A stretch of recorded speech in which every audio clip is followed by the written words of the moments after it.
Вітаем спадарства на Белсаце і мы вяртаемся ўжо ў нашу студыю. Голас нам перадаюць нашы украінскія калегі пасля 6 гадзінаў іх эфіру. Сергей Пацасонны, Зміцер Міцкевіч па-беларуску і па-руску працуем далей у нашай студыі. Да, и, наверное, сразу давайте начнем с новостей, с последних тенденций, которые приходят к нам сейчас. Ну вот, наверное, с позитивных новостей. Российский рубль, курс 144 к $1 США. Вот прям прямые последствия санкций и прямые последствия действий Российской Федерации в Украине. Наверное, явно не этого ждали. І, напэўна, гэта яшчэ не фінал рэкорду ад расійскага рубля. Тым часам у Макараве Кіеўскай вобласці ў выніку авіаудару расійскіх войскаў па хлебазаводзе загінулі 13 чалавек. Ратавальнікі з-пад завалаў дасталі 5 чалавек і знайшлі целы 13 памерлых.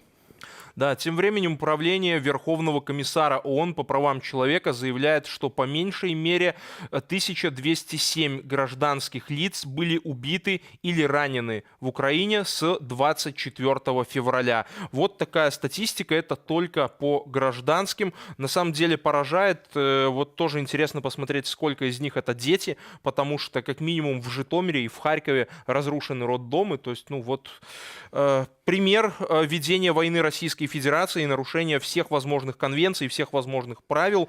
И пока они прикидываются, что ничего этого не происходит. Тут уже, як бачна, даўно не да законаў, не да канвенцыяў. Тым часам урад Японіі вядзе са Злучанымі Штатамі і еўрапейскімі краінамі перамовы пра магчымае эмбарга на пастаўкі сырой нафты з Расіі.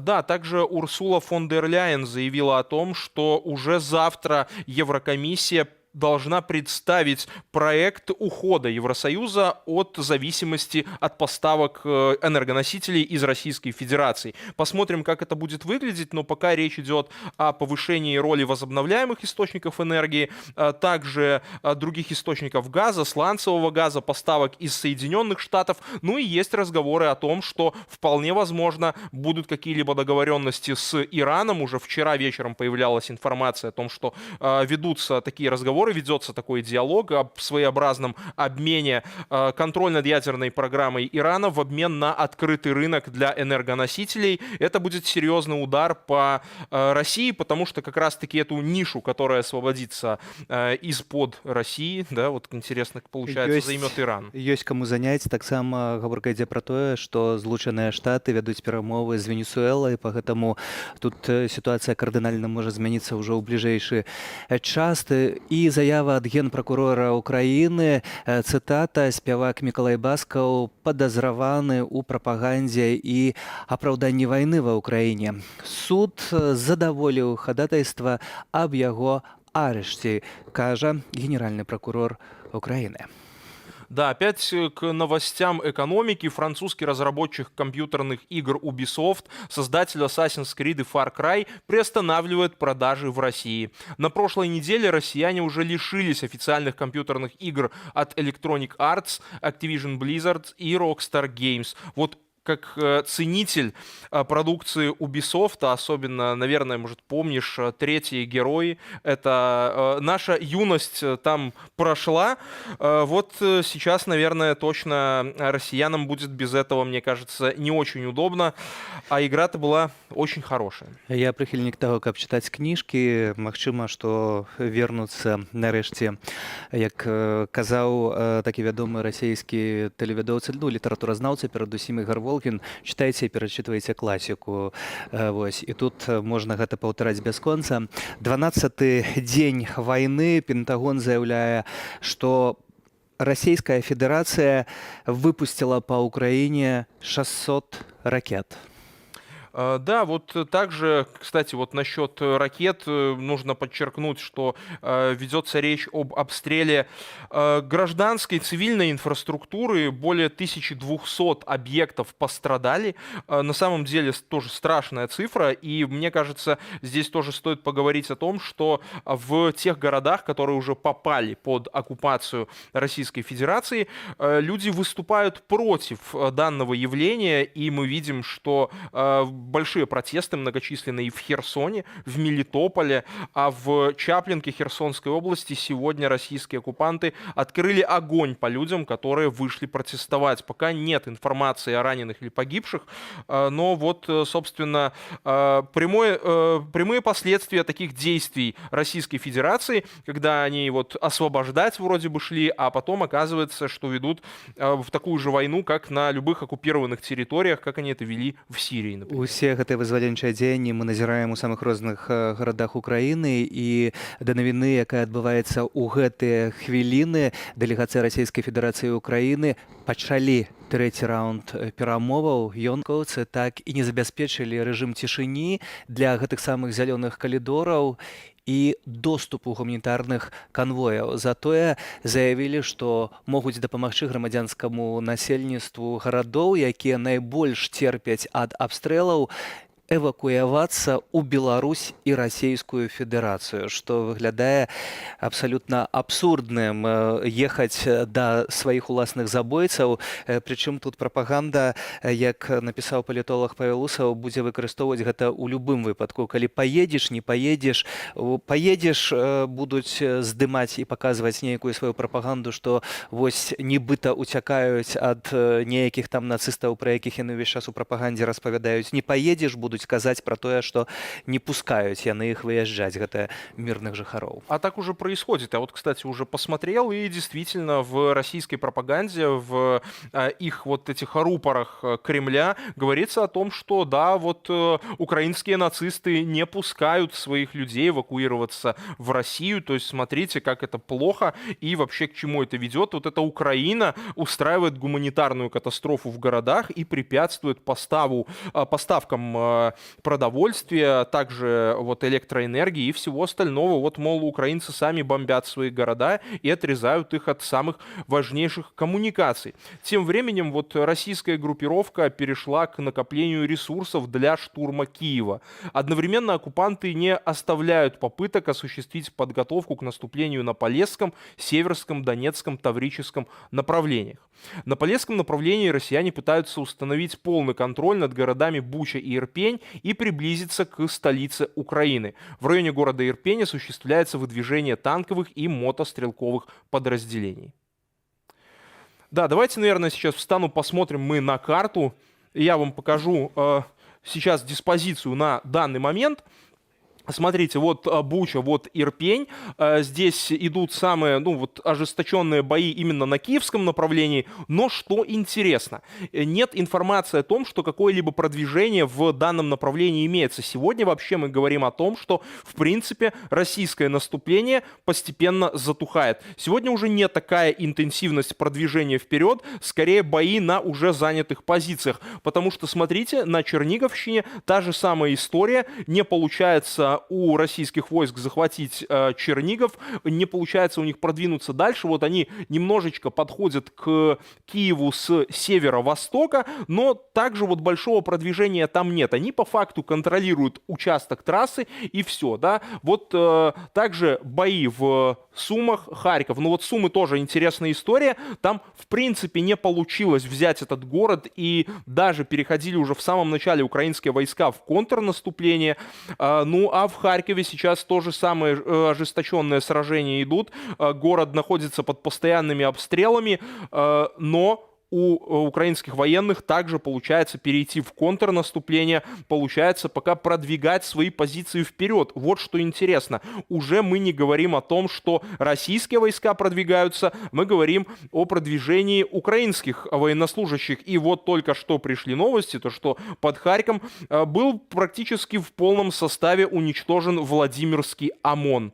То есть да, вот прям на мотив этой песни «Владимирский ОМОН», получается так, что если таких даже военнослужащих бросают на борьбу с украинскими вооруженными силами, получается очень интересно, поскольку вот говорилось о том, что, скорее всего, данных ОМОНовцев привозили именно для того, чтобы они контролировали ситуацию, мол, российские войска будут очень быстро занимать территорию, и поэтому нужно будет только контролировать, нужно будет предотвращать какие-либо массовые беспорядки, однако, как мы видим, бросили их в бой, ну и такие неподготовленные подготовленные части к ведению боевых действий, я думаю, вообще, а особенно на пересеченной местности, не в городских условиях, в принципе, не могут вообще давать какого-то результата. Я не думаю, что можно говорить о том, что имели какие-то шансы на успех вот данного мероприятия. Но вот отброшенные не здесь. Также Чугуев был отбит украинскими войсками.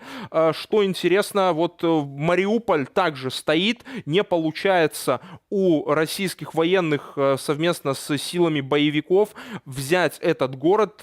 Также говорится о том, что обстрелы постоянные следуют. И вот самая сложная ситуация, наверное, именно здесь, поскольку уже 4-й день нет света, нет воды, нет поставок продовольствия. По факту мы говорим о гуманитарной катастрофе в городе. Это классическая российская тактика — брать город в кольцо, устраивать там кошмар при помощи авиации и артиллерии, и также отрезать все важнейшие коммуникации, объекты гражданской инфраструктуры для того, чтобы не давать жителям возможности передохнуть и сломить их сопротивление. Это та тактика, которую мы видели в Сирии, вообще, в принципе, в последних конфликтах, в которых принимала участие Российская Федерация. И вот сейчас мы говорили о том, что гуманитарные коридоры присутствуют на повестке дня переговоров, однако пока нет практически возможности из этих городов выехать, и те варианты для предоставления гуманитарных коридоров, те опции, которые обсуждались, пока не применены по той причине, что как раз-таки российские военнослужащие начинают обстрел тех маршрутов, по которым должны были проходить эти гуманитарные коридоры уже 2 раза. То есть это целенаправленное срывание данных мероприятий. Фактически также мы говорим о нарушении правил ведения войны. Вот пока ситуация выглядит таким образом, также продолжаются обстрелы по Житомиру, в Винницкий аэропорт также попадали снаряды, то есть там тоже вот пробуют с территории Приднестровья, как заявляют официальные украинские источники, запускать ракеты, стрелять именно по таким вот объектам, важным для Украины, поскольку это отрезало бы для украинских вооруженных сил использование авиации. И это является одной из ключевых целей вот российских вооруженных сил. Ну и, конечно же, вот южное направление, про Херсон и про Мелитополь мы поговорили. Там протесты против российских оккупантов. Эти города на данный момент захвачены. Однако в Николаеве украинские войска перешли в контрнаступление, и глава Николаевской областной госадминистрации заявил, что захватили еще один зенитную ракетную систему «Панцирь». Вот украинские военнослужащие таким образом за вот эти 12 дней конфликта, если считать сегодняшним, украинские вооруженные силы обезвредили 4 системы «Панцирь». То есть 3 из них были захвачены, 1 была уничтожена. Вот тоже очень интересное соотношение. Я просто прошу здесь подчеркнуть, что «Панцирь» — это главная такая, так сказать, вундерваффе российского военно-промышленного комплекса. Они хвалились этим оружием, заявляли о том, что очень важно оно для преимущества в воздухе. И пока мы видим, что захватывают украинские военные даже такие виды вооружения, и одна такая система стоит около 30 миллионов долларов. Так что вот еще такой, скажем так, вброс в копилку украинского военного бюджета. И заявили о том, что уже будут данные комплексы, и в принципе все захваченное вооружение ремонтироваться и отправляться на службу украинских сил. Будут они воевать против тех, кто сюда же все эти комплексы и все эти вооружения привел. Зрэшты, спадарства, таксама з'явілася інфармацыя пра тое, што трактарысты у Кіеўскай вобласці забралі ў акупантаў БТРы. Гэта не рэдкі выпадак, калі адбываецца менавіта так, калі яны проста разбягаюцца ў розныя бакі, пакідаючы тэхніку. Адно удакладненне па вінніцкім аэрапорце, бо тут і афіцыйны Кішынёў, і таксама ўжо іншыя крыніцы заяўляюць пра тое, што абстрэл не вёўся з тэрыторыі гэтых вырваных ад іх тэрыторыяў Прыднястроўя. Размова ішла пра ракеты, выпушчаныя з мора. 209 человек погибли в Харькове с начала войны. Среди них 133 мирных жителя, в том числе 5 детей. Это данные полиции Харьковской области по состоянию на сегодняшнее утро. Я напомню, что Харьков — это один из наиболее пострадавших городов во время теперешней войны. Неделю назад, 1 марта, оккупанты нанесли ракетный удар по центру города, попав в здание Харьковской обладминистрации. В результате этого минимум 10 человек погибли, а напротив данного здания располагалась волонтерская палатка помощи, установленная еще в 2014 году. Помощь для военных, в первую очередь, для защитников, ну и для гражданских тоже, потому что Харьков освободили, многих харьковчан освободили от жилья, от нормальной жизни, от возможности сходить в магазин, от возможности зарабатывать деньги. Тут прилетела ракета утром 1 марта, взорвалась, вот здесь вот прямо на дороге, возле палатки.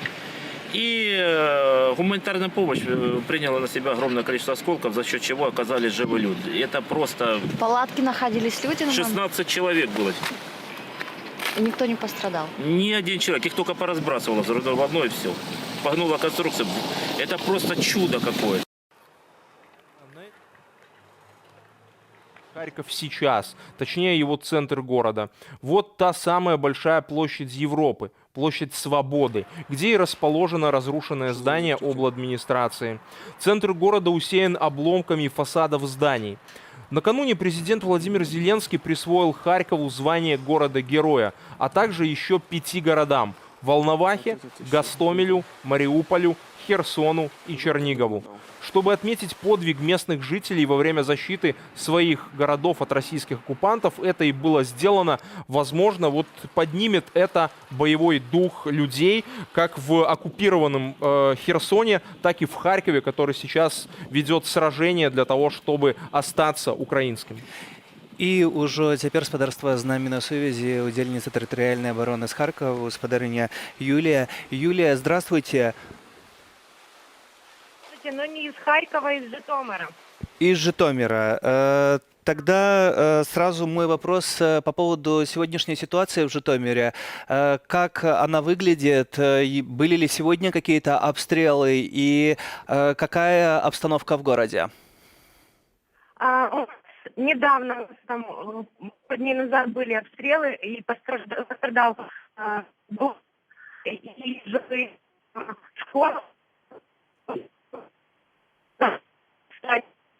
Активисты русские, они писали 125. К сожалению, прерывается связь. Мы вас, Юлия, очень плохо слышим. Может быть, попробуйте немножко громче. Попробую, но... Не, на Жалко. жаль. Я думаю, что наши коллеги будут еще с вами связываться, попробуем как-то связь наладить. Но вот на самом деле вот интересно, как вообще территориальная оборона выглядит именно с точки зрения того, вот что там происходит в тех городах, которые находятся не на линии фронта непосредственно, то есть там подготовка какая-то. Я думаю, поговорим про это. Зрэшты, тут не дзіва, што ёсць праблемы з сувяззю, бо тут акупанты ўвесь час спрабуюць патрапіць у вышкі, нейкія, таксама іх пашкодзіць, каб жыхары таксама не маглі перадаваць інфармацыю, каб былі праблемы з гэтай інфармацыяй. Вядома, што, напрыклад, на Херсоншчыне яны нават паспрабавалі надаваць расійскія тэлеканалы, паіць людзей вось гэтай расійскай прапагандай. Зрэшты, спадарства, яшчэ адна інфармацыя, бо ты пачынаў з таго, што даляр быў па 144 рублі, ўжо ёсць інфармацыя, што ён па 152 з паловай. Да, и как раз тут на этом же фоне появляются новости о том, что США и Евросоюз остановили поставки в Россию наличных долларов и евро. Теперь в Российской Федерации можно купить иностранную валюту только на черном рынке, а разница между реальным и официальным курсом составляет 35%. Слушай, где-то мы уже видели это в 2011 году. Зрэшты, ёсць таксама яшчэ адзін падарунак з Канады. Прэм'ер канадскі Джастин Трудо заявіў пра тое, што ёсць санкцыі ў дачыненні шэрагу расійскіх афіцыйных асобаў, і датычаць яны, напрыклад, Пяскова, Салаўёва, Сіманян, Эрнста и Дерипаски. Да, вот очень на самом деле интересно, как сейчас эти люди, вот особенно Дерипаска, будут смотреть на ситуацию, потому что вот он как раз заявлял уже о том, что теперешняя ситуация для экономики России — это дефолты 98 года помножены на 3. Я думаю, то, что вот сейчас все российские экономические достижения, которыми они так хвалились в последние годы, помножены на 0.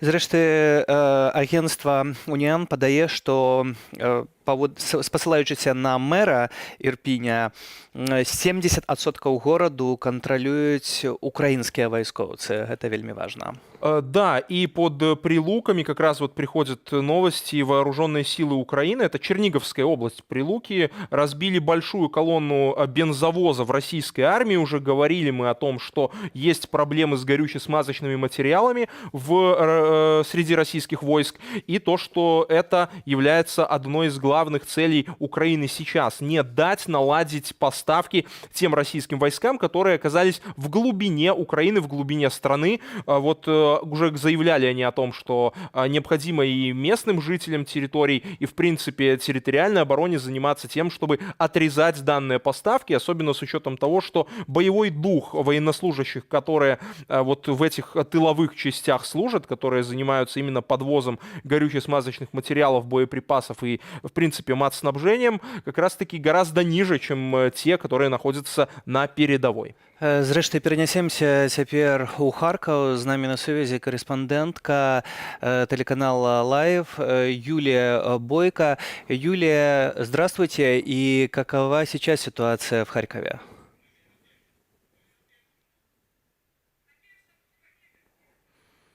Юлия, вы нас слышите?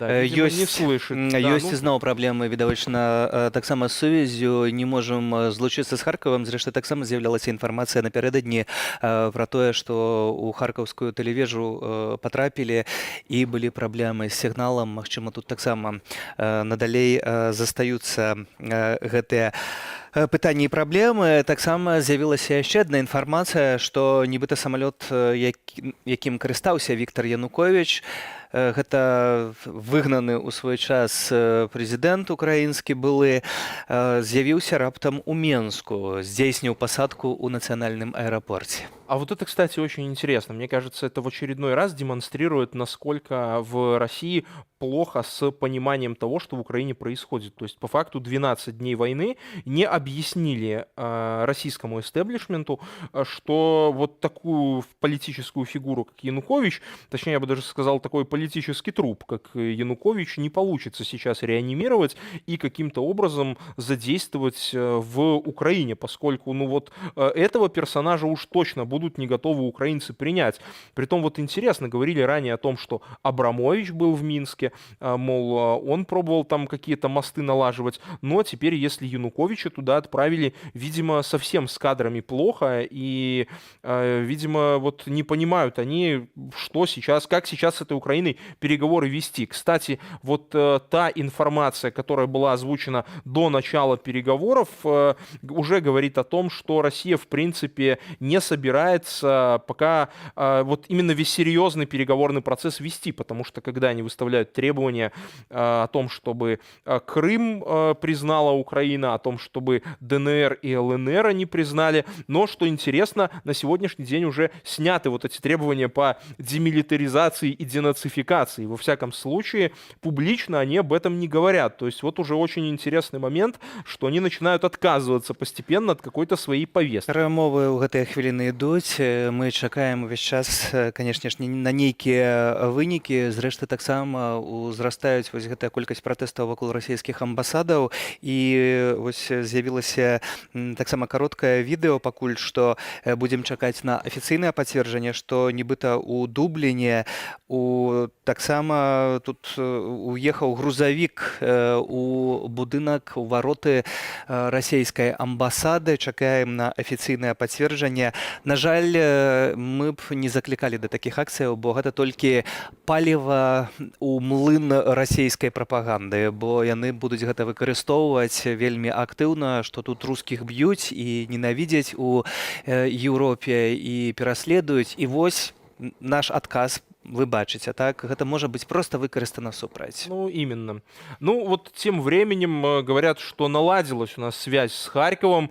Юлия Бойко у нас все-таки корреспондент телеканала Live. Пардон, что я рано начал заговариваться.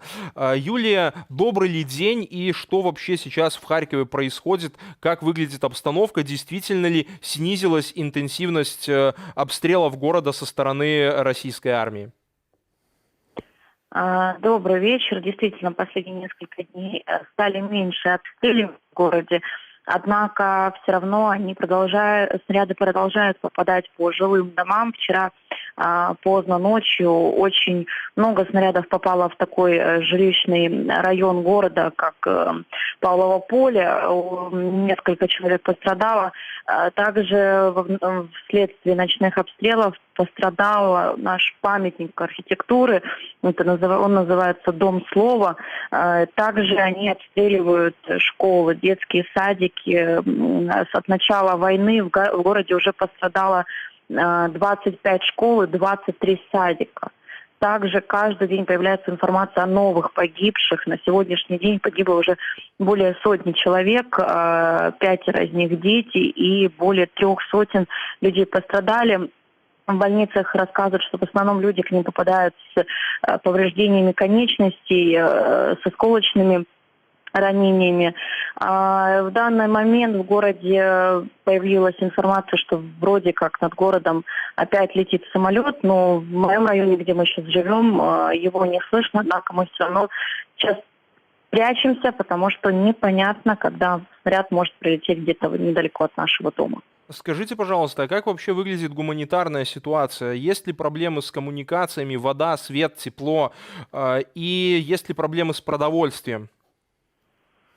В тех районах, которые больше всего обстреливают, да, там есть проблемы и со светом, и с отоплением, и с водоснабжением, но наши коммунальные сотрудники даже под обстрелами пытаются это все отремонтировать. Даже наш харьковский городской глава Игорь Терехов уже заявил, что когда мы будем отстраивать город, специально для них будет установлен памятник, как в дань памяти людям, которые, несмотря на опасность, все равно пытались обеспечить людей водой, электричеством и газом.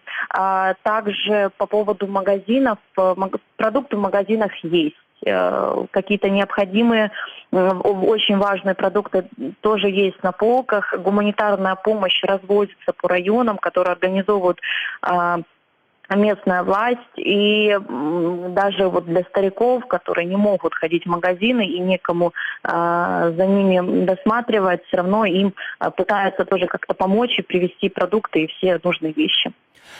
Также у меня вопрос по поводу эвакуации из города, потому что российская сторона говорит о зеленых коридорах, но коридоры, которые ведут либо в Российскую Федерацию, либо в Республику Беларусь. Что об этом известно? Потому что официальный Киев заявил, что не пойдет на такой шаг. Это очень опасно, и мирные жители могут быть просто использованы в каких-то пропагандистских целях. Есть ли какая-то информация в городе об этом, и что думают об этом харьковчане?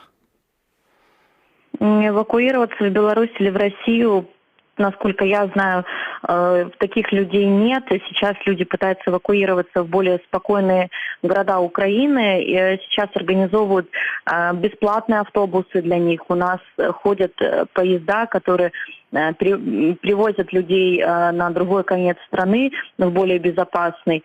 По поводу коридоров в Россию, зеленых коридоров в Россию или в Беларусь, об этом речи не идет пока.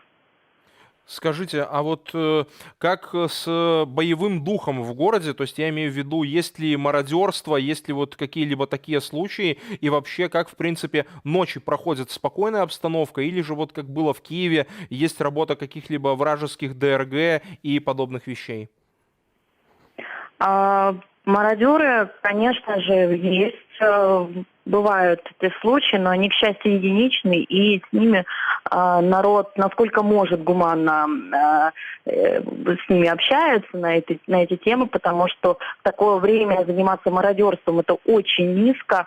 А в плане ночи, вот если нет обстрелов, то в городе довольно тихо, учитывая то, что все стараются находиться дома, то я вам хочу сказать, я такой гробовой тишины в нашем городе-миллионнике, одном из самых больших городов Украины, давно, даже не то что давно, наверное, никогда не слышала. Боевой дух есть. Сколько бы дней ни прошло, мы верим в то, что мы сможем одолеть нашего врага, то, что мы освободим свои территории и что наша страна останется независимой страной. Город Харьков был, есть и будет Украиной. Юлия, вот также вчера появилась информация по поводу попадания в телебашню и о прерванной телетрансляции. Обновилась ли эта трансляция или дальше есть какие-то с ней проблемы? И у всех ли есть доступ к объективной информации? После попадания в телебашню, как заявляли в Харьковском городском совете, там перебило буквально один кабель, коммунальщики это все исправили. К сожалению, у нас дома телевизора нет, мы его не смотрим, мы пользуемся в основном гаджетами, и у всех есть возможность получать информацию через интернет. Везде можно получить доступ к новостям. Я напомню вам, что у нас в Украине телеканалы объединились в единый эфир.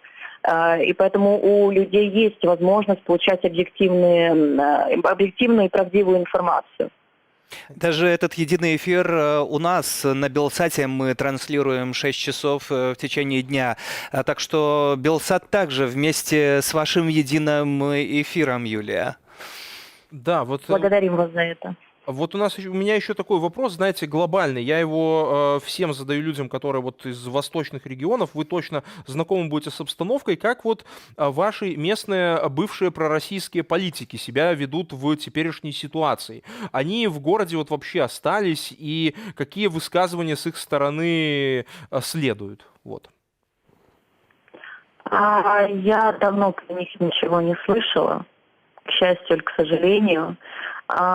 Могу сказать, что люди, которые были, скажем так, прихильниками этих партий, они поменяли свою точку зрения.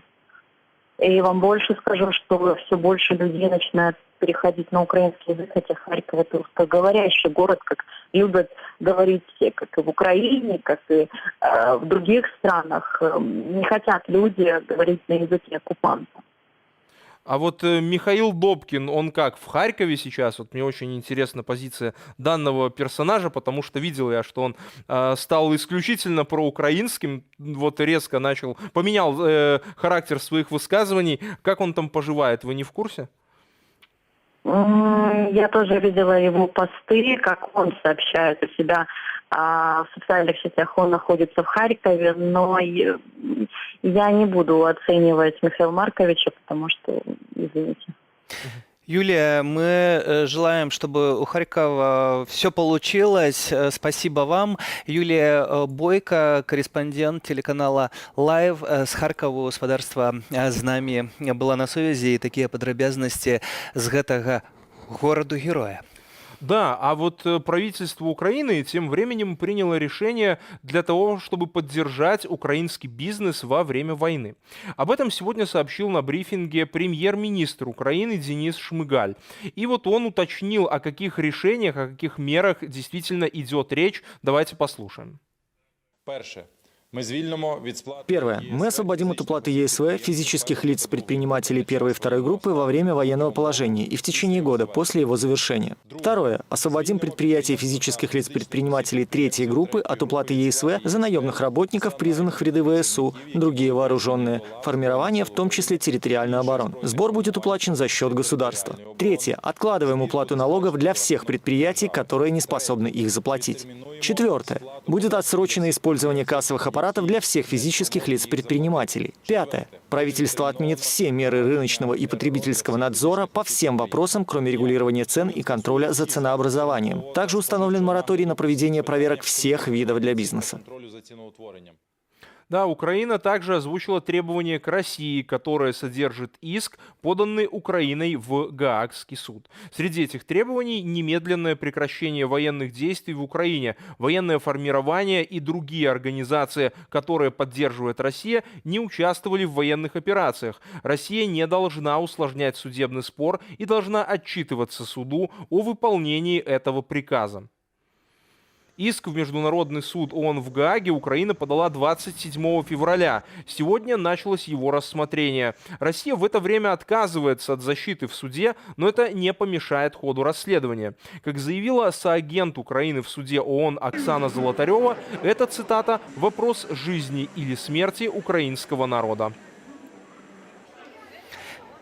І спадарства яшчэ адна навіна з Польшчы. Тэлеканалы «Беларусь-24», а таксама расійскі Первый канал забаронены цяпер на тэрыторыі гэтай дзяржавы. Яны знятыя з кабельных сетак ад гэтага моманту, поэтому больше их там не знойдзем. Да, но в этом вот, кстати, отношении, раз заговорили про телевизор, следует отметить, что вот мэр Мелитополя только что сообщил, что оккупанты захватили городскую вышку и вышки радиосвязи. То есть, скорее всего, будут опять же пробовать, как в Херсоне, включать российские каналы, российскую пропаганду для того, чтобы одурманить местное население. Хаця, як сказала Юлія Бойка, журналістка з Харкову, карыстаюцца людзі цяпер інтэрнэтам, гаджетамі, і шукаюць гэтую інфармацыю, ведаючы, чым можа пагражаць расійская прапаганда. Польскі ўрад прыняў адмысловую праграму дапамогі украінскім уцекачам. Яны змогуць разлічваць на медычную дапамогу, магчымасць таксама скіраваць дзяцей у школы і атрымаць фінансавую падтрымку. На прэс-канферэнцыі прэм'ер-міністр Матеуш Маравецкі раскрыў дэталі новага закону.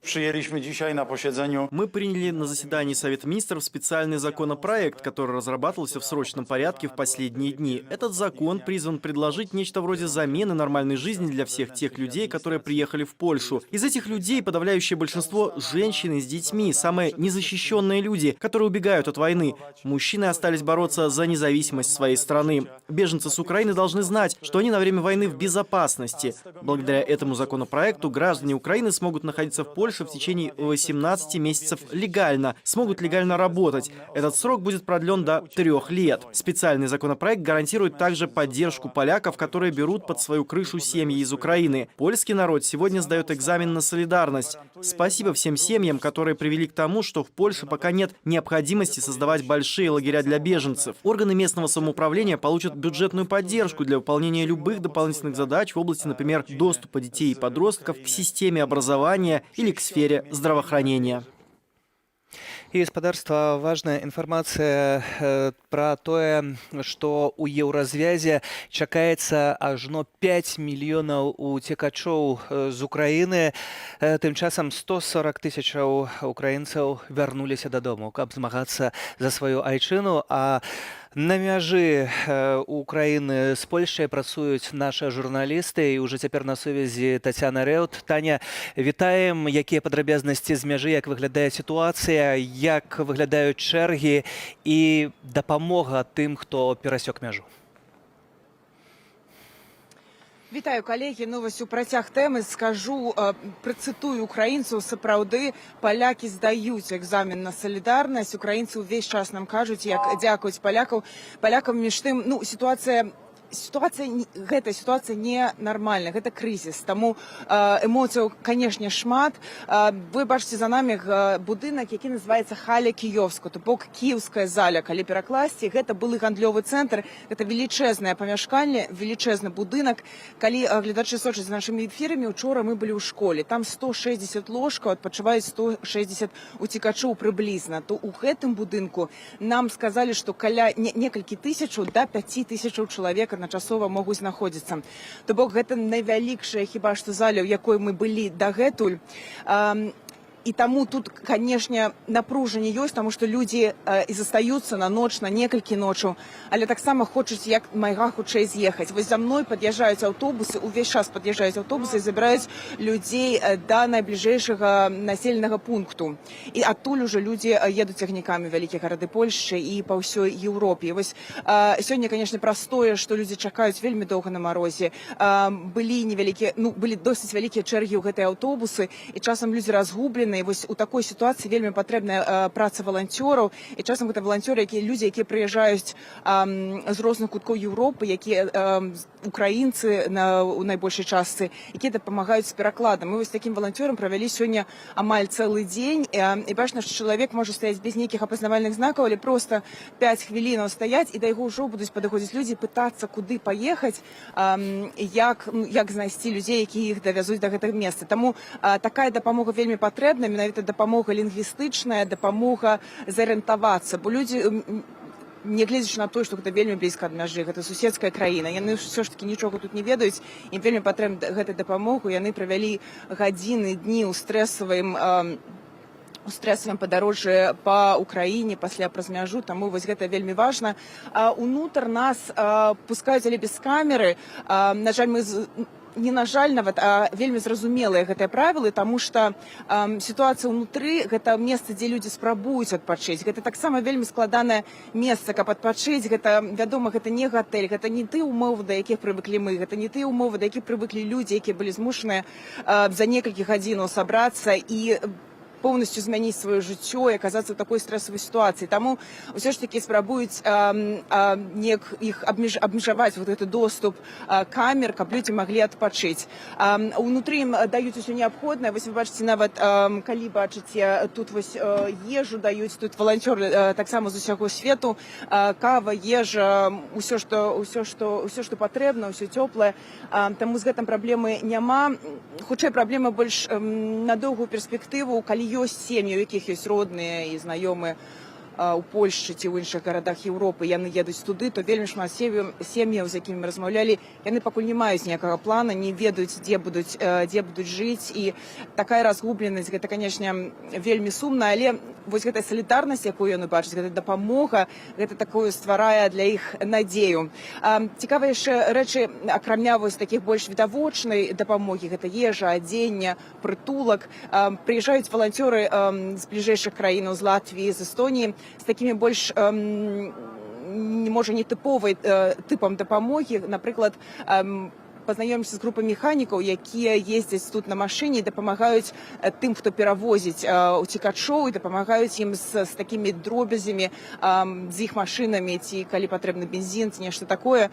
Вось такімі таксама рэчамі займаюцца. Канешне, вельмі шмат працы лагістычнай, бо вельмі шмат гуманітарнай дапамогі тут, якую вельмі складана пераправіць ва Ўкраіну. І гэтым займаюцца таксама валанцёры, у тым ліку беларускія валанцёры. Мы чулі гісторыю пра тое, як валанцёры арганізаваліся так, каб фуры просто дапамогі змаглі потрапіць ва Украину.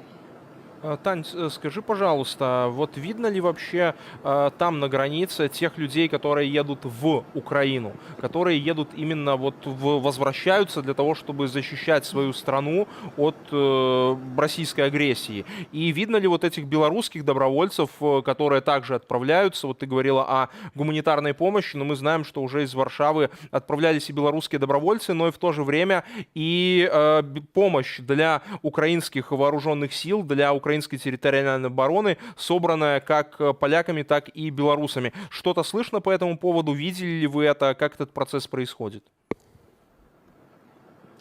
На вялікім пераходзе, які называецца Медыках, гэта трошкі у іншы бок адсюль, мы бачылі людзей, якія вяртаюцца на тэрыторыю Украіны. Гэта былі украінцы, але таксама нават былі англічане. Мы ведаем, што набіраюць у гэтай інтэрнацыянальны легіён. Украіна зрабіла заклік да міжнароднай супольнасці, каб людзі таксама далучаліся да барацьбы. І такіх людзей мы бачылі. Яны звычайна вельмі мэтанакіравана пераходзяць праз мяжу, не вельмі ахвочыя да размоваў.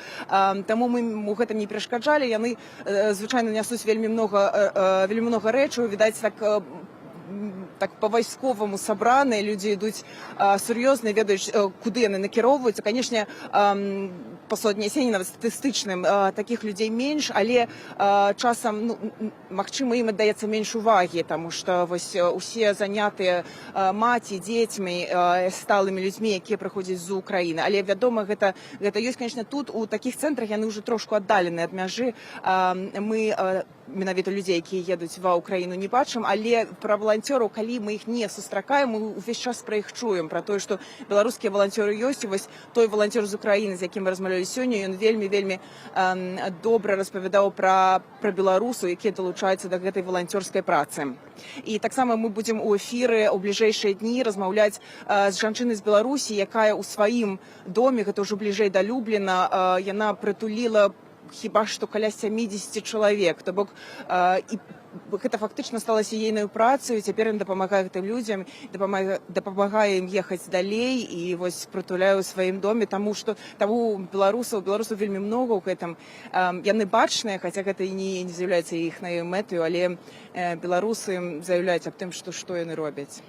И вот еще такой вопрос, как вообще с организацией процесса отправки беженцев, которые сейчас находятся здесь, вот в этом центре, в какие города они следуют и как вообще вот налажен процесс их равномерного размещения по территории Польши? Или, в принципе, кто куда хочет, туда и едет? Как вообще это выглядит? Хто куды хоча, той туды і едзе. Калі ў чалавека ёсць нейкі напрамак, то трэба толькі знайсці транспарт, і ў гэтым дапамагаюць, ёсць рэгістрацыя ўнутры. Чалавек можа заявіць аб тым, куды ён хоча ехаць, і, вядома, трэба трошку пачакаць. Пасля могуць аб'явіць па гучнай сувязі, калі знойдзецца гэты транспарт, ці наадварот прапанаваць нейкі транспарт. Далей людзі, з якімі мы размаўлялі, едуць і ў Італію, да гэта была Прага, любыя куткі Еўропы, у гэтым няма ніякіх перашкодаў. Больш за тое, па правілах у бліжэйшыя 18 месяцаў тых, хто застануцца ў Польшчы, вы хіба што пра гэта гаварылі ўжо ў эфіры, будуць мець тыя ж самыя правы, што палякі, яны змогуць карыстацца медычнай дапамогай, дзеці пойдуць у школу, людзі змогуць працаваць, таму ў гэтым сэнсе няма ніякіх абмежаванняў, нікога не размяшчаюць нідзе прымусова. Гэта дапамога, гэта не прымус, таму вельмі шмат валанцёраў з розных краін, як я ўжо шматкроць казала, з розных мест у Еўропе. Я пастаянна бачу украінскія сем'і з дзецьмі, якіх вядуць людзі відавочна з нейкай іншай моўнай культуры, якія іх вядуць да сваіх машынаў і паказваюць, дапамагаюць і вязуць далей у кропку, якую ім патрэбна. І пастаянна гэтыя людзі перасаджваюць, ім дапамагаюць ехаць далей. Канешне, людзей вельмі многа, і гэта займае час, і гэта ўсё ж такі складана, але у выніку ўсе знаходзяць свой шлях. Зноў жа паўтаруся, калі ў людзей ёсць такі накірунак, калі людзі не ведаюць, куды ім далей ехаць, то, канешне, пакуль не застаюцца ў Польшчы, ім знаходзяць прытулак, вось пакуль што ў такіх месцах, але пазней гэта будуць больш утульныя месцы, больш падобныя да жылля, і шмат палякаў прымаюць у сваіх уласных памяшканнях. Дзякуем, Тацяна, за гэтыя падрабязнасці. Тацяна Рэут, якая працуе на мяжы Польшчы і Украіны, назірае за сітуацыяй з уцекачамі. Я б яшчэ, спадарства, хацеў адказаць нашаму гледачу, які ведаю, што глядзіць нас у гэтыя хвіліны. Спадар Уладзімір тут піша да нас досыць актыўна і мае некалькі пытанняў да нашага эфіру. Якую пазіцыю мы займаем, невядома. Ён кажа пра беларускую дзяржаву і насельніцтва. Тут хіба ўсё ўсім зразумела акурат у гэтай пазіцыі. Ёсць Александр Лукашенко, ёсць ягоная група гэтак званых сілавікоў, тых, хто ўтрымлівае ўладу, тых, хто пусціў агрэсара на нашу тэрыторыю, а ёсць беларусы, якія супраць вайны, якія таксама знаходзяцца за кратамі, якіх затрымліваюць, якія выходзяць і робяць, што могуць. І пра гэта мы ўвесь час кажам у эфіры. Не забывайцеся пра тое, што мы ўжо 12 дзён запар працуем бесперапынна ў жывым эфіры. Па гэтаму інфармацыя ўвесь час розная. Калі б вы глядзелі нас 12 дзён без перапынку, то, напэўна, гэту пазіцыю пачулі. Таксама кажаце, што паўтараюцца эксперты, гаворым пра адно і тое ж. Адно і тое ж, бо сёння галоўная тэма — гэта вайна ва ўкраіне. Забіваюць нашых суседзяў, забіваюць нашых братоў, таксама забіваюць і беларусаў, якія знаходзяцца ва ўкраіне. І мы не можам пра гэта не гаварыць. Гэта галоўная тэма. Узнікае тады пытанне, дзе беларускія навіны, яны нібыта зніклі, яны не зніклі, яны таксама у нас перыядычна з'яўляюцца, але ў тым кантэксце, у якім мы працуем сёння, канешне ж, мы засяродзіліся на украінскай тэматыцы, тут няма ніякіх сумневаў. Яшчэ адзін момант, гэта пытанне аналітыкі, яна розная у нас. Тут ёсць і эксперты, якія аналізуюць, ёсць эксперты, якія падаюць дадзеныя, ёсць нашыя карэспандэнты, якія працуюць на месцах. І зноў жа, мы ў эфіры ўвесь час. Пагэтаму, калі нас глядзець ад 7 раніцы па беларускім часе да 23, то можна пабачыць самую розную аналітыку і самых розных экспертаў. Ну і пытанне мовы. Гэта пытанне, якое чамусьці вельмі шмат тут узнікае, што мы нібыта русіфікуемся, пераходзім на рускую мову. Гэта не так, бо мы спрабуем ахапіць як мага больш шырэйшую аўдыторыю, тым больш, што ведаем, што адбываецца цяпер з блакадай і інтэрнэту, і інфармацыі ў Расіі. Не забывайцесь пра тое, што ад 13 да 19 гадзіны ўвогуле мы даем сігнал украінскім тэлеканалам, і у нас эфір ідзе па-ўкраінску. З заўтрашняга дня ў нас з'явіцца блок навінаў вечаровых, таксама па-ўкраінску.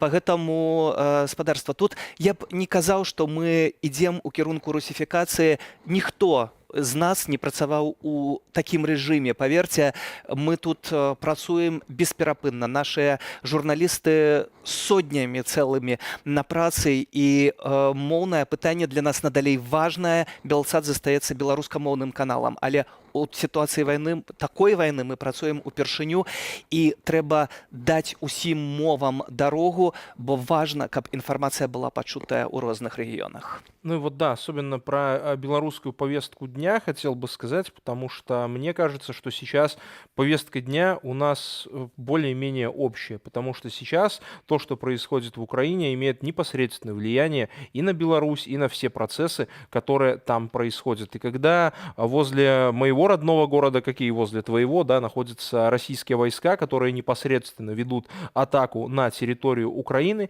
и которые фактически сделали Беларусь страной-агрессором, когда у власти находится человек, который по факту вот совершил акт государственной измены и нарушил Конституцию, то есть и сейчас не говорить об этом, не предоставлять этому главную площадку и не приводить доводы в пользу этого факта, мне кажется, это даже преступной халатностью было бы, поскольку вот очень важно заметить то, что сейчас важно показать, что Беларусь и Лукашенко — это две разные вещи. То, что белорусы — это субъект политики. Будзе вольная Украіна, будзе вольная Беларусь, будзе і мова у нас ува ўсіх, і будзем мы шанаваць усе адзін аднаго, будзем жыць у міры. Владзімір Зялёнскі сёння зноў звярнуўся да украінскага народу. Ён падзякаваў за стойкасць і нагадаў пра тое, што Украіна — гэта мірная краіна, якая ніколі не падтрымлівала гвалт і тэрор. Українці. Нас багато, нас мільйони. Украинцы, нас много, нас миллионы, а это миллион способов бороться за свое будущее, за наше государство, за нашу свободу, за наш национальный флаг, желто-синий, не триколор. Мы защищаем наш флаг, потому что это наше мировоззрение. Под желто-синим мы побеждали на Олимпиадах, этот флаг мы разворачивали и в космосе, и в Антарктиде. Под нашим национальным флагом наши спасатели, наши пожарные, миротворцы, медики и другие приходили на помощь Турции, Греции, Израилю, Грузии, Афганистану и Черногории, Индии, Италии, Конго и многим другим странам мира. Багатьом іншим країнам світу. Чого ми ніколи не робили під цим прапором? Чего мы никогда не делали под этим флагом? Не нападали на другие страны, не захватывали чужие земли, не убивали людей, мирных людей, других народов. Мы и террор — это разные миры. Поэтому на нашем флаге нет крови и никогда не будет черных пятен. Нет и никогда не будет никаких свастик. Украинский флаг — это земля. Мирная, плодоносная, золотая, без танков. Это небо. Мирное, чистое, синее, без ракет. Так было и так будет. Я верю и я знаю. Слава Украине! Я знаю. Слава Україні!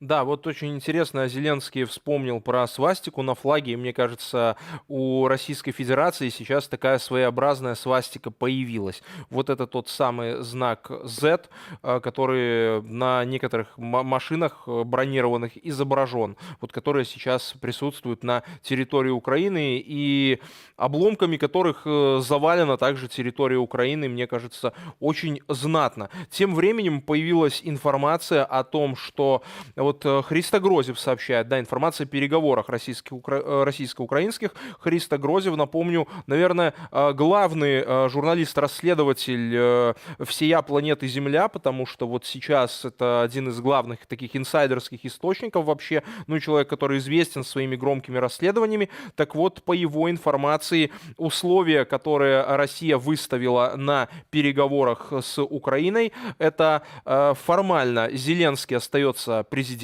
однако необходимо назначить премьер-министром господина Бойко, который является представителем вот пророссийских сил, радикально пророссийских сил в Украине. Однако в то же время Украина должна признать независимость ДНР и ЛНР и отказаться от вступления в НАТО, то есть вот свой такой внеблоковый статус, так сказать, вот вписать в Конституцию. Зеленский отказался от таких предложений, понятное дело, и сейчас, мне кажется, видно, что позиция у России не очень сильная. Наверное, про вот эти вещи давайте мы поговорим с нашим гостем. У нас на связи политолог Аббас Галямов. Добрый день. Скажите, пожалуйста, что вот вы вообще по этому поводу этих переговоров и по вот этим условиям, которые были озвучены, думаете? Ну, смотрите, во-первых, сами по себе условия, если вот вывести за скобки эмоции, они не являются, вот строго с функциональной, так сказать, точки зрения, да, они не являются для украинской стороны неприемлемыми. ДНР, ЛНР и Крым для Украины, по крайней мере, на ближайшие годы, может быть, навсегда, скорее всего, навсегда, уже потеряны. И на самом деле никакой особой трагедии в этом нет. Когда украинская нация потеряла Крым, как мы видим сейчас, это пошло ей на пользу. Лишившись вот этой нелояльной группы граждан, украинцы сплотились, и сама по себе украинская нация в результате выиграла.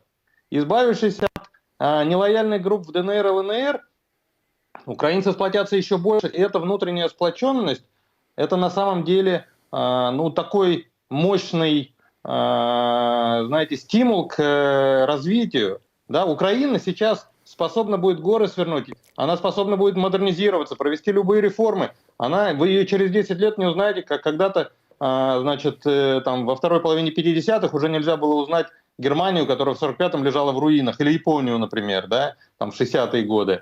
Значит, вот для того, чтобы совершить такой рывок, значит, вот нация должна сплотиться, да, и в этом смысле вот эти территории с нелояльными группами населения, это на самом деле, что называется, баба с возу кобыле легче. Знаете, вот когда-то Турция, избавившись от когда-то завоеванных силой оружия, значит, территорий бывшей Османской империи, оставшись, собственно говоря, в своих национальных рамках, оказалась способна провести мощные реформы, да, реформы Ататюрка, и стала самой передовой прогрессивной из всех исламских стран.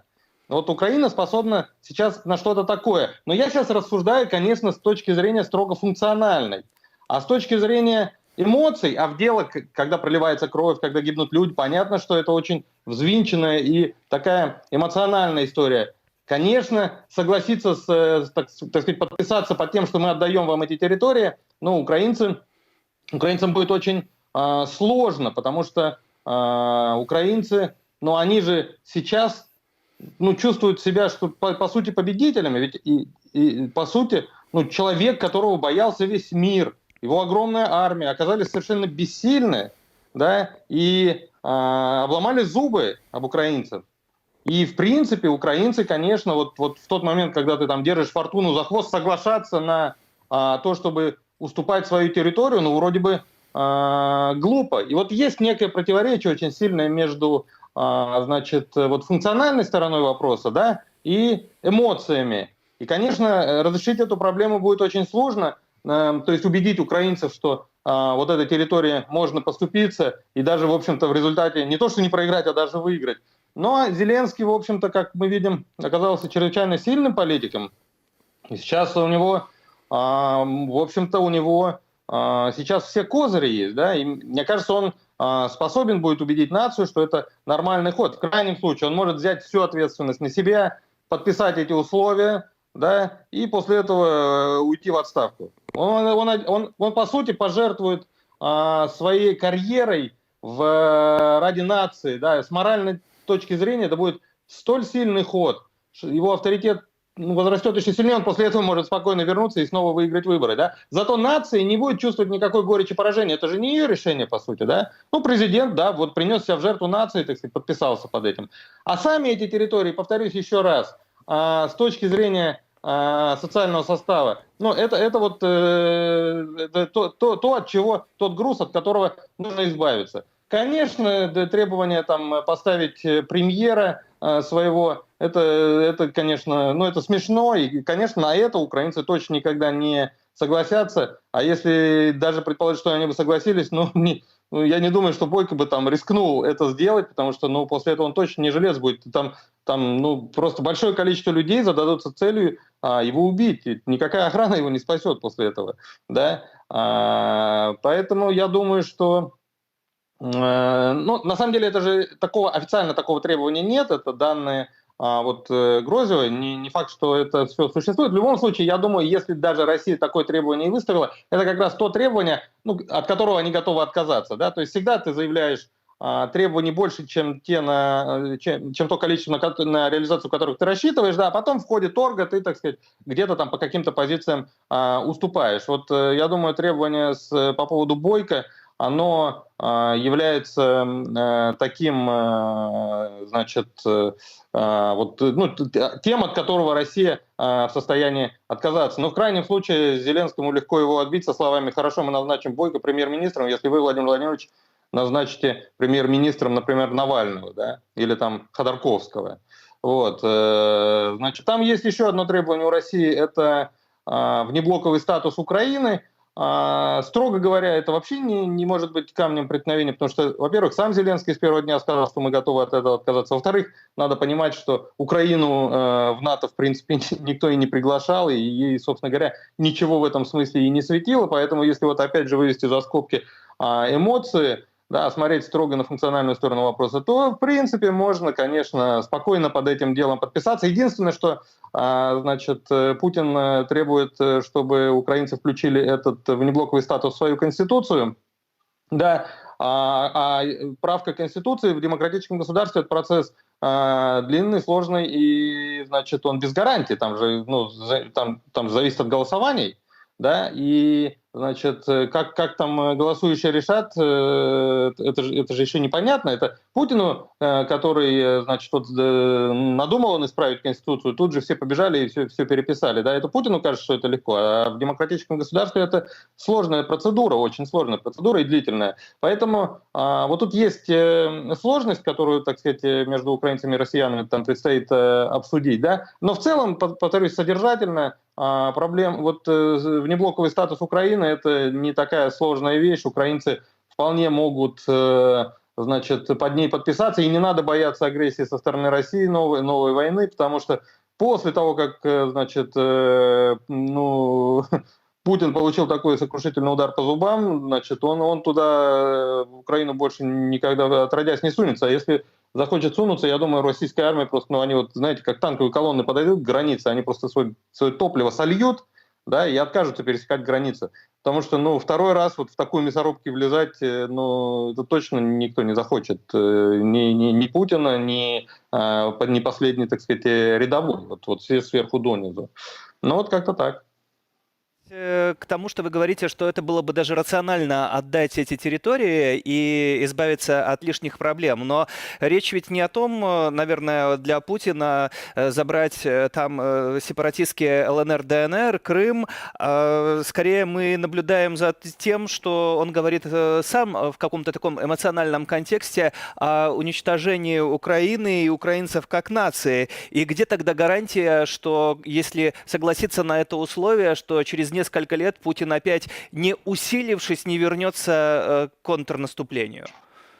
Ну, во-первых, украинцы тоже будут усиливаться, а во-вторых, я только что сказал, совершенно очевидно, что Путин туда больше не сунется, и армия российская тоже туда не сунется.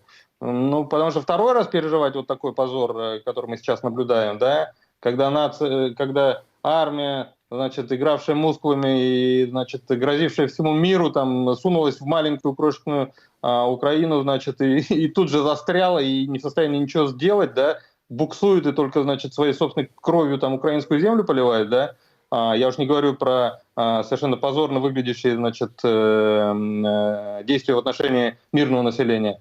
Вот. В этой ситуации второй раз россияне точно туда не пойдут, этого бояться не надо. Конечно, украинцам придется поддерживать свои вооруженные силы, так сказать, в боеготовном состоянии, но я думаю, для них это точно не будет являться проблемой. Да? Самое главное, что сейчас нужно украинцам, это вот консолидация нации. Ее сделать без нелояльных групп населения будет легче.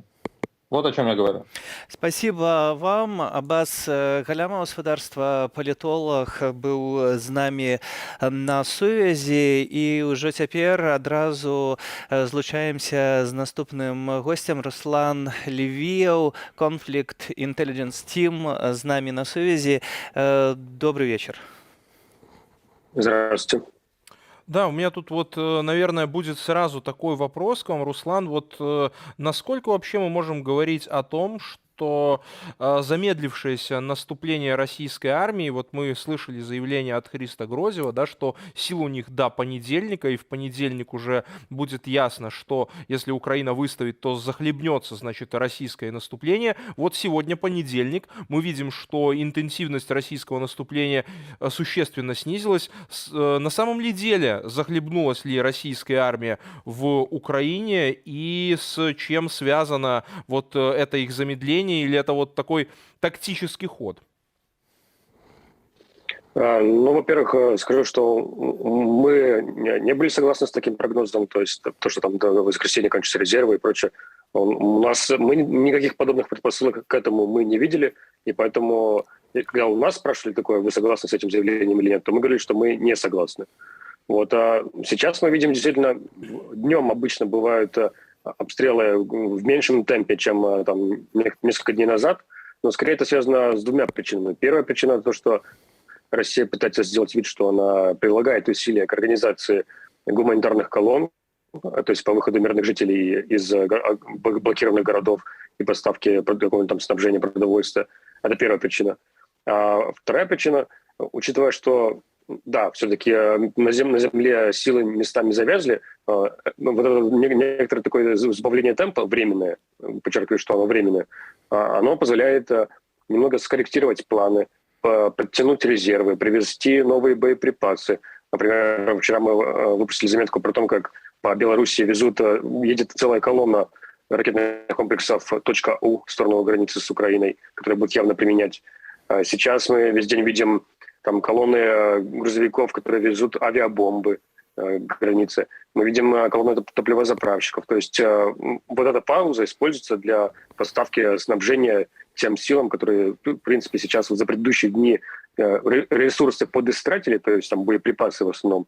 Вот им привозятся новые боеприпасы. В большей части именно с этим связано некоторое такое, вот с этими двумя причинами связано некоторое такое замедление темпа обстрелов, штурма. Но если мы посмотрим на прошедшую ночь, Харьков обстреливали очень мощно. То есть там выпустили даже, на мой взгляд, больше ракет, чем за предыдущие несколько дней. То есть там пострел был. Там пострадало много жилых зданий, было разрушено. И сегодня днем еще обстреливали из смерчей и ураганов город Николаев. Мы сейчас не так давно, несколько часов назад, опубликовали заметку с хвостовиками ракет от ураганов и смерчей, которые прилетели в Николаев и сейчас там остались в земле. Соответственно, да, как бы наступление по земле, оно местами захлебывается, то есть оно идет не так быстро, как хотелось бы российским генералам. Вот, но нельзя говорить такое, что оно захлебнулось, и все остановилось, и все сейчас будет сворачивать в войну. Нет, ничего подобного даже близко пока нет. Смотрите, вот насколько важно в этой теперешней войне превосходство в воздухе российское. Мы видим то, что не получается у украинцев действовать эффективно в этом направлении. Что можно вообще с этим сделать? И как думаете, каким образом россияне будут в ближайшее время пользоваться своим превосходством и в ракетной технике, да, то есть и тоже и в авиации? Ну, во-первых, здесь есть некоторый удивительный момент, потому что все ожидали, да и, в принципе, Россия в первые дни заявляла, что Россия подавит комплексы ПВО Украины, подавит авиацию украинскую. В итоге там примерно половина и украинской авиации, и ПВО по-прежнему активно и действует. И, соответственно, пока нельзя говорить прямо о безраздельном господстве в воздухе со стороны России. То есть в России точнее, в украинском воздушном пространстве сейчас действуют обе стороны, и российская, и украинская, и сбивают и те самолеты. Соответственно, и в этот момент нас удивляет, почему действительно не подавили так быстро ПВО и украинскую авиацию, ведь украинская авиация и ПВО, они довольно-таки устаревшие, и здесь Россия сильно превосходит. Вообще авиация российская сейчас она во многом используется как замена артиллерии, потому что, как я сказал, многие колонны, которые пытались продвинуться по земле, они увязли местами, там, либо у них там кончилось снабжение и топливо, либо они были обстреляны и поэтому застряли, появились препятствия на дороге. И вот вместо артиллерии, которая раньше обстреливала города, стали больше использовать авиацию. То есть, по сути, просто такая замена. Прилетают параллельно не только по военным, но и по мирным. Вот, в основном таким образом и авиация сейчас используется. Смотрите, у меня тут вот несколько вопросов по этому конфликту, ну, потому что много странных вещей происходит.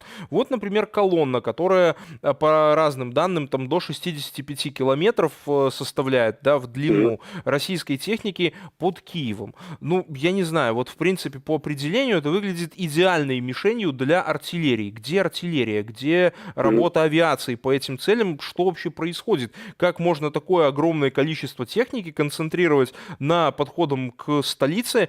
И где тогда со стороны Житомира даже, да, почему нельзя было украинским вооруженным силам со стороны Житомира при помощи тех же самых смерчей и градов закрыть просто эту дорогу и вообще не допустить проезда там каких-либо российских сил, не говоря уже о концентрации такого их объема?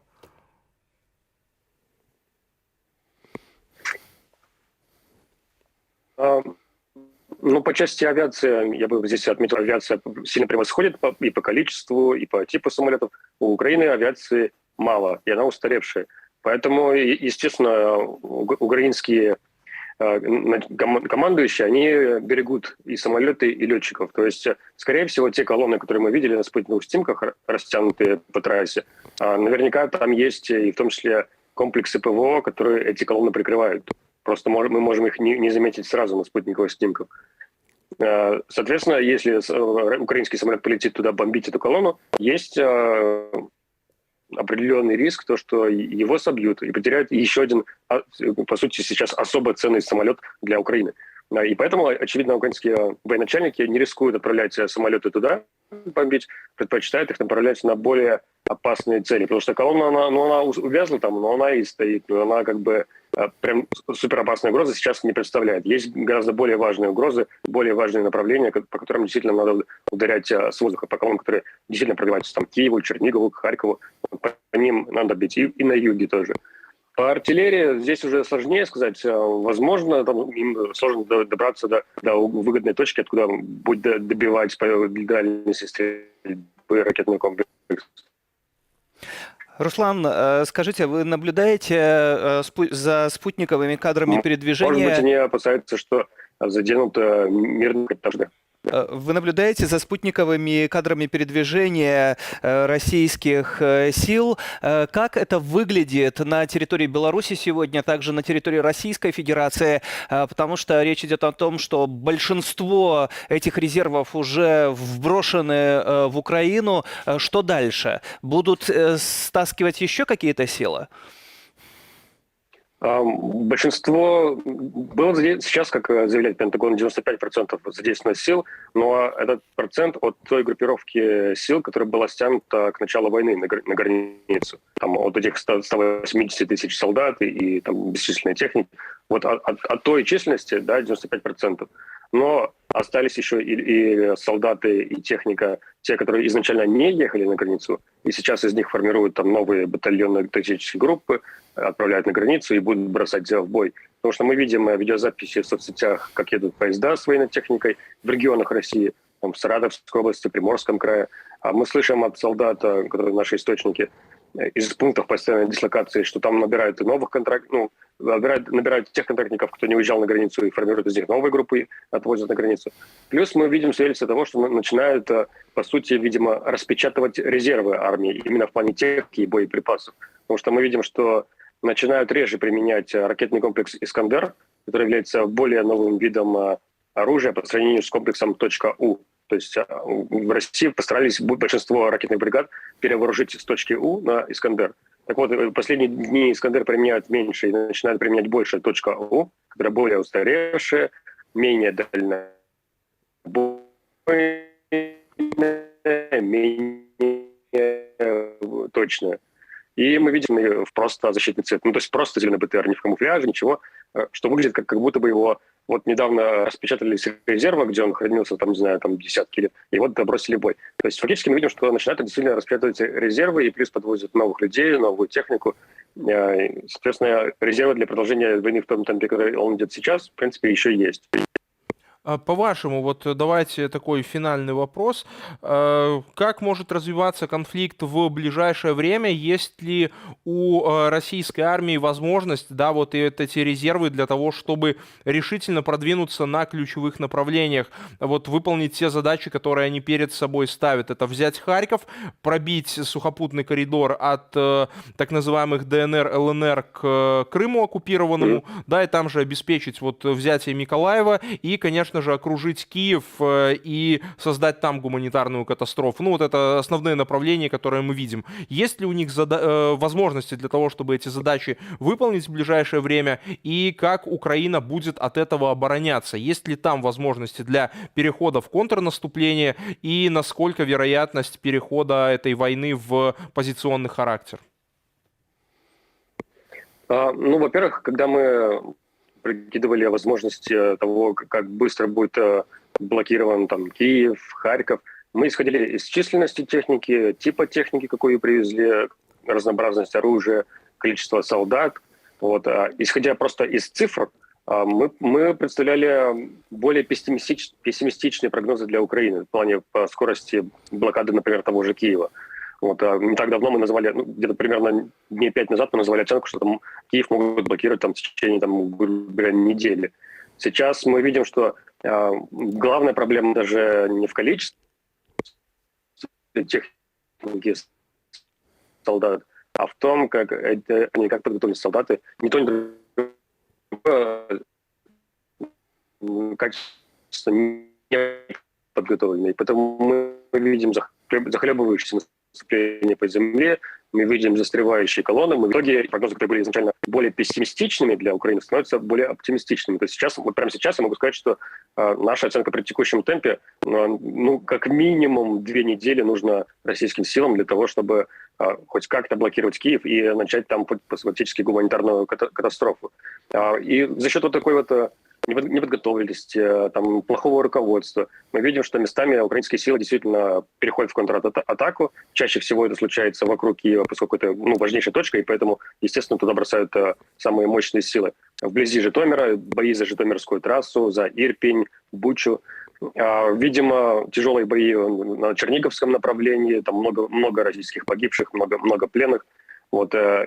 И мы видим активные бои, в том числе и в Харькове, около Харькова, потому что Харьков по-прежнему даже не окружен.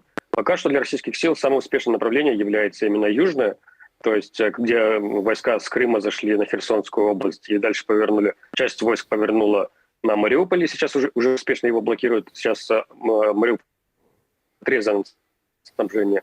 Часть пошла идет на Запорожье, вот, и часть пошла на Херсон, взяли под контроль Херсон, и сейчас пытаются атаковать город Николаев. Вот это направление для российских сил сейчас самое успешное, но оно тоже местами буксует, потому что вот эта группа армий Юг, она, по сути, вот так вот растянулась на 3 направления: в сторону Мариуполя, в сторону Энергодара и в сторону Херсона, Николаева. Поэтому они не так быстро продвигаются.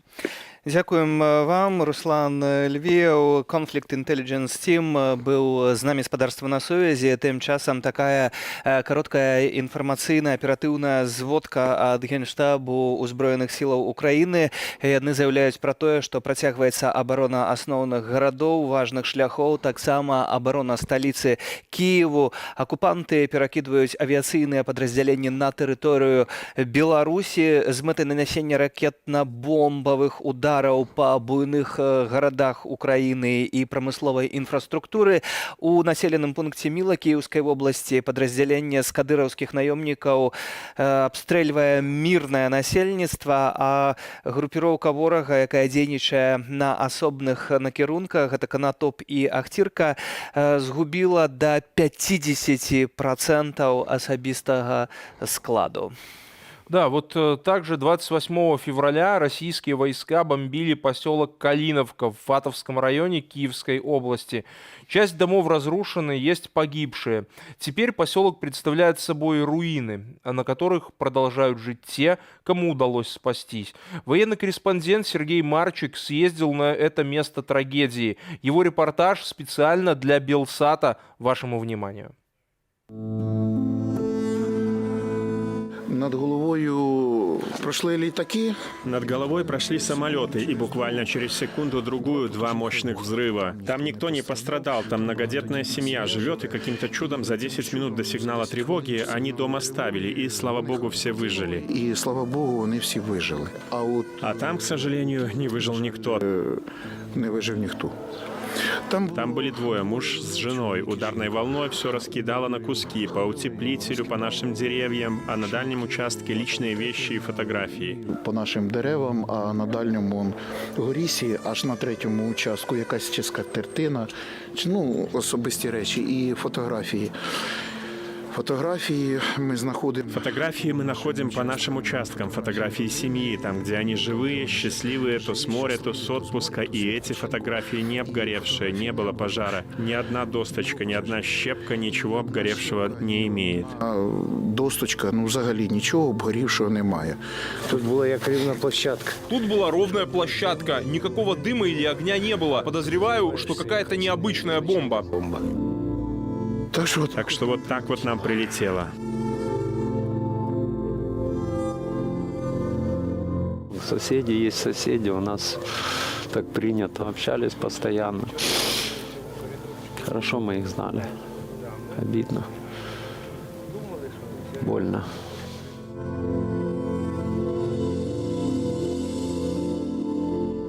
І саме в цей будинок влучила одна із бомб. В этот дом попала одна из бомб. В подвалах находились отец с детьми. Несколько минут, как они спустились, и был взрыв. Просто дым. Они остались живы, но все оказалось уничтожено. Живі, але знищене все майно. Але ми переможемо. Но мы победим, Украина выстоит, я знаю. Украина выстоит. У нас народ очень храбрый. Я мічман Північного флоту. Я мичман Северного флота, старшина команды ракетно-стратегической подводной лодки. І звернення до російських моряків. Обращаюсь к российским морякам. Если у вас есть честь российского моряка, мы с вами под водой сколько недель, сколько месяцев, сколько лет проводили. Тижнів, скільки років проводили.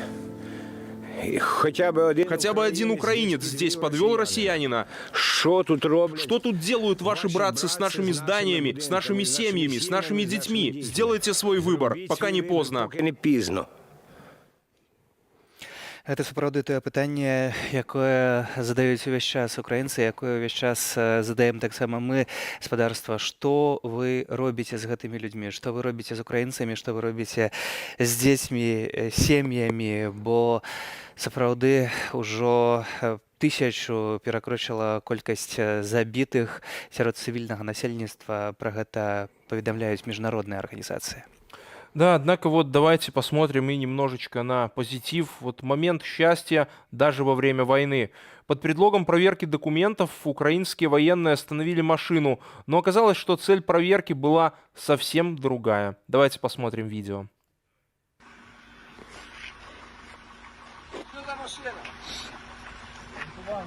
Досмотр, полный досмотр.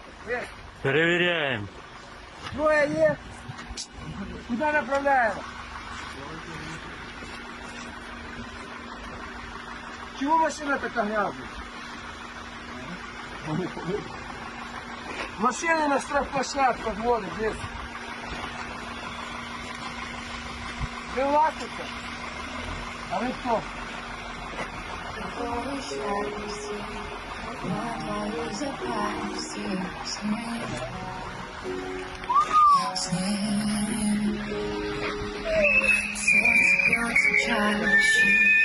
Я все это видела во сне, во сне. Нельзя стрелять. Бел туман, колыбелью дома.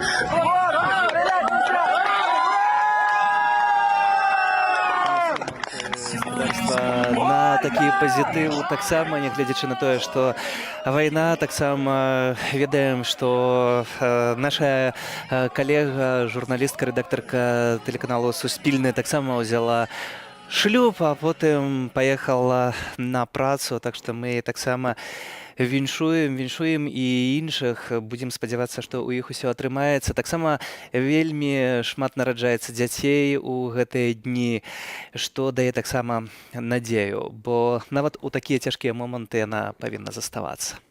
Да, вот мы давайте поговорим про то, как сейчас Украина видит себе дальнейшее развитие событий, в том числе и те переговоры, про которые вот мы сегодня уже так много говорили. С нами на связи депутат Верховной Рады Алексей Гончаренко. Алексей, скажите, добрый ли вечер и как вы вообще можете оценить вот те условия, которые по сообщениям журналистов-расследователей выставили российские оккупанты на переговорах с Украиной?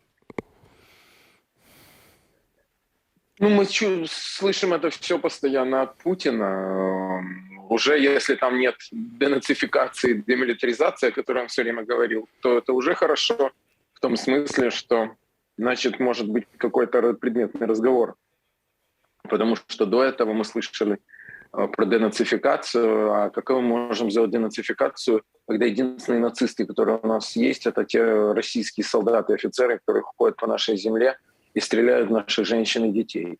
Вот. Поэтому сейчас, если эти требования действительно у них там сняты, ну, можем, будет о чем-то разговор. Но хотя, если честно, я вам скажу, у меня особых надежд на эти переговоры нет, и я не жду от них каких-то серьезных результатов.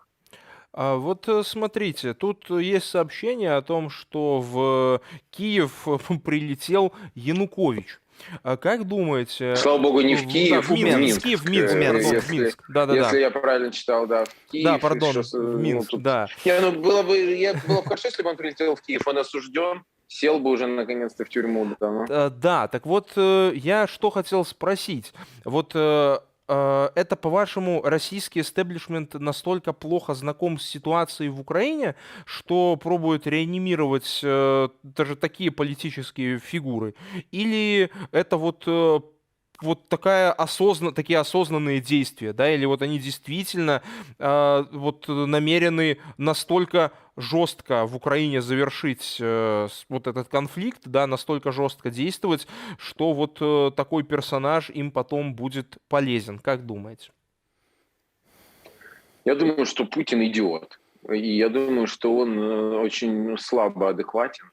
И поэтому у него в голове может быть все что угодно. Может, он верит, что может Януковича поставить нам тут в президенты. Ну, конечно, это абсолютно невозможно. Конечно, это Янукович персонаж совершенно, ну, то есть понятный всем, что полностью, ну, человек осужденный в Украине, которого ненавидят украинцы, который предал свою родину тогда, обратившись к России о ведении войск.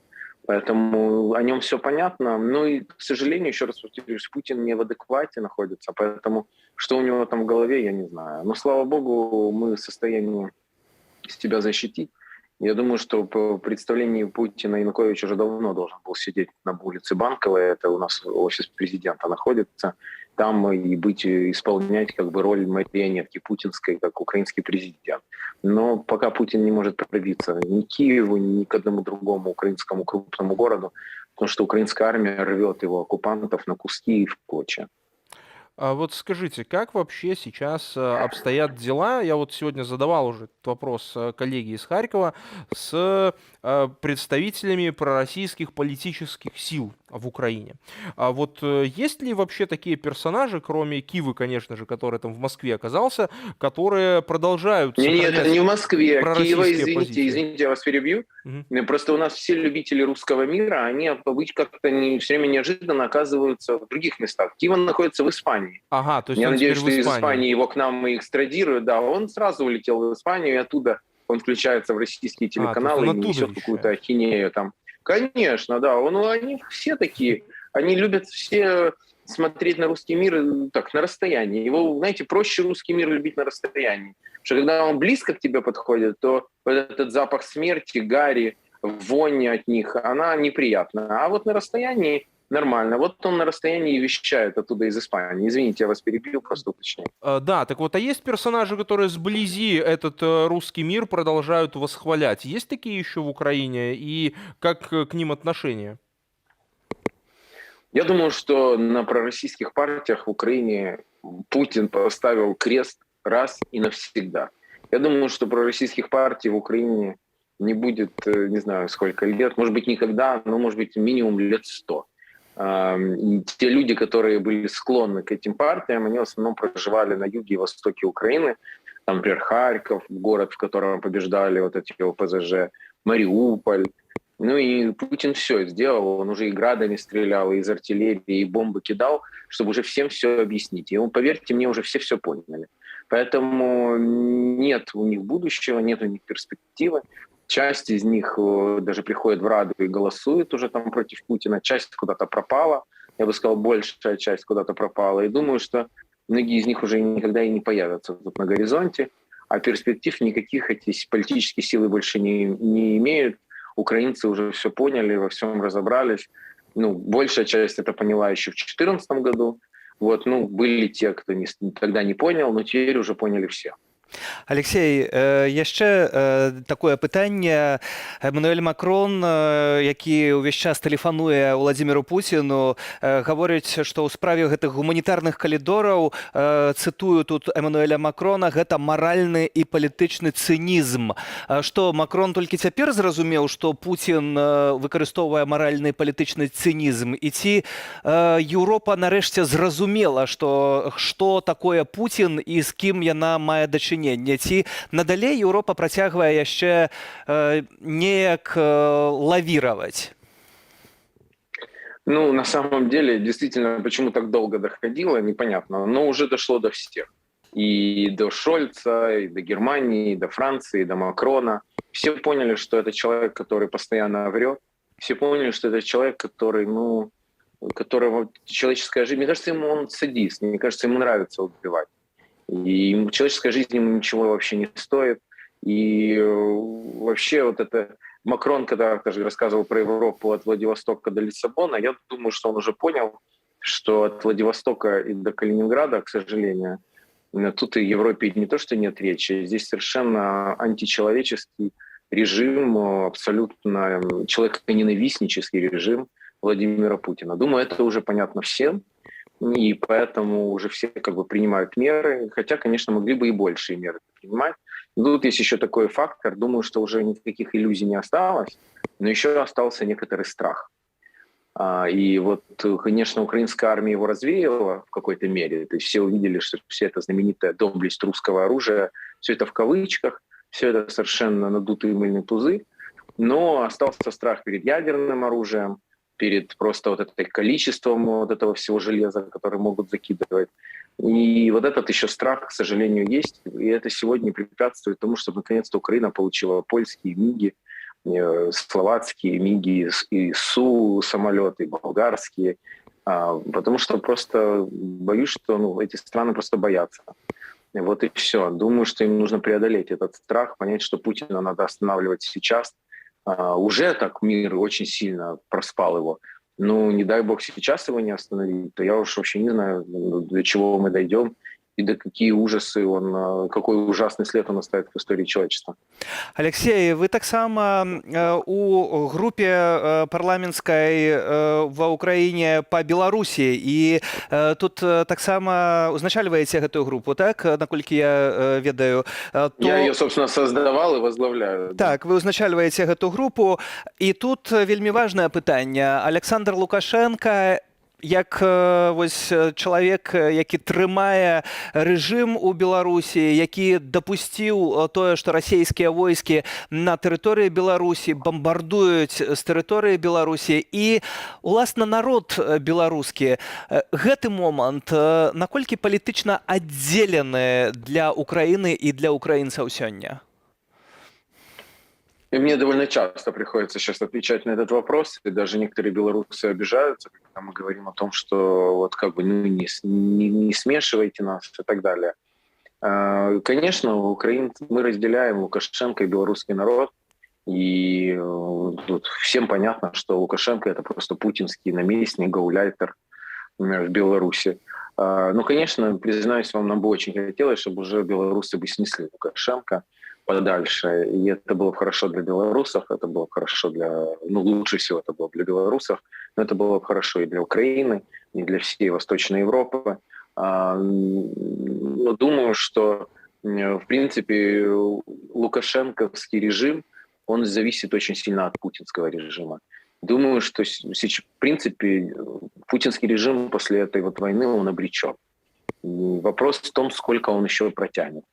Но когда он будет идти на дно, то и лукашенковский режим пойдет, я думаю, вместе с ним. Это из хороших новостей. Также хорошо то, что, я думаю, во многом благодаря в том числе позиции самих белорусов, которые не хотят идти воевать против Украины, Лукашенко не осмеливается. Во-первых, он испугался, боится украинскую армию, боится последствий возможных. Я думаю, что он такой, знаете, такой хитрый подонок, который вот чувствует, что Путин идет ко дну, и он совершенно не хочет с ним идти ко дну. Ну и дай бог, чтобы хотя бы вот это преступление он не совершил, чтобы он не бросил белорусов в эту мясорубку против украинцев. Потому что если он это сделает, то, конечно, для отношений между народами и для всего это будет очень болезненно, и это будет огромная катастрофа для наших народов. Поэтому я очень надеюсь, что этого не произойдет. Хочу поблагодарить тех белорусов, а их уже десятки, которые воюют на стороне Украины, и добровольцы присоединяются к Украине и помогают, знаете, за нашу и вашу свободу воевать. Да, вот тут еще также приходят новости о том, что Евросоюз начал процедуры рассмотрения заявок Украины, Грузии и Молдовы на присоединение. Давайте попробуем с вами вот подумать, насколько за этими словами стоят реальные действия, да, и реальные намерения, чем просто символические знаки. Как по-вашему, вот в процентном соотношении даже, если так взять грубо, сколько за этими словами символизма, а сколько желаний реальных действий? Я думаю, что у каждого свое. Я знаю, что очень многие в Евросоюзе верят в Украину и хотят ее видеть в составе Евросоюза. Также знаю, что многие не верят и не особо хотят ее видеть. Но сегодня есть общественное мнение, которое во всем мире, конечно, на стороне Украины.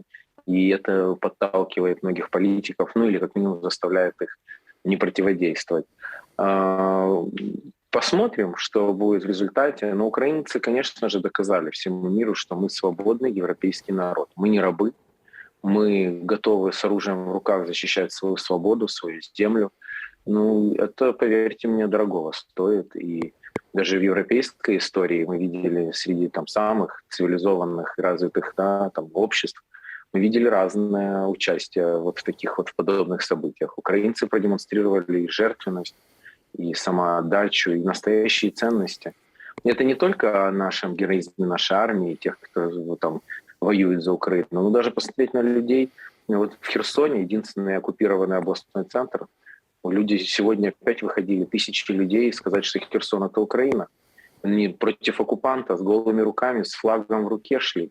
Просто вот это ценности, это то, о чем вот мы говорим, а вот это самоорганизация колоссальная украинцев. То есть нам не нужно, чтобы кто-то дал сверху команду. Сейчас развернулось колоссальное волонтерское движение, помощь армии, помощь беженцам. Все это делают украинцы сами, без всякого участия государства. И это огромный, вот, мне кажется, показатель того, что украинцы — это состоявшаяся европейская нация, которая место в европейской семье народов.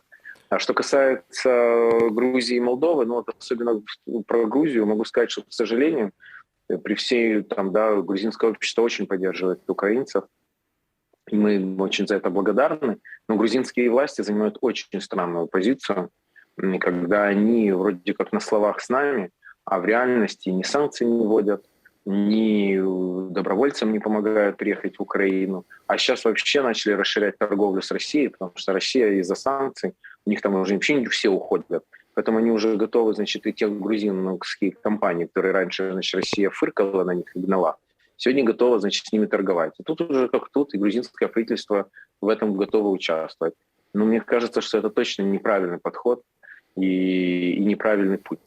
Смотрите, и вот финальная, вот эта позиция Запада, да, нежелание закрывать небо над Украиной и проволочки в предоставлении самолетов, то есть, помощи такой конкретной военной на большом масштабе. С чем это связано? По-вашему, это реально страх конфликта с Россией, вот реального, или действия российских лоббистов, которые были в Евросоюзе в определенный момент очень сильны? Я думаю, что все. Российские лоббисты тоже уже обнулены. И все эти персонажи, я видел их много в парламентской ассамблее Совета Европы, в ПАСЕ. И скажу вам, что они теперь все, уже прозрели. Кто-то искренне, кто-то, может быть, не очень, но в любом случае Россию они лоббировать не будут. Я думаю, что сейчас речь идет о страхе. У Европы по-прежнему есть страх перед Путиным. И это плохо, потому что страх, он никогда не является хорошим советчиком. И я обращаюсь к европейским политикам: посмотрите на украинцев.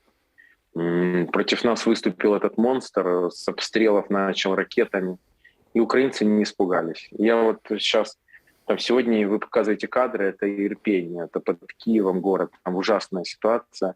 Я сегодня там был, там людей эвакуируют, я общался с людьми. Но даже там люди, которые идут с детьми, с кошкой, с собакой, с последним какой-то котомкой своей, они настроены по-боевому. Никто не... Там нет, я реально не... Да, конечно, люди очень переживают, люди напуганы обстрелами, но ни у кого даже нет мысли, что давайте сдаваться. Поэтому наоборот, все общество сейчас просто, наоборот, все поднялись, и общий дух такой очень высокий, того, что мы сейчас уже надо побеждать, и все. Поэтому очень хотелось бы, чтобы этот дух как-то перекинулся и на наших европейских политиков. Что общество, я вижу, что в Европе на самом деле тоже очень поддерживает. А вот европейских политиков многих есть еще страх. Очень хочется, чтобы они избавились от этого страха, и тогда свободный мир продемонстрирует еще раз всем свою победу. Дякую вам. Алексей Гончаренко, депутат Верховної Ради і так само чоловік, який узначальває працоўную групу ў Радзе па Беларусі. Тым часам кіраўнік камітэту Кангрэсу ЗША, кіраўнікі ўзгаднілі законапраект аб забароне імпарту нафты з Расійскай Федэрацыі, адмене нармальных гандлёвых адносінаў з Расіяй і Беларуссю, як паведамляе агентства Reuters. Да, вот только самое главное, мне кажется, в этом моменте, будут ли следить за исполнением этих санкций и будут ли вторичные санкции распространяться на тех партнеров Соединенных Штатов Америки, которые будут их нарушать. Вот это самое главное, потому что если это условие будет выполнено, то тогда и европейский рынок, да и в принципе большинство международных площадок для российских энергоносителей будут закрыты. Тем временем госсекретарь США Энтони Блинкен во время пребывания Германия с официальным визитом в Литве, отметил высокий эффект санкций, уже введенных Штатами и европейским сообществом в качестве ответа на российскую агрессию. Последствия экономических санкций и ограничительных мер, которые США ввели вместе с партнерами, оказались беспрецедентными. Они уже возымели колоссальный эффект. Рубль рухнул, кредитный рейтинг России понизился до катастрофических значений. Огромное количество компаний покинули тамошний рынок. Кроме того, мы ограничили экспорт технологий, что уже в ближайшее время скажется на оборонной сфере России, развитии аэрокосмической и энергетической отраслей. Позиция НАТО максимально четкая. Если кто-либо, когда-либо посягнет на территорию государств, входящих в НАТО, США вместе с союзниками сделают все возможное, чтобы защитить каждый сантиметр этих стран. Спадарства, з намі на сувязі спадарня Людмила Куніцина, її муж і син знаходяться у Ірпіні, ужо які ми узгадували сьогодні, і ад іх амаль што нема ніякіх звестак. Час ад часу жанчына атрымлівае ад іх смс-паведамленне, што яны жывыя. Гэта, канешне ж, самае галоўнае ў такой сітуацыі. Але якая інфармацыя даходзіць ад тых, хто знаходзіцца там на месцы? Здравствуйте, Людмила. Какие подробности вы знаете о ваших близких на данный момент? И что вы знаете о том, что происходит в городе? Добрый вечер. Напрямую, как вы и сказали, я получаю только СМС о том, что они живы. Остальная информация идет по группам, по Фейсбуку, то есть по тем каналам, которые, в принципе, могут быть доступны. Информация, что света нет, газа нет, никакие коммуникации не работают. Подтвердилось, что танки заехали в тот жилищный комплекс новостроя, где они находятся, и танки бьют прямо по жилым домам. Скажите, а есть ли какая-либо информация о гуманитарных коридорах? Возможно ли было эвакуироваться из Ирпеня? Россия говорит про гуманитарные коридоры, но вчера вы знаете, что при эвакуации погибла целая семья, в том числе и дети. И я считаю, что это вообще недопустимо. Я сейчас отслеживаю российские источники информации. Они врут, понимаете? Я сейчас смотрю на это все, я вспоминаю Чечню, как они врали тоже, что чеченцы плохие. Мы сейчас на этом месте, мы сейчас это переживаем. Никаких гуманитарных коридоров нет. На российском блокпосте отбирают телефоны и их уничтожают, чтобы не было никакой фиксации о том, что уничтожается мирное население. Вчера при эвакуации минометом была убита целая семья. Были обстреляны автоматом люди, которые эвакуировались, мирные жители. Я хочу, чтобы об этом кричали на весь мир и знали, что идет геноцид украинского народа. Скажите, это не должно... Тут поступает информация о том, что оккупанты запрещают людям покидать свои дома в Ирпене. И насколько вообще обстоит там сложная ситуация с продовольствием тогда совсем? То есть как люди тогда это переживают? Я не знаю, вы знаете, у меня нет информации, у меня там и родная тетя с семьей. В том-то и дело страшно, что нет информации вообще никакой, как люди выживают. И потому что нет ни воды, ни еды, ничего нет. Весь город находится в аду. При этом получается, что российская пропаганда все время повторяет о том, что люди, которые там попали, находятся в этих городах, их обстреливают какие-то свои собственные силы украинские, что является абсолютным абсурдом. Да, и причем российские источники говорят о том, что они дают шанс вылететь на Белоруссию, дают шанс вылететь на Россию. Это бред. Это просто бред. Даже если это есть, никто не поедет. Мы украинцы, и мы будем жить тут.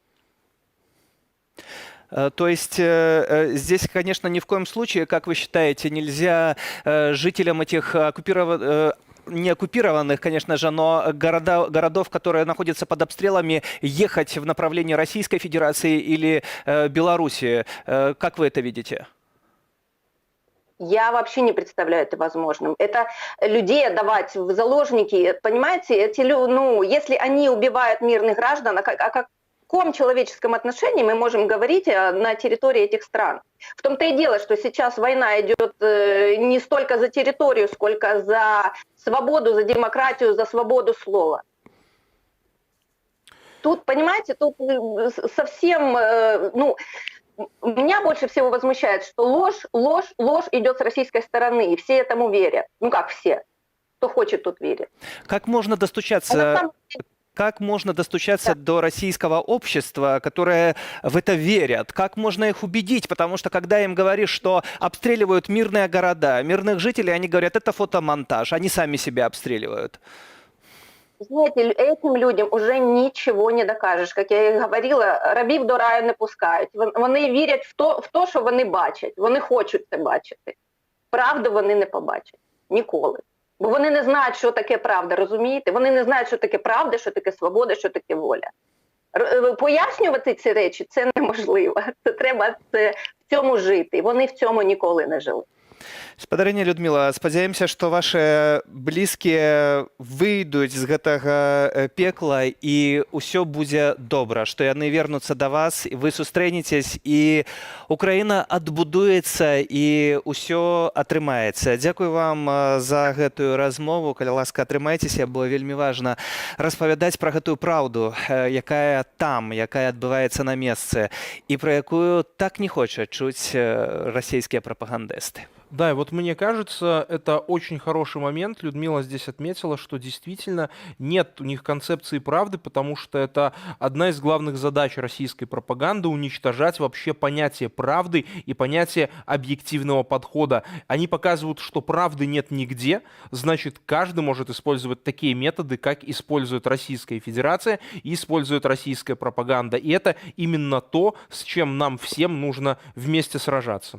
Зрэшты, толькі што з'явілася інфармацыя, што трэці раунд расійска-украінскіх перамоваў, які адбыўся ў Беларусі, завершаны на дадзены момант. Чакаем на падрабязнасці. Да, и вот кажется то, что и гуманитарные коридоры, про которые вот сегодня мы много говорили, должны быть в повестке дня данных переговоров. Вот это тоже очень важный момент, поскольку мы видим, да, что пока россияне просто заявляют о том, что есть у них гуманитарные коридоры в Россию, однако как украинцам, против которых Россия применяет тяжелую артиллерию по жилым кварталам, вообще можно даже думать о переезде в эту страну, понятно, плохо. На нашем телеканале сегодня спадарства мусила адбыцца прэм'ера новой гістарычна-забаўляльнай перадачы под назвай «Вусы з Карыны» пра нечаканыя павароты ў беларускай гісторыі, але 24 лютага адбыўся яшчэ больш нечаканы паварот. Расія распачала вайну ва ўкраіне. Аўтары праграмы лічаць, што цяпер вельмі важна пазнаёміцца з ключавымі падзеямі і асобамі украінскай гісторыі. Па панядзелках у эфіры Белсату і на ютуб-канале Белсат Гісторыя будзеце, спадзяюся, глядзець спецпраект ад праграмы «Вусы з Карыны. Вольныя людзі Украины». И уже, спадарства, давайте поглядим фрагмент. 24 лютага 2022 года адкрыўся зусім іншы фронт. Пачалася сапраўдная вайна і стала не да гумару. Таму мы вырашылі адкласці нашу перадачу да мірных часоў і зрабіць цыкл кароткіх перадач пра гісторыю Украіны, якая зараз б'ецца за сваю незалежнасць. Пра гістарычныя сувязі паміж нашымі народамі і пра тое, чаму змаганне за праўду Украіны цяпер – гэта наша агульнае змаганне.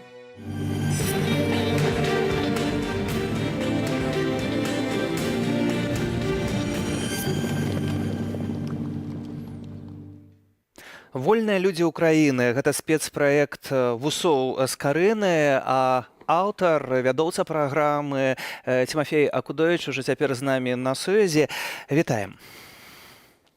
Добрый день. Добрый день. Спадару Тимофей, я бачыў пілотную праграму, якую вы рыхтавалі «Вусы з Карыны». Вельмі яна мне падабалася і спадзяваўся, што яна сапраўды з'явіцца ў эфір, але усё змянілася. Змяніліся і нашыя эфіры, і нашая праца, і гэта, канешне ж, зразумела. Ведаю, што Першая вось гэтая праграма адмысловага праекту «Вольныя людзі Украіны» — гэта Запаріжска Січ, так, Запорожская Сеч. А чаму менавіта гэта? Слухайте, ну просто гэта першая, напэўна, две прычыны. Мы па-хуткаму спрабавалі зразумець, як нам расказаць пра Украіну ў цяперашніх умовах. Вось, і ну, першае, што прыходзіць у галаву, калі кажаш пра Украіну, гэта казацтва. Там нават можа не проста не толькі сама Сеч запорожская, а ў прынцыпе сама з'ява казацтва. І ну, просто лагічна выскачыла гэта тэма сама па сабе. Другая прычына ў тым, што мы ў гэтым нашым спецпраекце, апроч таго, што паспрабуем расказаць пра гісторыю Украіны, пра нейкія асобныя моманты, мы паспрабуем навязаць масточкі з сучаснасцю і зразумець, як гэта звязана мінулае з сучасным. І падаецца, зараз казацтва гэта тое, што вот вяртаецца ва Украіну ў поўнамаштабнай з'яве, на жаль, што вот эта вот ваяўнічасць народа зноўку вымушана праяўляць сябе ў 21 стагоддзі. Вось гэта такая натуральная уменне зліцца украінцаў, злавацца на несправядлівасць, што яна вярнулася. І вот, ну, захацелася просто пра гэта абазначыць. Напэўна, ёсць яшчэ трэці момант. Мы ўсё-такі паспрабуем нашай перадачы казаць пра рэчы, якія звязваюць Украіну з Беларусю. А казацтва звязвае вельмі па-рознаму, но тут мы хацелі сказаць пра тое, што ёсць эту перадачу, што ўсё-такі заўсёды вялікі працэнт казацтва были люди выходцы из Беларуси, что есть речи, которые нас связывают и в этой з'яве. Скажите, вот тут очень важный вопрос, мне кажется, особенно в свете вот теперешних событий, на каком моменте истории белорусам и украинцам нужно сконцентрироваться для того, чтобы говорить о совместном наследии? То есть какой-либо момент в истории или какая-либо персоналия, о которой следует говорить, как вот о такой базе для сотрудничества, да, которую стоит вспоминать, когда мы говорим о вот именно совместном видении будущего и совместном видении истории в тот же самый момент? Слухайте, ну тут можна ж з розных бакоў падысці. Нас-то у гісторыі па шчырасці ніколі нічога і не раздзяляла, у тым сэнсе, што гэта вялізныя землі Русі з самых старых часоў. Гэта нешта такое заўсёды аб'ядноўвалася нечым супольным, і мы па шчырасці-то толькі ў 20 стагоддзі вот былі пачалі раздзяляцца на две дзяржавы. Калі все-таки шукаць нешта, то ну, напэўна, самае буйное гэта зноўку. Гэта з'ява казакоў, якія з'явіліся, абазначылі сябе, у якіх ёсць кавалачак Беларусі. І вялікая трагедыя 17 стагоддзя, калі гэта казаччына павярнулася супраць дзяржавы, унутры якой яна была. І па сутнасці вот гэты вялікі канфлікт Русі з Рэччу Паспалітай шмат у чым і разбіў нас усіх. Так, мы з-за гэтага канфлікту ўсе страцілі дзяржаўнасць, да, палякі, беларусы, літоўцы, украінцы. Вось, і, напэўна, гэта нейкі той набор фактаў і памылак, якія нам трэба зараз пераасэнсоўваць, каб рухацца наперад. Ну вот а позитивное это что? Вот какой позитивный момент? Вот мне потому что в первую очередь фигура Константина Острожского приходит в голову, но может есть еще какие-то вещи, какой-либо общий герой или общий период? Ну, вот у нас другая перадача будзе прысвечана Піліпу Орліку. Так, аднаму з самых знакамітых гетманаў ўжо гетманшчыны, ўжо далей за Запорожскую Сеч. Чалавек, які быў выхадцам з Беларусі. Вось, і ну, я там дазваляю сабе такія пэўныя разважанні, што можа нават пэўным па характары быў беларусам, бо змагаўся менш не столькі шаблей, колькі пяром, але пры гэтым застаўся ў гісторыі Украіны адзін з важнейшых персанажаў. Ну вот гэта, напэўна, адна з тых асобаў, якая нас аб'ядноўвае. Будзем глядзець абавязкова і захочваем спадарства таксама глядзець гэтую праграму. Дзякуй вам, Тимофей Акудович, гісторык, аўтар, вядоўца праграмы, вусыскарыны, ну і адмысловы спецпраект «Вольныя людзі Украіны», бо, як мы гаварылі, ўсё змяняецца, і Белсат падрыхтаваў гэты праект па панядзелках. Ну і таксама на YouTube-канале «Белсат Гісторыя» заахвочваем. З'явілася інфармацыя, што трэці раунд перамоваў Украіны і Расіі ў Беларусі завершаны, і старшыня кабінету прэзідэнта Украіны Міхаіл Падалёўскі Подоляк, советник дорадца президента Украины Михаил Подоляк написал наступное, зачитаю по-российску. Третий раунд переговоров закончился, есть небольшие положительные сдвиги по улучшению логистики гуманитарных коридоров, по базовому политическому блоку урегулирование вместе с прекращением огня и гарантиями безопасности интенсивные консультации продолжены. Па сутнасці, нічога вялікага новага, нейкіх адкрыццяў, як і чакалася, не адбылося. І, спадарства, мы пачыналі наш эфір з таго, што за долар у Расіі давалі 142 рублі, заканчваем эфір, што за яго даюць 154 рублі, так што эфір яшчэ не скончваецца. А долар ўсцяж расце, ляціць некуды, як у Гоголя, куда мчишься ты, тройка, да, не дает ответа. Спадарства, гэтыя 2 гадзіны эфіру мы завяршаем. Зміцер Міцкевіч па-руску, Сергей Пацасоны па-беларуску. Ставім кропку, але гэта не азначае, што Белсат спыняе сваю працу. Ужо праз момант з'явіцца іншая пара вядоўцаў, якія працягнуць працу. І заахвочваю увесь час шукаць больш інфармацыі ў нас на інтэрнэт, старонцы belsat.eu, у нашым тэлеграм-канале Белсату. Мы ўвесь час працуем цэлымі сотнямі, каб вы маглі ведаць больш. Так што заставайцеся з Белсатам.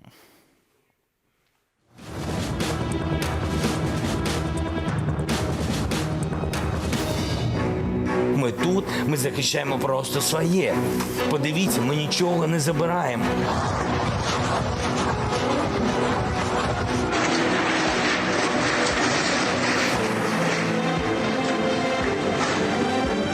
Посмотрите, адекватные русские, что вы делаете? Центр города, площадь, остановитесь, выходите, пока не поздно, у себя там. Тут происходит полный беспредел.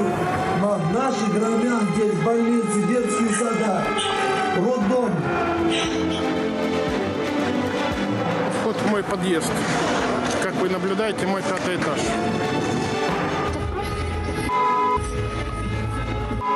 Український Харків, центр міста. Ми тут зібралися для того, щоб його захистити. Російський військовий корабль. Іди на... Давай, штурман! Це вони, завойовники, прийшли на нашу землю. Вони кидають свою техніку та в***ють. Так буде з кожним. Ми відстоїмо нашу землю. Слава Україні! От це я розумію, молодці. Хочуть щось довести війною, але в руський мір вже ніхто не хоче.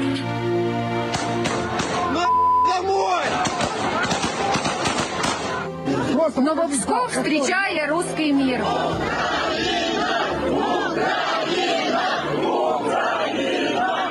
Здесь не бывает больших и маленьких минут, часов или сантиметров. Каждая секунда может оказаться решающей. Наши собратья на оккупированных территориях поднимают наш график плечами. Они делают все, чтобы график встречи российского давления и нашего подъема был как можно выше в нашу пользу.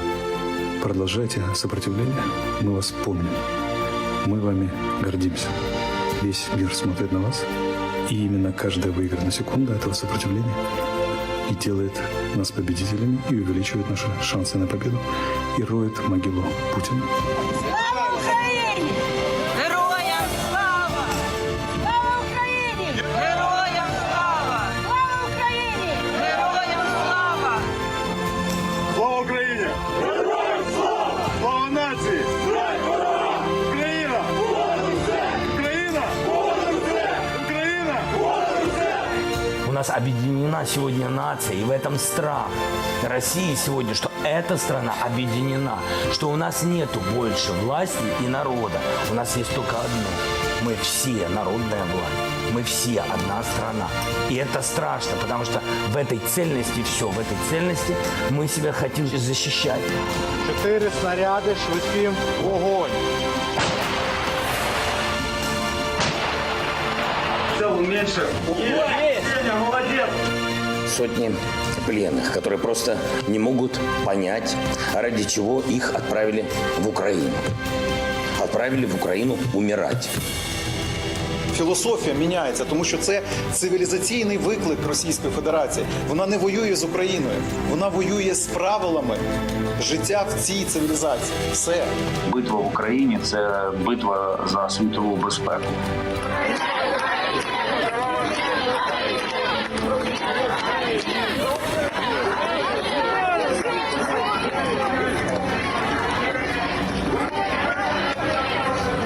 Любое слово важнее выстрела. Если можешь сначала сказать, а потом выстрелить, делай так. Я живу такими принципами. Мне важна эта поддержка. И я хочу обратиться к миру и к этим прекрасным людям во всем мире, чтобы эта поддержка не ослабляла, потому что она дает большую уверенность. Эта поддержка говорит о том, что мы все делаем правильно, мы все делаем верно. И в этом есть сила духа и сила мира. И я очень рад, что мир объединился. Жаль, конечно, что такой ценой.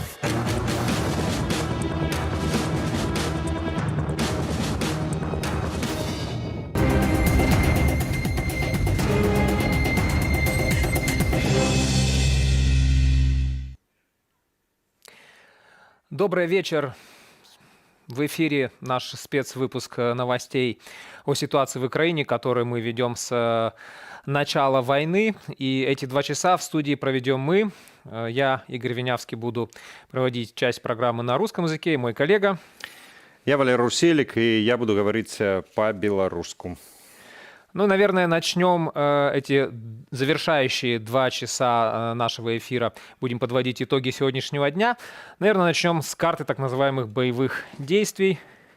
Расскажем, что сегодня происходило на территории Украины. Российская группировка перешла к накоплению ресурсов для штурма Киева. Одновременно оккупанты не оставляют попыток осуществить подготовку к наступлению на Полесском, Северском, Донецком, Таврическом направлениях. На Полесском направлении россияне пытаются установить полный контроль над городами Буча и Ирпень и приблизиться к столице Украины. В районе города Ирпень осуществляется выдвижение танковых и мотострелковых подразделений. С территории Республики Беларусь через Чернобыльскую зону отчуждения продолжается снабжение топливом и другими материалами, средствами для оккупационных войск. На северском направлении оккупанты пытаются обеспечить тактическое преимущество для выхода в восточные окрестности Киева через Броварские и Бориспольские районы.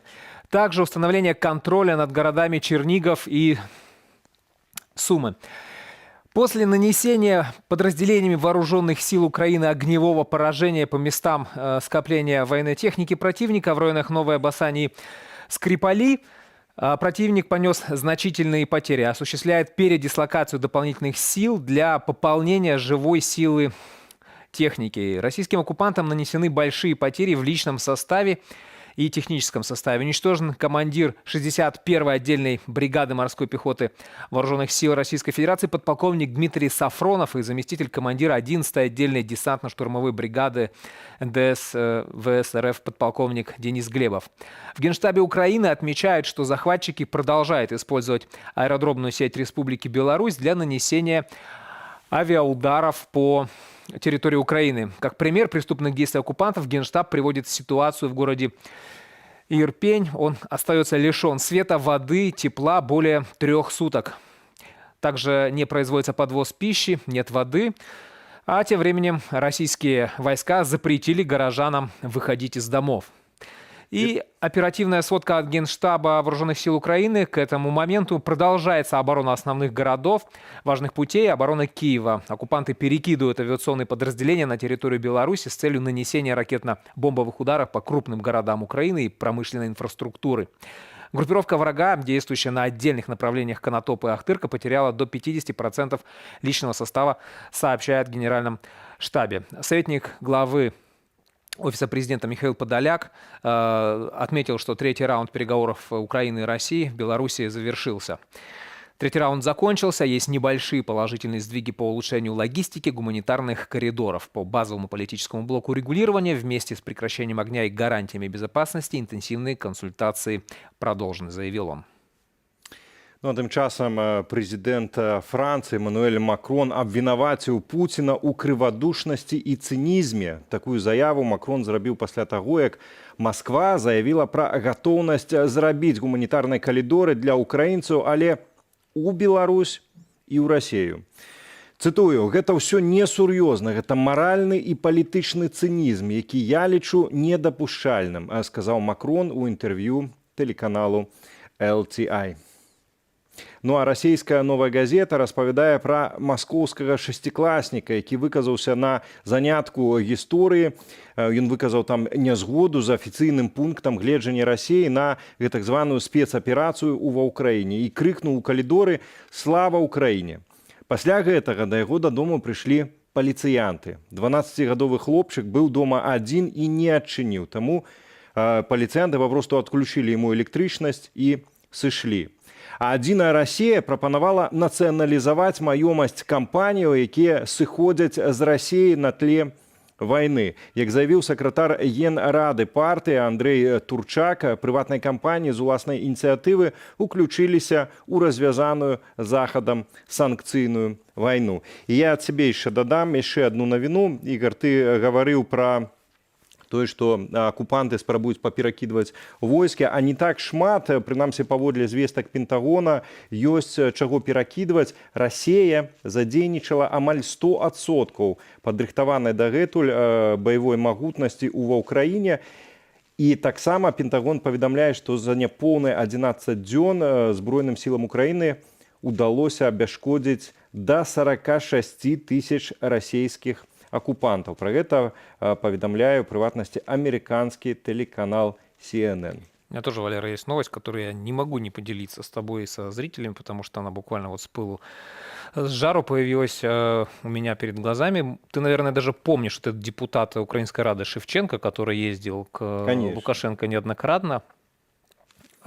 Признавался ему в любви. При попытке покинуть Украину захвачен, можно сказать, задержан или арестован, потому что не имел права покидать страну, так как является гражданином призывного возраста. Но вот, не знаю, видимо, хотел, наверное, опять в очередной раз съездить к Лукашенко.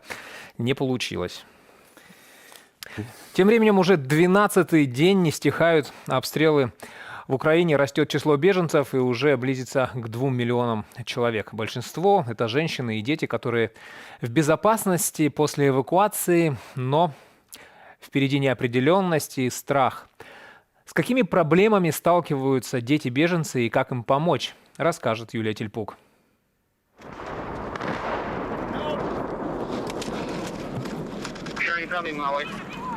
Ирпень в воскресенье. После обстрела жилых домов люди спасают семьи. Военные помогают, особенно детям, и также морально.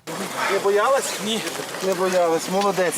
Зеленого коридора нет, поэтому беженцев стараются сопровождать. Днем ранее 215 детей эвакуировали из детского дома в Запорожье, когда российские войска атаковали атомную электростанцию неподалеку. Страшно оставаться в Запорожье, когда воют сирены воздушной тревоги и нужно постоянно прятаться в подвале. Мы на тот момент, когда все начиналось, то есть были в приюте, мы вообще проснулись в 5:30 утра от начала взрыва, то есть еще 24 числа. И время от времени мы слышали эти взрывы. Когда мы слышали взрывы, то есть нас сразу собирали, эвакуировали в детский садик рядом. Более суток понадобилось, чтобы вывести детей за границу. Польский отель «Осса» принял сирот из нескольких интернатов Украины – Киева, Одессы, Харькова в сопровождении их опекунов. Они спрашивают, что, когда закончится, когда это вообще закончится, что будет. Им страшно, и нам страшно. Нам нечего им ответить. Мы не знаем, что будет завтра, что будет через час. Психолог Наталья Скипская считает, что дети, живущие без родителей, более подготовлены к таким переменам, поскольку имеют опыт потери дома. Наиболее чувствительны дети, которых вывезли без родителей. И тем, и другим, и третьим, которые рядом с родными, помочь можно определенностью. Нужны опоры и границы.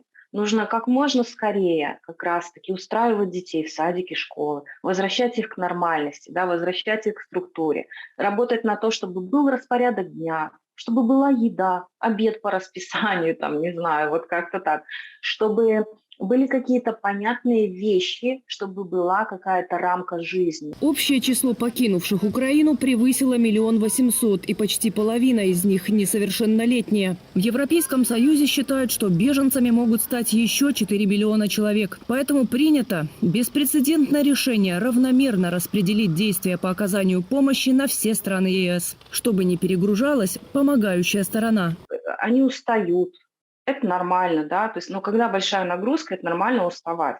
И тогда не хватает ресурсов на то, чтобы сохранять какую-то теплоту, доброту, человечность. И поэтому очень здорово то, что их распределяют, потому что дети имеют возможность попасть в более спокойное, более принимающее, более доброе какое-то окружение. Хорошо, если каждый ребенок пообщается с психологом. Хорошо, если сразу начнет изучать язык помогающей страны. К примеру, в Польше образовательные программы организовывают власти городов, фонды, отдельные учебные заведения, а также волонтеры. Финансовую помощь, вещевую и медикаментами для беженцев собирают во множестве стран мира, в том числе Беларуси и России, не согласные с политикой Путина и Лукашенко. Мне жалко людей и детей. Я люблю детей. Вот я принесла только детишкам, чтобы они рисовали, чтобы занимались. Их там накормят, накормили. Но чтобы дети были заняты чем-то. Глядя в глаза бегущим от войны, заметим тревожные взгляды матерей и любознательные детские. Даже в такой сложной ситуации дети знакомятся, пробуют играть и рисовать. Юлия Тельпук, Белсат.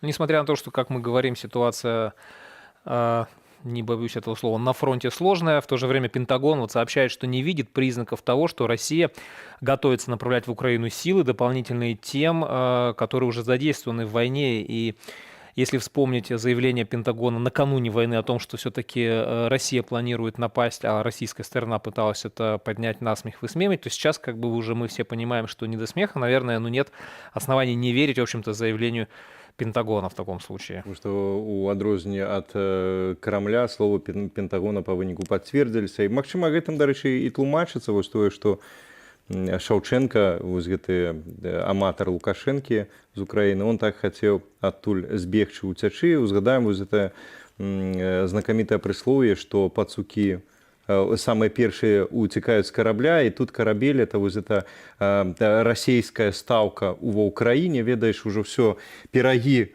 уже зацвели, уже пожухли все эти букетики, не дочекался он на блицкрику, что уедут. Еще там... и сообщение Пентагона. Ну, а тут еще и, ну все, нема чего ловить. Але ловить уже ему доведется, напевно, у таких больше сціснутых умовах і памяшканнях.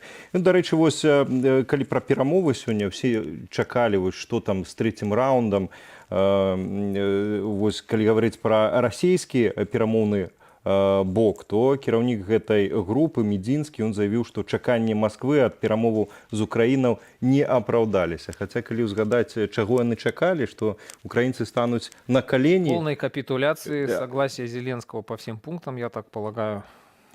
Ну, слухай, ну у іх насамрэч шмат чаго не апраўдалася. У іх та і не апраўдалася, што яны за 2 гадзіны ці за 2 дні там всю Украіну возьмуць. Так что, ну не диво, им пора, мне здаецца, привыкать. Тем не менее, нужно отметить, наверное, все-таки, да, что все-таки Кремль, получается, как бы мы видим, сдвигается с позиций определенных. То есть те требования, которые раньше выдвигались, уже, как мы знаем, уже сегодня 2 требования уже не звучания. Кстати говоря, можем сейчас послушать и прямую речь Мединского. Послушаем.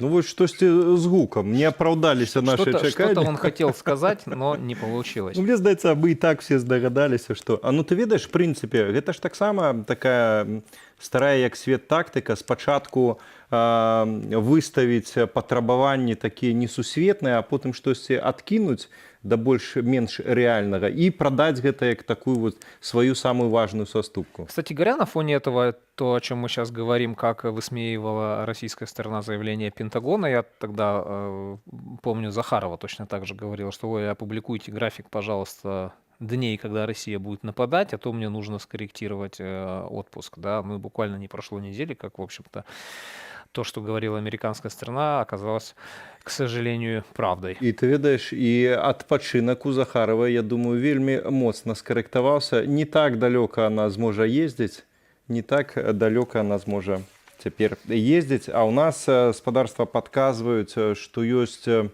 тэлефонная сувязь. Наталья Черненко, жыхарка Киеву, яе сваякі знаходзяцца ў Бучы і дасылаюць паведамленні, просяць пра дапамогу. Наталья, вітаем вас, ці чуеце нас? Здравствуйте, вітаю вас, слава Украине. Героям слава. Наталья, калі ласка, распавядзіце вось пра сітуацыю з вашымі сваякамі. Магчыма, наш эфір таксама чымсьці дапаможа, вось гэтыя просьбы пра дапамогу, калі ласка. Так, мої рідні знаходяться зараз у місті Буча, в городе Буча. Они находятся в подвале, и там ситуация очень печальная, очень жестокая. Нужно говорить, кричать во все иностранные средства массовой связи, чтобы правду узнали все, весь мир. Там люди просто в заточении уже 5-е сутки. У них уже все продовольствие, вся еда, вода закончились, нет электроэнергии, там холодно в подвалах, находятся маленькие дети. Никакие волонтеры не могут к ним добраться. Они просто у пастці. У них немає ніякого виходу. Кожен, хто виходить, як мені розповідала сестра, їх розстрілюють, не дивлячись, ніхто це, ні стара людина, мала, дитина. Они нарушают все договоренности, все Женевские конвенции, все нарушено. Это просто ужас, нет слов. Наталья, у вас какая-то возможность сейчас есть держать с ними связь, или там связи в городе тоже нет, все отключено? С 5 числа связи нет. Я даже боюсь представить, что там сейчас с родными происходит на данный момент. 5 числа, 5 марта, утром в 11 утра была последняя весточка от их. Просто молились сделать хоть что-нибудь, потому что они там умрут или от голода, или их просто там расстреляют. Скажите, а что-то российская сторона пыталась декларировать, то есть какие-то предложения для городских властей делала, то есть обещала какие-то зеленые коридоры на каких-то условиях? Конечно, были коридоры, было все договорено, но они расстреляли семью во время этого зеленого коридора. Понимаете, они расстреливают людей. Нужно кричать об этом на весь мир, они не соблюдают договоренности. Нужно безопасно вывести оттуда людей. И нужно делать это срочно, потому что там нет продовольствия, там нет уже никаких условий для существования. Они там находятся слишком долго. Нужно немедленно принимать меры. И я надеюсь, что весь мир нас услышит, и нам закроют небо, что надо это сделать, хоть какие-то шаги.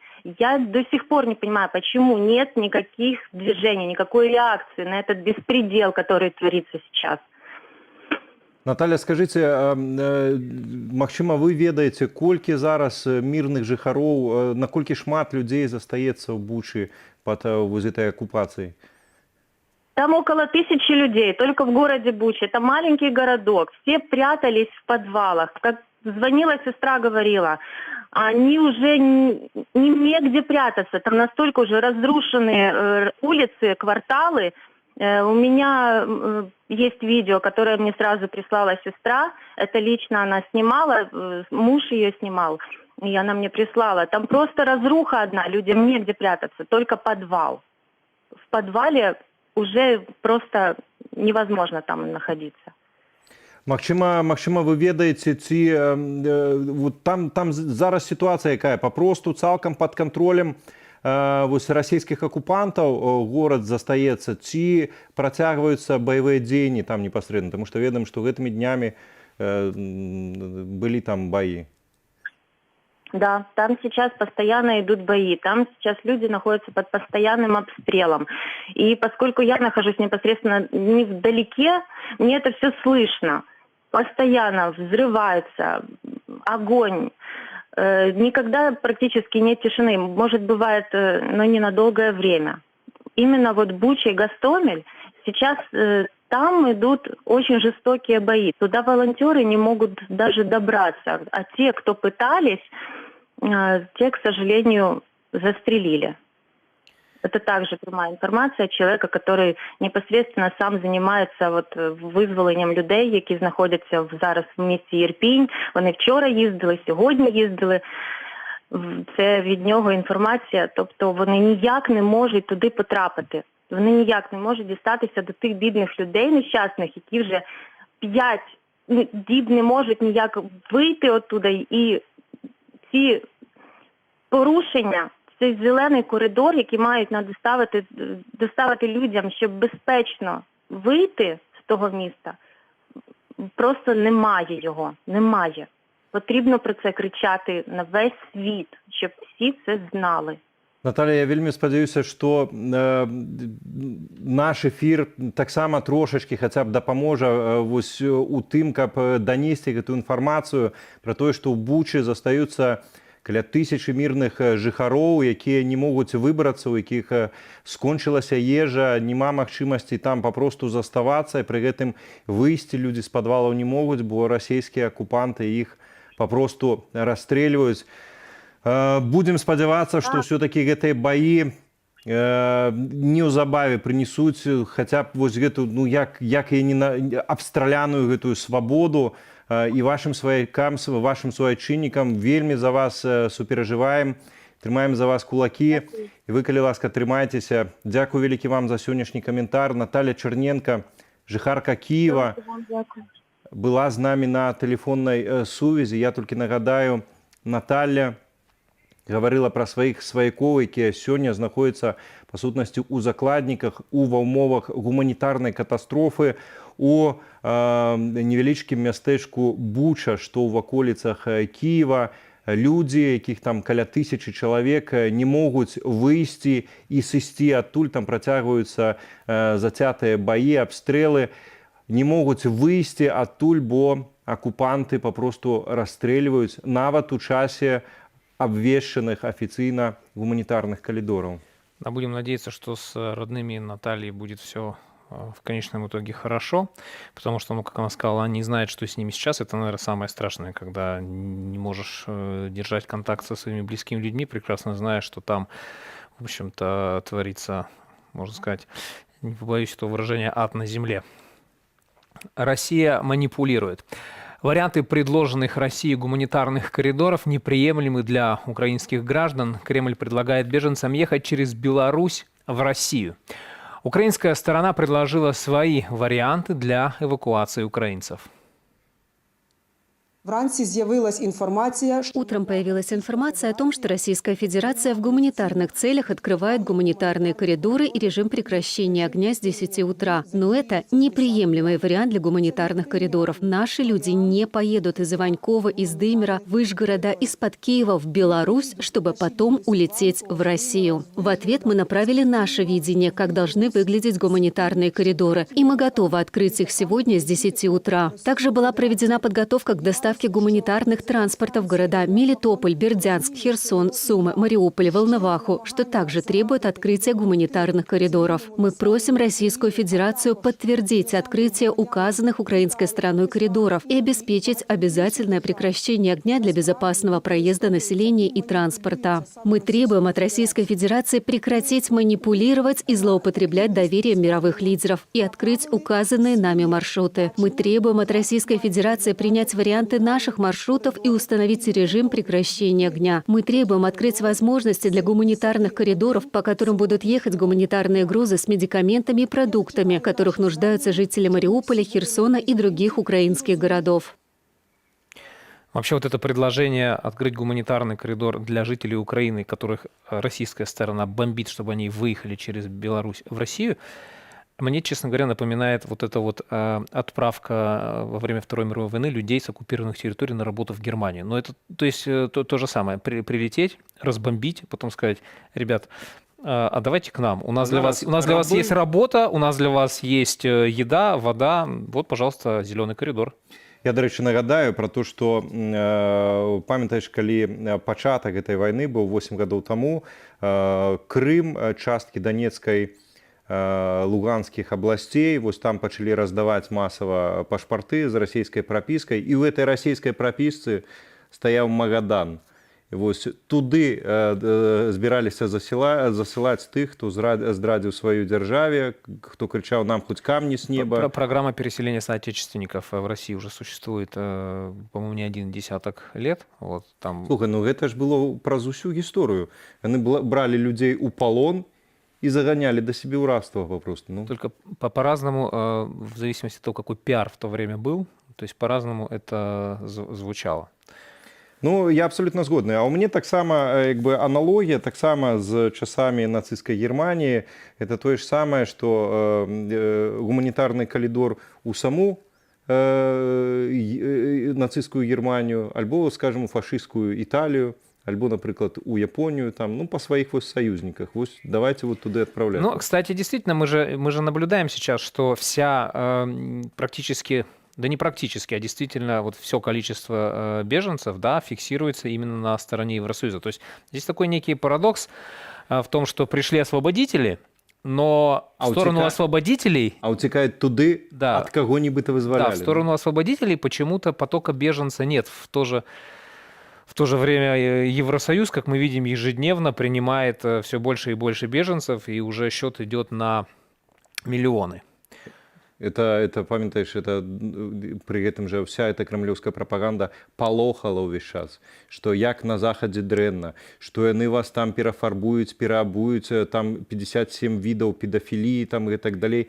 Ну нешта люди туды уцякаюць от этих вызволяльников. У нас на связи Екатерина Титова. Продолжаем тему ситуации в городе Буча, потому что это жительница именно города Буча, которая бежала оттуда, и давайте уже из первых уст, наверное, сейчас узнаем, в общем-то, как там сейчас ситуация обстоит. Екатерина, вы нас слышите? Здравствуйте. Да, здравствуйте. Здравствуйте. Когда вы покинули город, что вы можете нам рассказать о том, какая сейчас там обстановка? Мы изначально жили в Гостомеле. Вот. Гостомель это рядом с Бучей, это 5 километров. Собственно, с Гостомеля все началось. В наш дом обстреляли. У нас были бои прямо возле нашего дома. Мы просидели 2 дня в подвале и в один момент вылезли и поняли, что нужно срочно бежать или сейчас, или никогда. И мы собрали 4 рюкзака, 3, и вдвоем с 2 детьми бежали 5 километров через лес в Бучу. В Буче у нас знакомые, кумовья наши. Мы добежали через лес, остановились у них и, в общем-то, поняли, что то, что мы рассматривали как спасение, хотя бы временное, никаким спасением не являлось, потому что магазины в этой части Бучи, в лесной Буче, не работали. Света не было на тот момент уже 2 суток. Мы успели поймать какую-то связь, потом не было даже связи, нельзя было даже не позвонить, не отправить СМС. Потом еще исчезла вода в кране. Вот. И под окнами ездила вражеская техника. Было очень страшно, потому что мой муж тащил на себе мужчину, которого ранил русский БТР, просто потому что увидел его. Мужчина шел от своей сестры к себе домой. И на закруглении на кольце в Буче БТР ехал мимо, увидел его и пальнул в его сторону. И мужчина лежал несколько часов на остановке с осколочными ранениями тазовой области. Каким-то образом он смог вызвонить себе подмогу. Подмога смогла вызвонить его родственников, и 2 женщины 3 часа тащили его в вот этого закругления, там, где он пострадал, и до его дома. И потом каким-то образом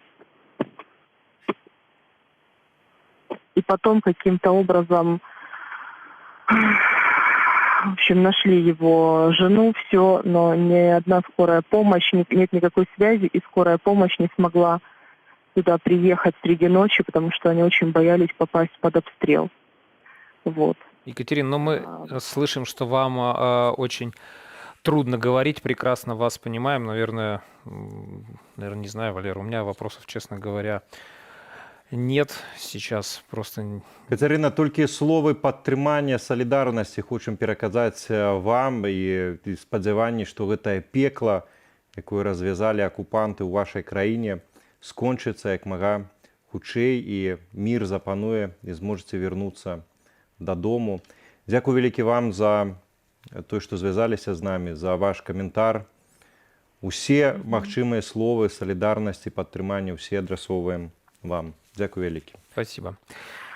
Между тем, вот Пентагон подсчитал количество ракет, которые были выпущены российской стороной по Украине. Цифра 625. 625 ракет на сегодняшний день. Не так шмат, да 666 засталося, ведаючы любоў Крамля да розных лічбаў, датаў, містыфікацыі і так далей. Вось. А, дарэчы, наконт перамоваў, пра которые пра трэці раунд яшчэ сёння гаварылі, ёсць яшчэ некаторыя падрабязнасці. Дык вось Медзінскі Владзімір, кіраўнік расійскай групы, ён сказаў, што спадзяемся, што ад заўтра гуманітарныя калідоры запрацуюць. Хацелася б верыць, хаця цяжка верыць дзяржаве, якая ўвесь час парушае ўсялякія дамоўленасці, але ўсё адно хочацца верыць, каб у прыватнасці жыхары Бучы здолелі выйсці з гэтага пекла, і не толькі яны, але і жыхары цэлага шэрагу украінскіх гарадоў і сёлаў. Ну и новый тренд. Российские государственные СМИ обвиняют Украину в разработке ядерного оружия еще с момента аннексии Крыма и гибридной агрессии России в Донецке и Луганске. Что стоит за этими обвинениями, расскажет наш коллега Ярослав Стешек. Смотрите, адекватные русские, что вы делаете? Центр города, площадь, Российские солдаты не нашли в Украине угнетенных русскоязычных жителей, которые встречали бы их с цветами. И теперь российские СМИ и чиновники ищут новое оправдание обстрелам украинских городов. Оказывается, Украина готовилась угрожать всему миру и России ядерной бомбой. Технический, технологический потенциал есть, об этом президент Путин тоже говорил, и наши эксперты комментировали эту ситуацию. Но я вам могу ответственно заявить, что мы этого сделать не позволим. И вот от чего Кремль спасает мировой порядок. Якобы еще президент Петр Порошенко 8 лет назад негласно распорядился создать урановые и плутониевые бомбы, а Запад мог передать ему технологии обогащения радиоактивных материалов. И Владимир Зеленский якобы продолжает дело Порошенко. В качестве доказательства российские СМИ ссылаются на анонимный источник во власти, который ссылается на данные СВР, службы внешней разведки. Ее возглавляет еще советский шпион Сергей Нарышкин. А я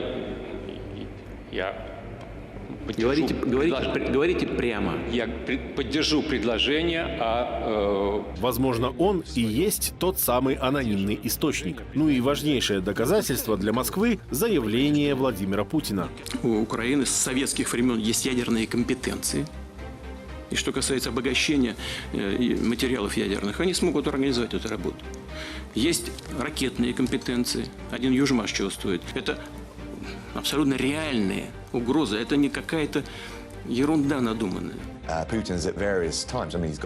Путин, как никто, известен использованием дезинформации и пропаганды. Это отвлечение внимания от настоящей проблемы – незаконного вторжения в Украину. Заявления российских СМИ уже перепечатали купленные и созданные россиянами англоязычные порталы со статусом информационных помоек. А серьезные организации опровергают кремлевские обвинения. Прежде всего, МАГАТЭ – Международное агентство по атомной энергии России, которая следит за атомной энергетикой и нераспространением ядерного оружия. МАГАТЭ подтверждает мирный характер работы всех украинских атомных объектов. Для нас этот вопрос предельно ясный. У нас нет никакой информации, которая ставила бы под сомнение выполнение Украины обязательств по нераспространению ядерного оружия. Мы продолжаем нашу операцию по обеспечению ядерной безопасности. И у МАГАТЭ нет никакой информации о каких-то отклонениях, связанных с радиоактивными материалами, о незадекларированных материалах или деятельности, ведущей к разработке ядерного оружия. Ни Петра Порошенко, ни Владимира Зеленского нельзя назвать диктаторами, которые могли бы спрятать производство ядерной бомбы. В Украине была, есть и будет демократия, оппозиция и независимая журналистика. Кто же на самом деле открыто угрожает соседям ядерным оружием, это Россия. Еще 27 февраля Владимир Путин приказал перевести силы сдерживания, то есть войска с ядерными вооружениями, в особый режим несения службы за агрессивные, по мнению Путина, высказывания стран НАТО. Использование такого оружия – это последний шаг, за которым идет тотальное уничтожение всех. Поэтому ядерное оружие крайне опасное. Каждые 4 года в Беларуси и России Путин и Лукашенко проводили учения «Запад», которые обычно заканчиваются учебным ядерным ударом по силам Запада. Удар атомной бомбой отрабатывают российские РВСН, ракетные войска стратегического назначения или стратегические бомбардировщики Ту-22М3. Но самого ядерного оружия в Беларуси нет уже 26 лет, как и в Украине. Из Беларуси, Украины и Казахстана ядерное оружие вывезли в Российскую Федерацию. Именно так хотела Америка, чтобы все было в одних руках. После распада Советского Союза США надеялись на демократические изменения в России и не хотели расползания ядерного оружия по миру. Поэтому оплатили вывоз арсенала на восток. А Беларусь сама огласила себя безъядерной зоной еще в декларации о суверенитете 90-го года и подписала Будапештский меморандум с Россией, США и Великобританией о гарантиях безопасности в обмен на неядерный статус. Такие же договоры подписали Казахстан и Украина. Получился ситуативный союз Соединенных Штатов и России в этой ситуации. И ни одна, ни вторая страна из указанных не хотели появления нового члена ядерного клуба, мирового ядерного клуба. У нас были все типы вооружений. От тактического, то есть от артиллерийских снарядов, заканчивая головными частями к ракетам СС-18, СС-24. В БССР ракетные дивизии держали на боевом дежурстве прежде всего на границах с Польшей, Литвой и Латвией, а также под Полоцком, Слуцком, Мозырем и Речицей. Это были и шахты, и мобильные ракетные комплексы. Но даже после распада Союза контроль над войсками оставался в Москве. Ядерная кнопка была у Ельцина. Ядерная кнопка была у президента России Ельцина. У Шушкевича в кабинете стоял телефон под прозрачным чехлом. Считалось, что Ельцин не применит это оружие, не посоветовавшись с Шушкевичем. Конечно же, это была только легенда. Под контролем Москвы по Беларуси ездила 81 пусковая установка «Тополь» на боевом взводе. И каждая могла уничтожить такой город, как Минск, вспоминал спикер Верховного Совета Станислав Шушкевич. И вот уявите себе. Представьте себе, на территории Беларуси находится такое оружие. Оно ездит по нашей земле, ничем не прикрытое. Это означало, что Беларусь – заложница российского ядерного оружия, и была угроза уничтожения Беларуси в случае конфликта. Для многих белорусов после Чернобыльской катастрофы избавиться от радиоактивных боеголовок было облегчением. Апошняя российская ядерная ракета покидает территорию Беларуси. С этого часу будем жить без ядерной погрозы, але и без ядерного зонтика. После советских атомных баз в Беларуси остались бункеры и загрязненная радиацией земля. Это деревня Павловка Слуцкого района. Тут базировались мобильные ракетные комплексы «Пионер» по натовской классификации СС-20. После вывода войск на базе части построили лечебно-трудовой профилакторий номер 3, где милиция принудительно изолировала алкоголиков. А в 2020-м, после массовых протестов, тут срочно построили и даже начали использовать концлагерь для политзаключенных. А политзаключенными режим Александра Лукашенко попробовал сделать всех, кто выступил против подделки выборов и милицейского садизма. Александр Лукашенко приказал верным ему силовикам жестоко разгонять протесты, убивать и пытать протестующих и провел тайную инаугурацию, которую потом показали людям в записи. Фактически произошел вооруженный захват власти, а сейчас Лукашенко грозит соседям ядерным и даже сверхъядерным оружием, утверждая, что договорился с Путиным о переброске вооружений. Мы с Путиным договоримся и с Россией перебросим сюда дополнительно соответствующее вооружение, которое могут нанести такой ущерб неприемлемый, что ни полякам, ни литовцам воевать с нами не захочется. Тем временем российские войска в Украине захватили Чернобыльскую АЭС, выведенную из эксплуатации, но полную радиоактивных материалов, а также Запорожскую АЭС в городе Энергодар. И не просто захватили, а сначала обстреляли из артиллерии Запорожскую станцию, вызвав пожар в административном здании. Международное агентство по атомной энергии МАГАТЭ сообщило, что российские офицеры требуют от персонала АЭС спрашивать у них разрешение на любые действия по управлению станцией. Теперь россияне используют Запорожскую АЭС как военную базу, потому что украинцы по ней стрелять не будут.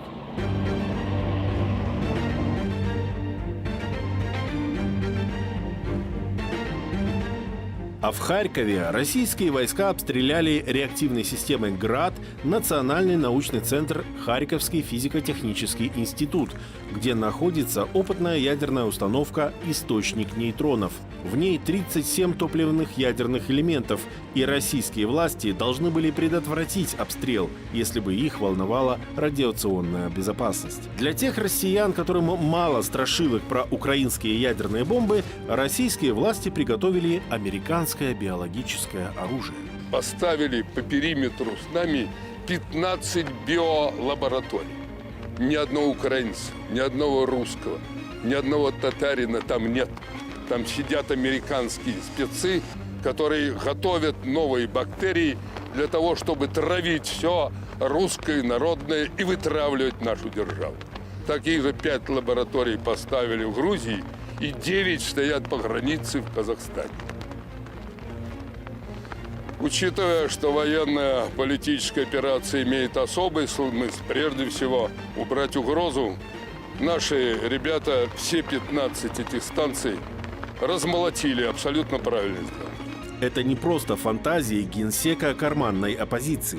Это официальная позиция Москвы. Например, Министерство обороны России предоставило в качестве доказательств инструкцию Минздрава Украины, как поступать с лабораторными образцами в случае опасности, а также документы из Харьковской и Полтавской санстанции об уничтожении образцов дрожжевых грибков, кишечной палочки и бактерий из микрофлоры кишечника. В ходе проведения специальной военной операции вскрыты факты экстренной зачистки киевским режимом следов, реализуемой на Украине военно-биологической программы, финансируемой Минобороны США. Полученные документы подтверждают, что в украинских биолабораториях в непосредственной близости от территории России осуществлялась разработка компонентов биологического оружия. Как заявляют в Москве, в Украине якобы секретно разрабатывали чуму, сибирскую язву и холеру, чтобы травить русский народ. Следующим, похоже, будет обвинение Украины в разработке химического оружия «Новичок».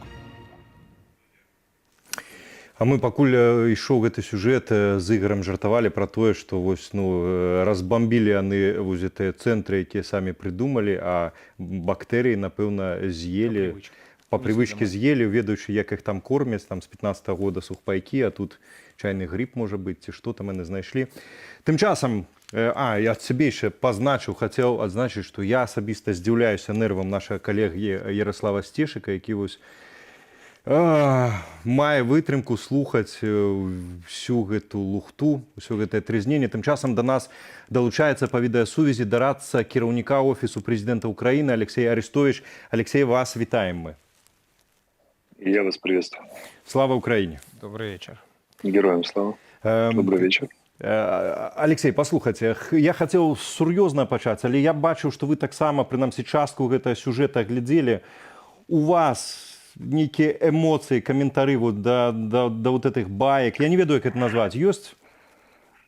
Ну, вы же правильно все сказали. Вот многие завидуют мужеству украинцев, но мы, украинцы, завидуем мужеству тех людей, которые вынуждены смотреть все это сутками напролет. Особенно корреспонденты, например, «Свободной Беларуси», которые должны анализировать этот бред и выставлять это. Вот я поражаюсь мужеству и спокойствию ваших коллег, которые способны это отсматривать часами и минутами. Потому что подобного отрыва от реальности, наверное, человечество не знало. Но, может быть, если шутки ходят, что Ким Чен Ир, который сейчас лидер Северной Кореи, говорит, вы что, хотите, как в России, своему собственному народу, то в этой шутке есть очень большая доля правды. Поэтому, может быть, уже это уже и не шутка вовсе.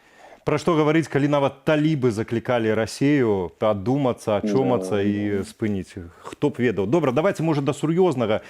Ну, ёсць такая тэма, она можа быць па выніках і як бы і не стала галоўнай тэмай гэтага дня, але па чаканнях, па сваіх чаканнях могла прэтэндаваць. Гэта трэці раунд вось гэтых перамоваў украінска-расійскіх. Там чаканні, напэўна, больше, чым вынік, чым эфект ад іх, бо все-таки найперш гаворка, наколькі я разумею, пра гуманітарныя калідоры, вось гэта адкрыццё, будуць, не будуць. Ці у вас ёсць нейкі каментар вось да сённяшняга раунду, нейкае падсумаванне да сённяшняга раунду гэтых перамоваў, калі ёсць, то калі ласка? Ну, тут смотрите, как бы у нас очень строго с этим и комментируют эти переговоры как чувствительную тему только те, кто в них участвует. Это Алексей Резников, министр обороны, Давид Арахамия, глава парламентского большинства, и Михаил Подоляк, советник тоже главы офиса президента, который там присутствует на этих переговорах. Я могу комментировать комментарии к переговорам. Как бы, если комментировать комментарии, то можем обратить внимание на заявления российской прессы там, или интервью того же Пескова. Ну, например. Что они от нас потребовали, да, они потребовали от нас, значит, чего там. Вот почему исключили денацификацию из требований, на ваш взгляд? А потому что получили люлей очень хороших. Еще через 10 дней они будут совсем шелковыми, как зайчики, и требования сократятся до неупотребления на официальном уровне знаменитой кричалки харьковской больнички, я подозреваю. Ну, ведь интересно, денацификация была одним из основных, в общем-то, объяснений, почему Россия вторглась в Украину. То есть не стоял вопрос изначально, нужно зайти, чтобы Украина признала Крым. То есть речь шла о том, что нужно освободить жителей там Киева, Харькова, Одессы от националистов, от нацистов. Теперь, в общем-то, это требование, получается, уже Кремль не выдвигает. И тогда питание, что приходили? Ну, долго психиатры всего мира будут разбираться, зачем они все-таки пришли, учитывая, что это абсолютная авантюра даже в численном исчислении. 200-тысячной армии напасть на 250-тысячную армию, которая сейчас гораздо больше 250 тысяч, и включая тотальное народное сопротивление. Но это не сейчас у нас несчастные растыканные по 2-3 батальонной группы, которые пытаются тыкаться тут и там. Давайте просто посмотрим сегодняшний день. Под Николаевым отбиты, разбиты. Под Вознесенском, это в сторону Южной Украинской, разбиты. Под Чугуевым наши взяли, вернее, Чугуев наши взяли. Бригада одна десантная нанесла поражение в районе зоны ОС, расстреляла колонну. Над Харьковом сбиты самолеты, разбиты. Погиб командир 61-й бригады морской пехоты и замкомандир десантного полка раненый под Харьковом в боях сегодня. Под Мариуполем наши сходили в атаку, с контратаку спалили танковую роту. И вот на 7 таких эпизодов со стороны вооруженных сил Украины, когда мы контратаковали, корабль утопили, ну или почти утопили, по крайней мере, точно попали. Надо еще выяснить. У них один более-менее эпизод там успешный. А помните, как все начиналось? Успешный эпизод — это они там немножко двигаются в сторону броваров малыми группами. Ну вот у нас были включения сейчас с жительницей, собственно, Бучи, которая, ну, она не жительница Бучи, но она жительница Гостомеля, но находилась там рядом, бежала, и также разговаривали с жительницей Киева, у которых родственники в Буче, связи с ними нет с 5 числа. То есть, тем не менее, мы видим, да, что оккупационным войскам удалось взять городок в кольцо, там гуманитарная катастрофа, это не единственный населенный пункт сейчас в таком состоянии в Украине. То есть, вот как обстоят дела с тем, чтобы прорвать вот эту блокаду? Смотрите, чтобы прорвать блокаду, надо начинать там активные боевые действия. А это означает подставлять жизни людей под удар, потому что наши войска изменили позиции как раз для того, чтобы не подставлять под удар. После того, как россияне начали наносить неизбирательного удара по жилым кварталам. Но сегодня надо, чтобы ваши зрители понимали, Буча, Гостомель и Ирпень – это практически одна агломерация. Там дистанция, разница между городами 200 метров. И сегодня из Ирпеня была предпринята соответствующая спасательная операция. Народные депутаты Украины сопровождали журналисты. И более 2000 эвакуировали граждан, а 4000 остаются. Вот эти вот кадры, да, это как раз. И здесь я думаю, что наши усилия будут продолжены в этом отношении рано или поздно. Имеем твердое намерение достать и забрать всех. Алексей, послухайте, калі мы пачалі з вами размову, калі не браць вось гэтых пацыентаў, а калі пачалі размову, то пра перамовы з гэтымі ж пацыентамі. Перамовы з захадам, ці яны працягваюцца, калі працягваюцца, то на якім узроўні і пра што, таму што мы все цудоўна ведаем, што Украіна просіць пра тое, што закрыйце хаця б часткова гэта неба, дапамажыце хаця б авіяцыі, як вы на пачатку абяцалі нам. Ці зараз вядуцца нейкія перамовы, калі вядуцца, то зараз што з'яўляецца тэмай гэтых перамоваў? Тоже очень чувствительная тема, фактически являющаяся межгосударственной тайной, но могу процитировать министра обороны Резникова. Сегодня он заявил с утра, наш министр, что все в порядке с западной помощью, и я думаю, что всех нас ждут сюрпризы приятные. Это класна. Бачыце, у такі цяжкі час. Я вось глядзеў інтэрв'ю з спадаром Данілкам, які застаецца ў Кіеве. Ён казаў пра тое, што якраз хто хоча паплакаць у эфіры, паплачце па-за эфірам, а ў эфіры скажыце штосьці такое падбадзёрвальнае. І вось у вас гэта цалкам атрымліваецца. Я яшчэ хацеў вас удакладніць, 20 тысяч іншаземных легіянераў ужо налічваецца. Як з гэтай дапамогай усяго свету, вот этих добраахвотнікаў, як там сітуацыя. Таму што мы разумеем, што 20 тысяч высокаматываваных і часцяком вельмі прафесійных байцоў з усяго свету, гэта зусім іншае, чым вось гэтыя жаўнерыкі ў кірзавых ботах з сухпайкамі 15-го года. Ці можаце нейкую таямніцу і сакрэт тут приоткрыть? Первые говорят уже на позициях. Несут службу, они фотографии выложили. Сегодня бразильцы, там другие горячие парни. А часть проходит процедуру принятия на службу вооруженных сил Украины. Или, по крайней мере, вооруженные формирования, которые будут действовать совместно, подчиняясь и совместно с вооруженными силами Украины. Это занимает определенное время. Любой военный человек, не служивший в армии, понимает, что сходу нельзя бросать человека в бой. Он должен быть поставлен в состав подразделения, пройти соответствующую подготовку в составе подразделения, боевое слаживание, так называемое. Да. Должны быть назначены переводчики, люди, отвечающие за взаимодействие, и так далее. вперед. Так что это займет некоторое время, но действительно больше 20 тысяч из 52 стран, причем часто это очень серьезные военные профессионалы с большим опытом, которые с удовольствием готовы поработать. Так, как вы сейчас показываете. Дапамагчы на баку святла. Тым часам хацеў яшчэ вось такі момант удакладніць. Ёсць інфармацыя, вось CNN прыватнасці паведамляе, што паводле Пентагона амаль 100% баявой магутнасці Расія, што назапасіла, ўжо закінула. Што ці варта чагосьці ад яе чакаць далей? Магчыма, у вас ёсць нейкія інсайды, крыніцы, ці панабіраюць яны яшчэ вось гэтых мамкіных сыночкаў? Альбо все-таки их пошкадують и больше никого до вас не потягнуть на убой? Так неоткуда набирать. Если они начали дергать военнослужащих Федеральной службы исполнения наказаний, то о чем можно говорить? Дело в том, что из 10 армий, которые созданы как оперативно-стратегическое объединение во всей российской армии, 8 здесь. Они ввели всех, которые у них были практически, и уже где-то вторые сутки крупные соединения не заходят. Но они могут снять 1-2 бригады с Кавказа. Там дальше ослаблять Кавказ опасно, потому что всякое может случиться. Кавказ же это пороховая бочка. Центральноазиатского направления, хотя с казахского направления снимать им тоже не очень охота. Это все. Эти 2 бригады на украинских просторах, это еще одна смазка для наших штыков, не холодно, не жарко. Потому что они при таком размахе боевых действий никакого воздействия не окажут. Вся эта российская армия уже могучая, либо скована боями, либо шляется отдельными подразделениями, по 2, по 3, 4 батальонных тактические группы. Но по нынешним временам это так, на одни сутки боя, на 2. И, они сегодня пытались под Вознесенском храбро наступать. Их там разнесли просто в клочья, да еще сходили в контратаку и набрали плен наши войска. И таких эпизодов 7 за сегодня. Я думаю, что они тихонечко начинают выдыхаться. Вот я еще 3 дня назад подозревал, что они где-то на такую численность найдут 20-30 тысяч человек, и куда-то их там бросят. Ну, вот они на какое-то оперативное направление. Для меня ключевой вопрос был, это будет одно оперативное направление, либо 2.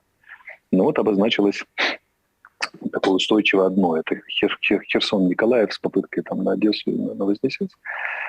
Ну, могу сказать, что под Николаевым их тоже разнесли на кусочки сегодня. При попытке взять очередной аэропорт, удар нанесли по Херсонской области, уничтожили пару десятков вертолетов. Ну, то есть, как-то у них совсем не выходит, знаете. А кого они там будут набирать еще в этой своей России могучей? Я так понимаю, что для них только сейчас начинает доходить, какой глупостью была вся эта история. Они, конечно, попытаются продвинуться, даже какую-то поугрожать Киеву, но 10 батальонных тактических групп примерно вокруг Киева сейчас. Ну, до олигархов российских это точно доходит, потому что Дерипаска уже второй раз сегодня заявил о том, что необходимо как можно быстрее прекратить войну в Украине. Но от Кремля пока мы не только он один, но очень многие сообразили уже, но Дерипаска просто из ближнего круга уже относительно. Поэтому раньше до этого периферия заявляла олигарх, теперь уже самые близкие. Поэтому я достаточно скептически отношусь к их возможности как-то изменить оперативную обстановку. Тактически они, конечно, будут еще натыкаться на наших, наши будут их приговаривать. Ну, а дальше посмотрим. Алексей, послухайте, ну ось слухаючи вас, і ось, як мой колега Ігор тут і про Дерипаску узгадує, вибачаюся, і так далі, цяжка устрімацца ад эйфарыі, тому што ўжо здаецца, што вайна ўжо як бы хіліцца да закату, альбо ўсё-таки варта стрымліваць такія эмоцыі і рыхтавацца да нейкай, больш-менш зацяжной вайны, як бы вы сказали? Мы далеки от шапкозакидательства. То, что мы спокойны, это понятно. Но мы были спокойны и в первые 5 минут после ее начала, и перед началом. Но могу сказать, что то, что мы... Алексей, чуете нас? Ось на самой позитивной ноте отключился у нас. В самом интересном месте. Але, магчыма, звяжемся еще, потому что такая порция обгрунтованного позитиву. По крайней мере, по настроению самого Алексея видно, в общем-то, действительно, в каком находится настроении украинская сторона. Он достаточно спокоен, на все как-то так смотрит позитивно. А нагадаем, что это не апошні чалавек ва Украине и дастаткова абазнаны. Это дарацца кіраўніка офісу прэзідэнта Украины Алексей Арестович был. А вось и есть еще зноку. А давайте закончим. Алексей, послухайте, вы отключились от нас на самом цікавым, самым позитивным. И здарыўся цуд, давайте. Это важно. Значит, мы далеки от шапкозакидательских настроений, но я вот как человек, немножко понимающий в военном деле, так прикидываю, что в течение 7-10 дней они должны утратить способность к оперативным действиям. Надолго, если не навсегда. А оперативно это когда размах свыше 50 километров, то есть большие дальние охваты, обходы, попытки что-то там окружить и так далее, и так далее. А дальше начнется тактическая позиционная борьба, и когда она закончится, чем она закончится. Но у меня такое ощущение, что они тратят с каждым днем свою боевую мощь, а мы с каждым днем боевую мощь приобретаем за счет помощи, за счет отмобилизации, за счет постановки в строй новых подразделений, включая тех же иностранцев. Как бы так ни получилось, что парочку котлов украинской армии сделали для российской. Здесь будет не ничья почетная, а чистое военное поражение российской армии. Потому что первые ростки этого уже появились. Посмотрим, сможем ли вырастить. Но намеки уже разбросаны очень щедро по украинской земле. Бачите, як добра, што мы з вами зноўку здолелі звязацца, тому што вельмі важны каментар і вельмі важны каментар сёння. Я спадзяюся, для ўсіх і нашых гледачоў таксама. Дзякуй вялікі за размову і за вось гэтую натхняльную абгрунтаванасць. Дзякуй вялікі вам. Спасибо. Слава Украине. Спасибо вам. Всего доброго. Гэта быў, нагадаю, Алексей Арестович, дарацца кіраўніка офісу прэзідэнта Украины. И, собственно, о самом президенте Украины. В интервью новостному порталу BBC Зеленский назвал условия, при которых может быть достигнут стремительный прогресс в переговорах о мире между Украиной и Россией. Россия пытается выдвинуть нам очередной ультиматум, но это неприемлемый формат для диалога. Чтобы продвинуться в переговорах, президенту Путину надо выбраться из информационного пузыря, в котором он пребывает, потому что сейчас содержание новостей, которые ему преподносят, вызывает вопросы. Еще раз напомню, что завершился сегодня 3-й этап переговоров Украины и России. И о том, собственно, чего удалось достичь, советник главы Офиса президента Украины Михаил Подоляк. Третий раунд переговоров закончился. Мы получили кое-какие позитивные результаты с точки зрения логистики гуманитарных коридоров. В них будут внесены изменения, и мы получим более эффективную помощь людям, которые сегодня страдают от агрессии Российской Федерации. С точки зрения ключевого политического трека, в который входит и приостановление огня, и перемирие, и окончание боевых действий, интенсивные консультации будут продолжены. На сегодня результатов, которые существенно улучшают ситуацию, пока еще нет. Тем не менее, консультации, еще раз подчеркиваю, будут продолжены, и мы получим результат. И прокомментировал итоги переговоров еще один член российской делегации, глава Комитета Госдумы по международным делам Леонид Слуцкий.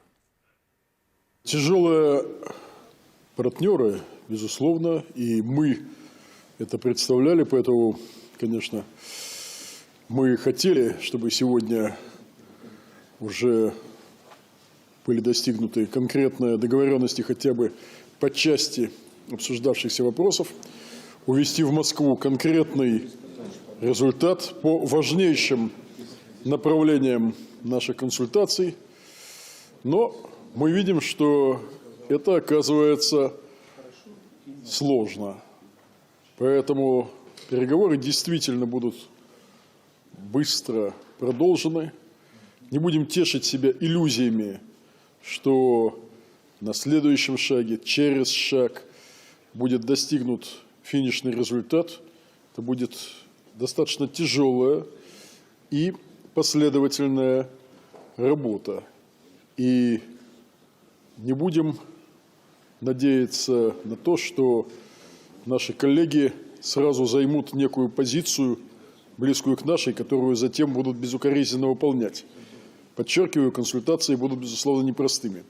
На сегодня архиважным, как подчеркнул глава нашей делегации Владимир Ростиславович Мединский, это гуманитарные коридоры. Тысячи и тысячи людей ждут в Мариуполе, в Волновахе, ждут возможности сохранить свои жизни, жизни своих детей, родителей. Те люди, которые стреляют по ним и не дают возможности пройти по открытым гуманитарным коридорам, это, по сути, свои фашисты. Алена Центила, журналистка «Украина-24», автор ведущей информационной программы, с нами на связи. Алена, здравствуйте. Слава Україні, моїм людям слава і моїй армії слава. Панове, 12-й день ми тримаємося і боремося з цією фашистською російсько-окупаційною навалою. Да, я помню, что нужно перейти на русский. Героям слава. Хотя мы друг друга прекрасно понимаем. Давайте мы спочатку скажем героям слава, а пасля уже с чистым сумлением перейдем на российскую мову. Каб ви зрозуміли Спасибі нас вам, усі. спасибі. Особливо за стрічки теж спасибі. Це не може не тішити. Для нас це направду дуже важливо. Я не ведаю, ці наши коллеги казали ранее, я вам скажу про гэтые стужачки, которые у нас вот зараз только литерально змянили на новое. Перед гэтым у нас все остатние дни были такие уже потертые, зашмальцованные. Не тому, что попросту они десь валялись, а гэта стужачки, якія былі яшчэ привезеныя з Майдана. То бок они такие гістарычныя. Все гэтыя дні у эфиры у нас были стужачки, привезеныя з Майдана. Мы увесь час были разом з вами, як і все беларусы, яны, конечно, з украинцами. Ален, ну сегодня главная тема, в общем-то, или одна из главных тем, которую мы обсуждаем, это заключение третьего раунда переговоров. Хотелось бы ваш комментарий на эту тему тоже услышать. Наверняка Арестович, который включался передо мной, более компетентен комментировать переговоры. Арестович как раз-таки как чиновник, в общем-то, не может комментировать переговоры, как он сказал, потому что их могут комментировать только те, кто находится на переговорах. Он может комментировать какие-то уже, скажем так, околопереговорные моменты. То есть вы подозреваете, что я была на переговорах и... Мы подозреваем, что у вас есть журналистское такое, скажем так, независимое мнение, которое мы бы хотели услышать. Понимаете, еще, да, наверное, здесь не столько журналистское, сколько гражданское, поскольку мы живем 12-й день в войне. Просто наша жизнь никогда не будет прежней, поверьте. Мы сегодня ехали с моими друзьями, с моими коллегами с моего же канала. У кого-то разбомбили дом, У кого-то нет 6 дней связи с мамой, папой и сестрой, потому что они в Мариуполе. У кого-то расстреляли знакомых. И это не какие-то истории, которые очень далеко от нас. Это то, что мы сейчас наблюдаем. Знаете, когда проходит 3-й раунд переговоров и в 3-й раз объявляют зеленый коридор в Мариуполе и опять начинают стрелять, но у меня возникает большой вопрос. А вот это объявление зеленых коридоров, это что? Для чего это делается? То, что вы сейчас показываете, это жилой дом в Николаеве. Кто там жил? Неонацисты? Ну, гэта рытарычнае пытанне. Я спадзяюся, сувязь у нас яшчэ ёсць. И вот на таким рытарычным, по сутности, пытанием. Правда. Что говорил того человека? Да? И если мы говорим о переговорах, мы очень сильно хотели понимать, о чем договорились. Мы услышали от Подоляка, что есть небольшие, но позитивные подвижки. И очень бы хотелось, чтобы эти подвижки заключались в реальных гуманитарных коридорах. 8 человек вчера было расстреляно, когда они пытались сбежать из Ирпеня. Вы знаете, сегодня мне в социальные сети, в мой Facebook и в мой Instagram написало, наверное, человек 15 с вопросом: «Алена, у тебя есть кто-то в Мариуполе, чтобы пошли посмотрели подвал вот по такому-то адресу?» И ты говоришь, ну да, было бы классно, чтобы кто-то пошел посмотрел, но нет у меня связи 6 дней. Мой коллега Алексей Бурлаков написал душераздирающую фразу, которая звучит следующим образом. Пленные оккупанты, которых украинские войска взяли в плен, могут позвонить своей маме. А я не могу позвонить своей из-за непленных российских оккупантов, которые держат в заложниках Мариуполь. Там 400 000 человек в подвалах, без света, воды, тепла и связи. Поэтому, наверное, что самое главное, то, что мы хотим услышать от переговоров, вне зависимости на каком уровне. Ну, конечно же, когда вы перестанете нас убивать, но как минимум, когда гуманитарный коридор, объявленный словами через рот российской делегации в том числе, будет реально выполнен. Ведь эта история с гуманитарным коридором, она нужна не только в Мариуполе. Та же самая история с Харьковом. Вы видели сегодня, обязательно опубликую эту фотографию, это фото дня. Харьков, эвакуация. Это просто море какое-то людей, которые пытаются выехать. Укрзалезница дает кучу поездов, но не успевают люди справляться с этим. Они не вмещаются, они едут стоя. Мой коллега Олег Белецкий сегодня, может не сегодня, я уже не знаю какой день сегодня, у меня все сплошное сегодня с 24 февраля. Он добирался стоя из Киева до Львова в поезде, стоя, потому что хочется жить и другого варианта нет. Это Киев. Если мы говорим о Киеве и вокруг, то сейчас есть проблема с гуманитарной сферой, на грани гуманитарной катастрофы. Это Бородянка, это северно-западная часть, это Ирпень, это Буча, это Гостомель, это Макаров и так далее. То есть туда невозможно попасть. И действительно обращаются люди, например, обратилась директор психоневрологического диспансера, оттуда выбили кадыровцев, но сбежал медперсонал. Так бывает, мы не вправе осуждать этих людей, правда? Они боятся за свою жизнь и за свои семьи. 420 пациентов, среди них есть излежачие, 3 санитарки, одна директорша осталась. Они не успевают менять памперсы, давать таблетки и еду, у них все есть, нет рабочих рук. И либо эвакуировать его надо, либо чтобы кто-то помог, волонтеры. И мне, правда, ответили из областной власти. Говорит: Алена, мы не можем туда попасть, мы просто хотим, но нас обстреливают и убивают. Как убили 3 волонтеров, которые приехали покормить собак в приюте в Буче. На самом деле местные откликнулись на призывы, пришли, помогли, но это не решение. И мы не понимаем, зачем мы, люди, которые не хотят Путина, и людей с путинизмом головного мозга, и на нашей земле, зачем они к нам сюда идут. Но, знаете, первым вам расскажу. Поговорила со своими источниками в войсках, скажем так. Не буду раскрывать всех подробностей, но настроение оптимистичное у них. И они говорят, что даже их разведка сейчас дает позитивные отзывы, исходя из того, что происходит сейчас даже на подступах Киева. Конечно же, самое жаркое направление – это северное-западное, север-северо-запад. Буча, Ирпень, Гостомель с этой стороны. Пытаются за Макаровым бесконечно перекидывать переправы и каким-то образом десантники и морпехи прорываться на Киев. Но наша армия, нравится, не нравится, сбройні силы справятся. Вы уже должны знать эту поговорку мою любимую. Выбивают торжественно всех людей, которые пытаются положить глаз, руку и ногу российского оккупанта на нашу украинскую столицу. Вот. Сложная ситуация. Херсон, вы сами видели, Одесса в напряжении. Вы точно так же понимаете, что большая проблема с Запорожской АЭС. Сейчас там сидят оккупанты, они четко понимают, что мы не будем стрелять по ядерному, по ядерным объектам, ибо это опасно, и мы в здравом уме, чтобы не привлекать опасность на весь мир фактически. Но город стоит, Энергодар, мэр говорит, что есть проблемы со связью, но тем не менее никто никуда ничего сдаваться не собирается. Вот такая история, коллеги. И могу рассказать еще о том, как добираются люди. На самом деле сегодня для того, чтобы проехать 500 километров, то на что обычно нужно максимум часов 8, сегодня нужно 1,5 сутки.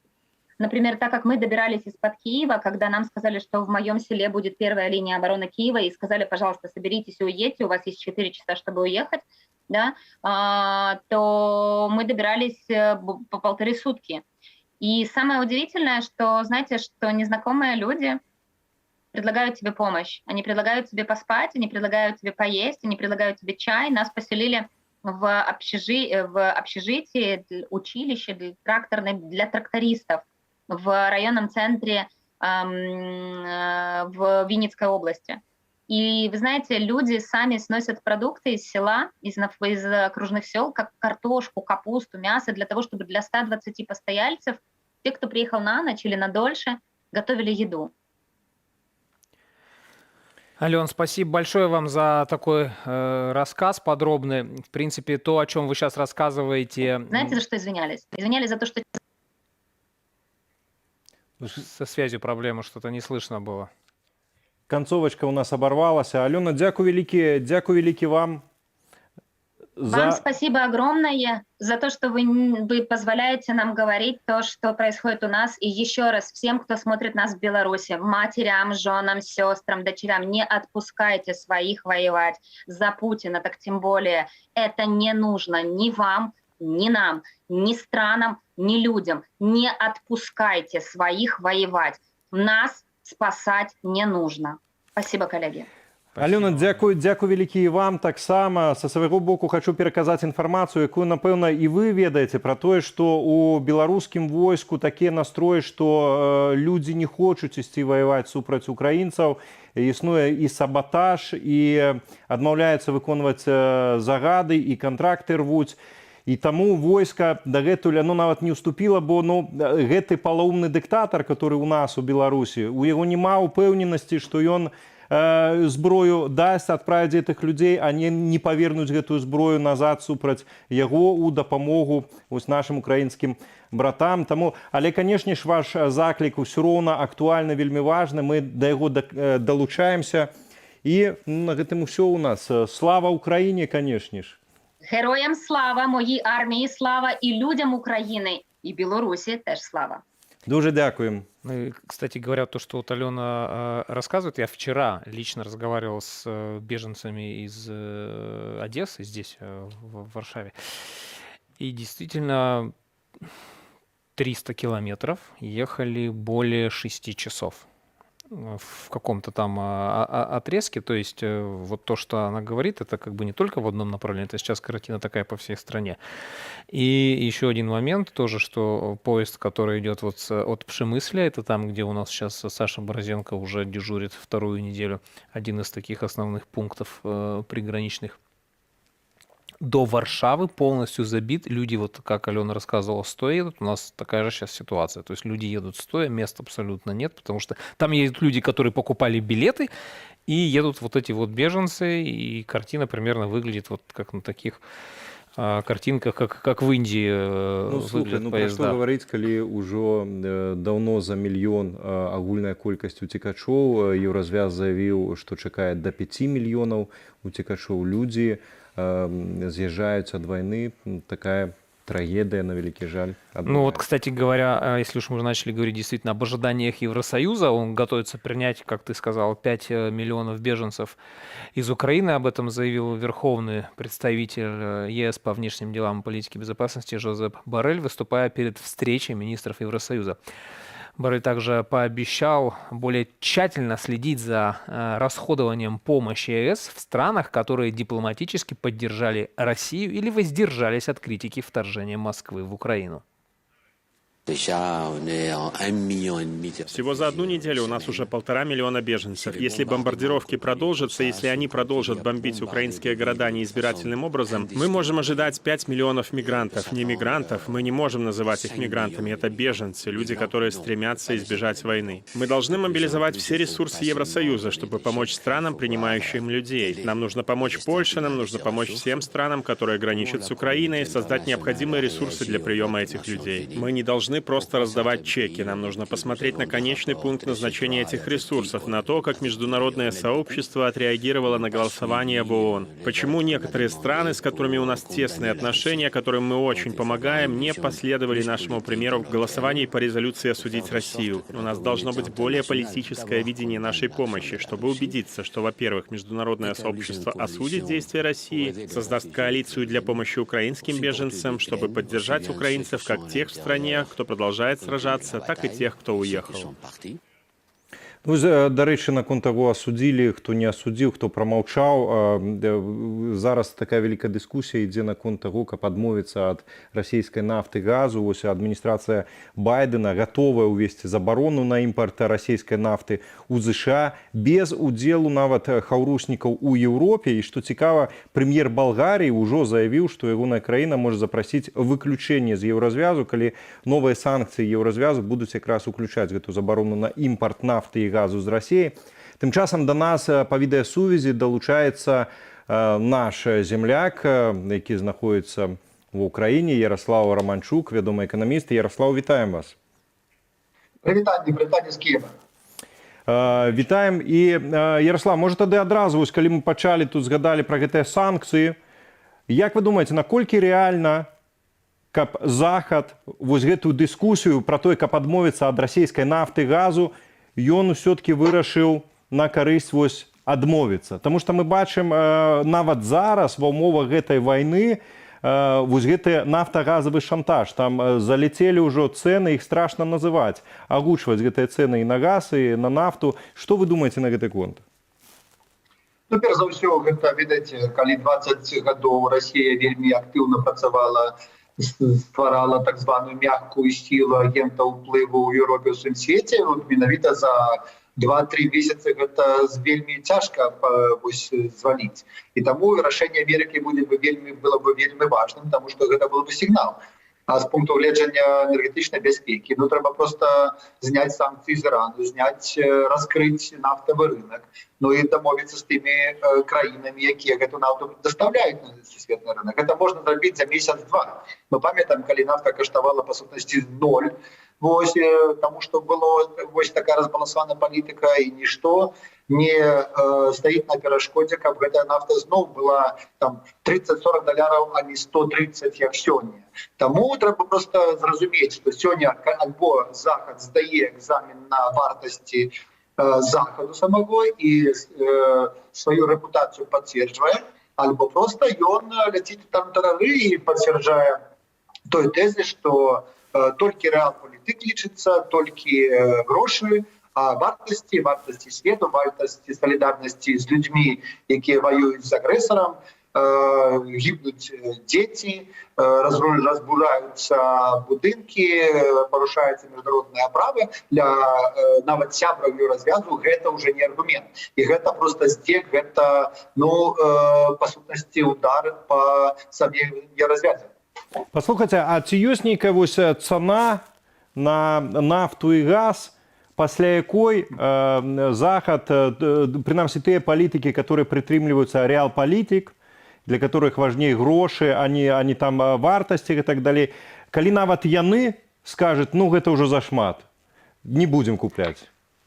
Ну, гэта больш залежыць ад таго, як будзе выражацца кансалідаваная думка супольнасці людзей, тому што заходнія палітыкі рэагуюць толькі на адно, рэагуюць на галасы выбаршчыкаў. Калі выбаршчыкі сёння людзі скажуць, там пакажуць апроснае пытанне, што вось мы там 80% падтрымліваем забарону эмбарга на расійскую нафту і газ, тады вось палітыкі скажуць, ну ведаеце, мы жывем у дэмакратыях, мы не можам зрабіць інакш. Тады людзі будуць ставіцца да гэтага як да падтрымкі Украіны, як да барацьбы з агрэсарам.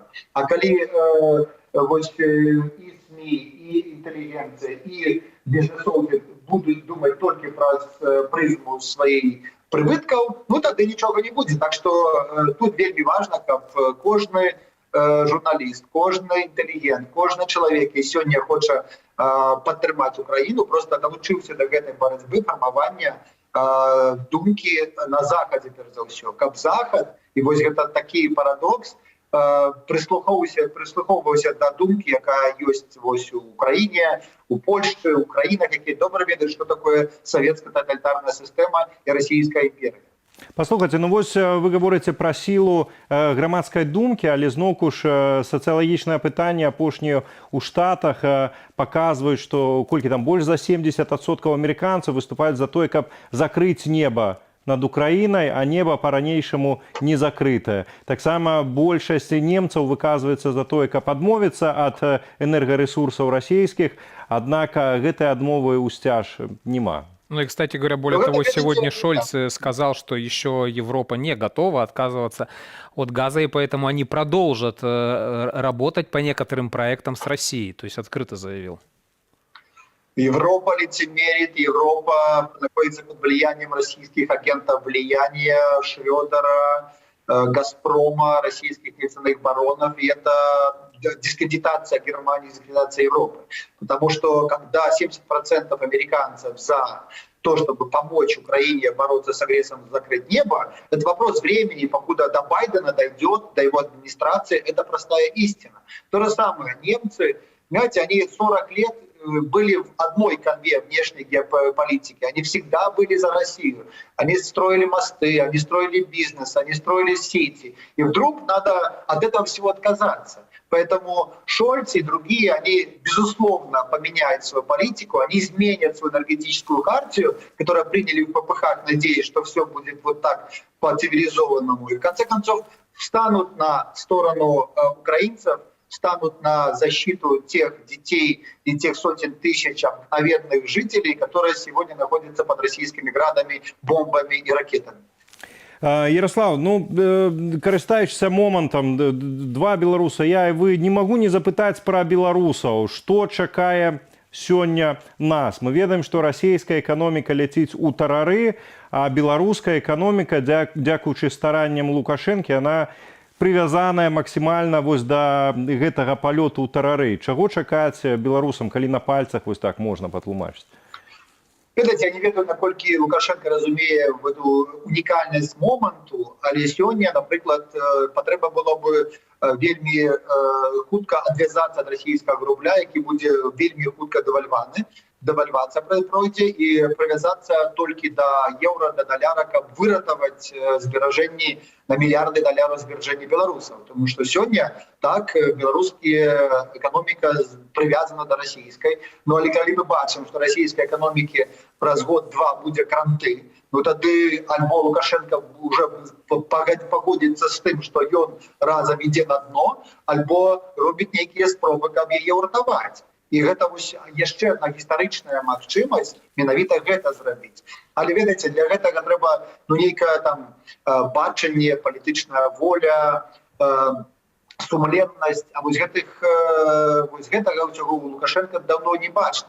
І таму, з аднаго боку, зноў гісторыя нам дае шанец, каб мы рабілі радыкальныя сістэмныя эканамічныя рэформы для таго, каб выратаваць эканоміку і крыху прыпыніць альбо як бы так знізіць боль ад гэтага крызісу. З другога боку, мы бачым, як Лукашенко чапляецца за свой дзяржплан, за свой савок і ні сторону нікуди не ідзе. А тое, што мы сёння бачым, десяткі тысячаў людзей з'язджаюць з краінаў хлопцаў і прадпрымальнікаў, айтишников для того, как не служить у войску, ну, видите, это поглубить демографічну катастрофу і, по сутності, буде так само таким ударом по белорусскому экономике, подбив, что он, ну, я думаю, другая полова 90-х для шмат кого успомнится.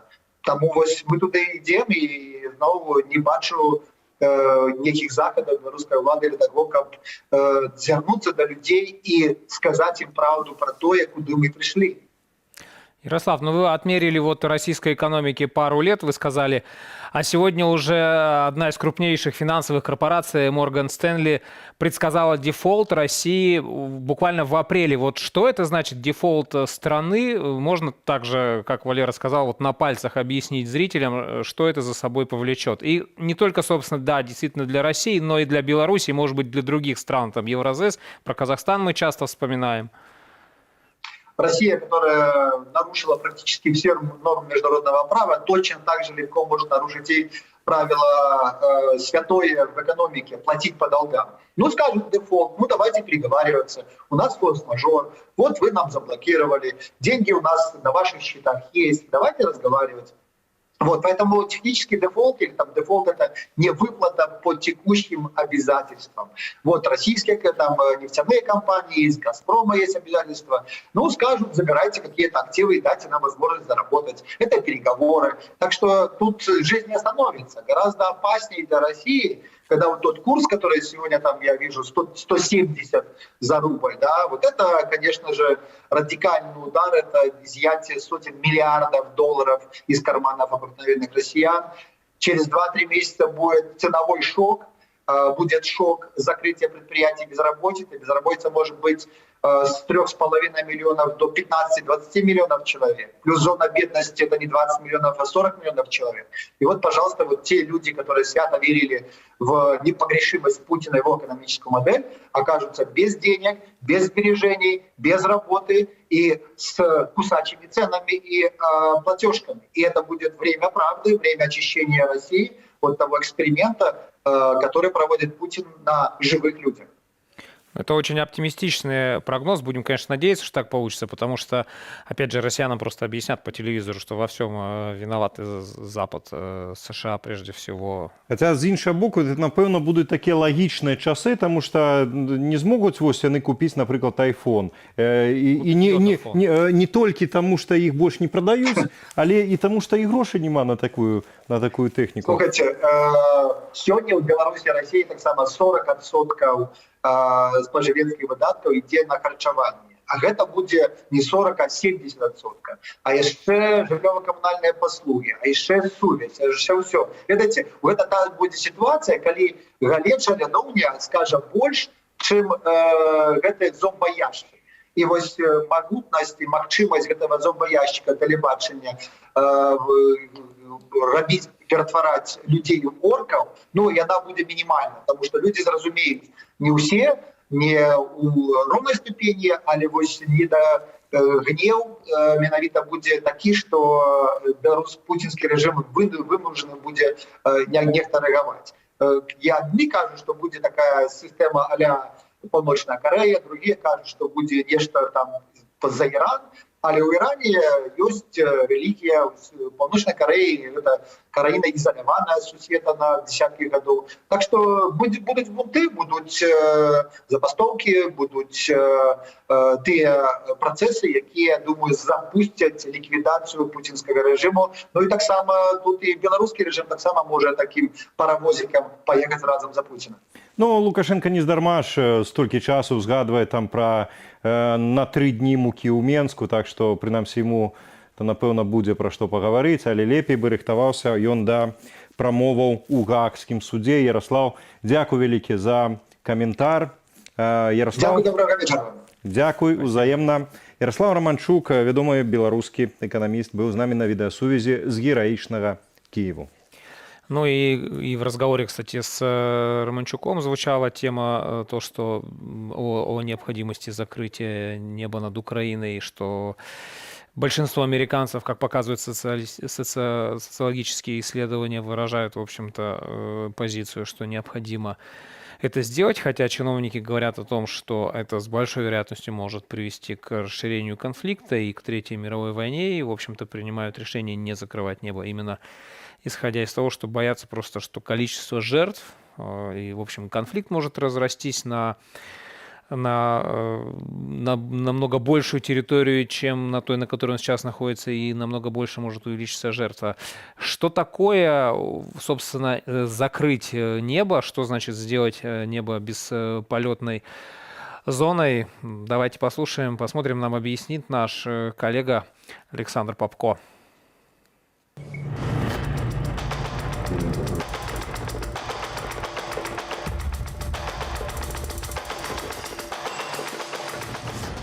Германия не может позволить, чтобы война в Украине распространилась на Польшу и страны Балтии и переросла в Третью мировую, заявила министр иностранных дел Германии Анна-Лена Бербок. Страны НАТО пока не откликнулись на призыв Владимира Зеленского закрыть небо над Украиной для российских самолетов и ракет.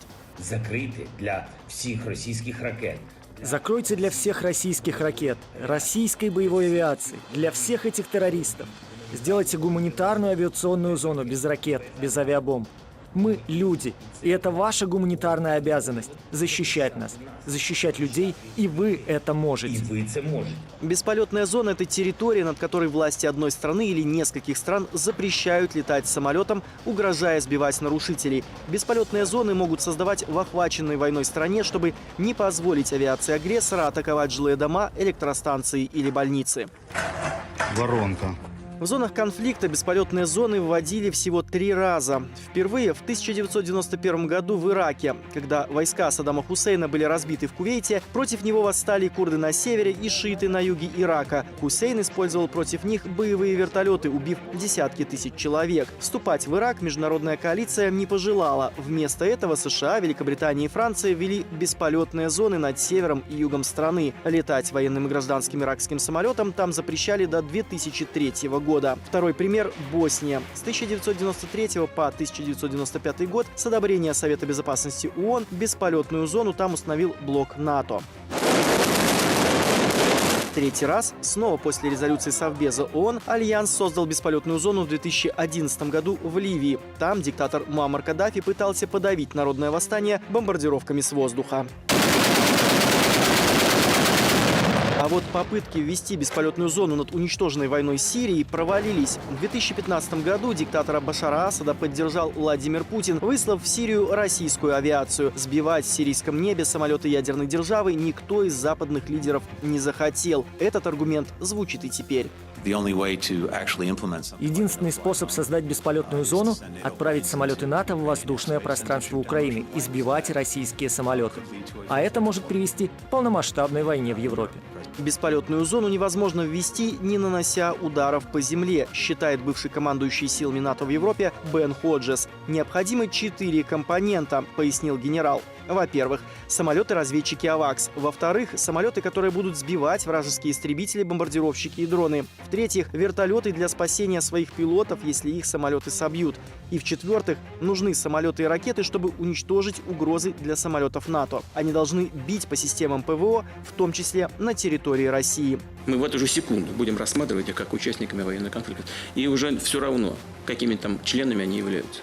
Может наступить момент, когда Альянс уже не сможет стоять в стороне и наблюдать, как убивают украинцев, заметил генерал Ходжес. Пока страны НАТО обещают помочь Украине оружием. Всего за 6 дней в страну передали 17 тысяч противотанковых комплексов. Ведутся трудные переговоры о передаче Киеву истребителей советского производства из Болгарии и Польши. Александр Попко, Белсат. Я напомню, что сегодня Международный суд ООН в Гааге начал рассмотрение иска Украины против России. Киев обвиняет Москву в неверном толковании Международной конвенции о геноциде. Согласно позиции истца, злоупотребление конвенции использовано российскими властями для вторжения на украинскую территорию. То, о чем мы с тобой говорили. Сначала говорили, что идут освобождать националистов. Теперь даже вроде бы уже и не поднимается этот вопрос. Но войска по-прежнему не уходят. К чему приведет такое решение, даже если оно будет выгодно Украине? Давайте обсудим это с Александром Фридманом, историком и политическим обозревателем, который с нами на связи сейчас. Александр, здравствуйте. Здравствуйте, добрый вечер. Ну, повторю вопрос, а к чему может привести это решение? Чем оно будет полезно для Украины, даже если оно будет как бы в пользу Украины принято, вот это решение, которое сейчас судом, в смысле не решение, а иск, который рассматривается сейчас в трибунале в Гаагском? Ну, я думаю, что это очень важно хотя бы по той причине, что это влияет на позицию третьих стран, которые еще не определились и занимают довольно нейтральную позицию. С западными странами там все понятно, у них совершенно отчетливая позиция. А есть, например, государства Латинской Америки, которые так со стороны смотрят за этим конфликтом. Или, например, такие страны, как Индия или там, Бразилия, тоже Южная Америка, или Южная Африка и прочее. То есть, конечно, если иск у Украины будет удовлетворен, то это повлияет на их позицию, и это внесет вклад в дальнейшую изоляцию России. Ну и, в принципе, это обратит внимание мировой общественности более широкой еще на те преступления, которые происходят в Украине. То есть, вне зависимости от юридической плоскости, это поднимает интерес к этому вопросу и заставляет весь мир еще более активно заниматься событиями в Украине. Александр, а что Індії, країнам Латинской Америки и іншим, которые нібито не визначилися, им без Гааги не бачно, что отбывается сегодня в Украине? Ні, зрозуміло, гэта ім бачна, але ўсё ж таки, разумееце, калі мы з Еўропы так назіраем за злачынствамі, якія адбываюцца у Афрыцы альбо у азіяцкіх краінах, мы гэта ўсё бачым, але гэта нас не так моцна кранае, гэта так псіхалагічна, гэта зразумела, бо ўсё ж таки такое мы знаходзімся у іншай сітуацыі, на адлегласці, так бы мовіць. Вось як мы знаходзімся на адлегласці ў дачыненні да афрыканскіх альбо азіяцкіх падзеяў, так і яны знаходзяцца на адлегласці ад еўрапейскіх падзеяў. І калі вось гэта на міжнародным узроўні так абмяркоўваецца, асабліва на ўзроўні ААН, дык гэтыя краіны яны мусяць звярнуць на гэта ўвагу. Вось я б нават сёння адбылося такая была цікавая навіна. З аднаго боку гэта ўсё ў Гаазе разглядалася, і адначасова з'явілася паведамленне пра тое, што ўрад Індыі настойвае на тым, каб Пуцін пачаў прамыя перамовы з Зеленскім. Вось так што на пазіцыю гэтых краінаў такія справы, такія падзеі таксама ўплываюць. Так што будуць плён у гэтым ёсць, зразумела. Александр, послухайте, вось наш папярэдні суразмоўца Ярослав Романчук, ён згадваў у сваіх прагнозах, што, напэўна, вось Расею чакае вяртанне, а таксама з Расіі і Беларусі у эканамічным плане вяртанне ў другую палову 90-х. Вось так будзе выглядаць сітуацыя. А я пакуль яго слухаў, то мне згадалася іншая аналогія, што вяртанне такое трошкі раней на некалькі гадоў у час развалу СССР. Ці можна гаварыць пра тое, што зараз мы, па сутнасці, з перамогай Украіны мы будзем назіраць вось да развал вось гэтага Савецкага Саюза, труп якога гніў вось гэтыя там 30 гадоў і ніяк не мог згніць канчаткова? Не, зразумела, калі сапраўды вось той сцэнарый, які вы апісалі, ўсё будзе так на самой справе, і Украіны атрымаецца дамагчыся перамогі ў гэтай сітуацыі, то гэта, безумоўна, будзе пэўнае вяртанне да тых працэсаў, якія пайшлі ў 91 годзе, і, як мы бачым, сёння не скончыліся, бо Расія так і не пазбавілася сваіх імперскіх мараў і далей імкнецца дасягнуць сваіх рэваншысцкіх мэтаў.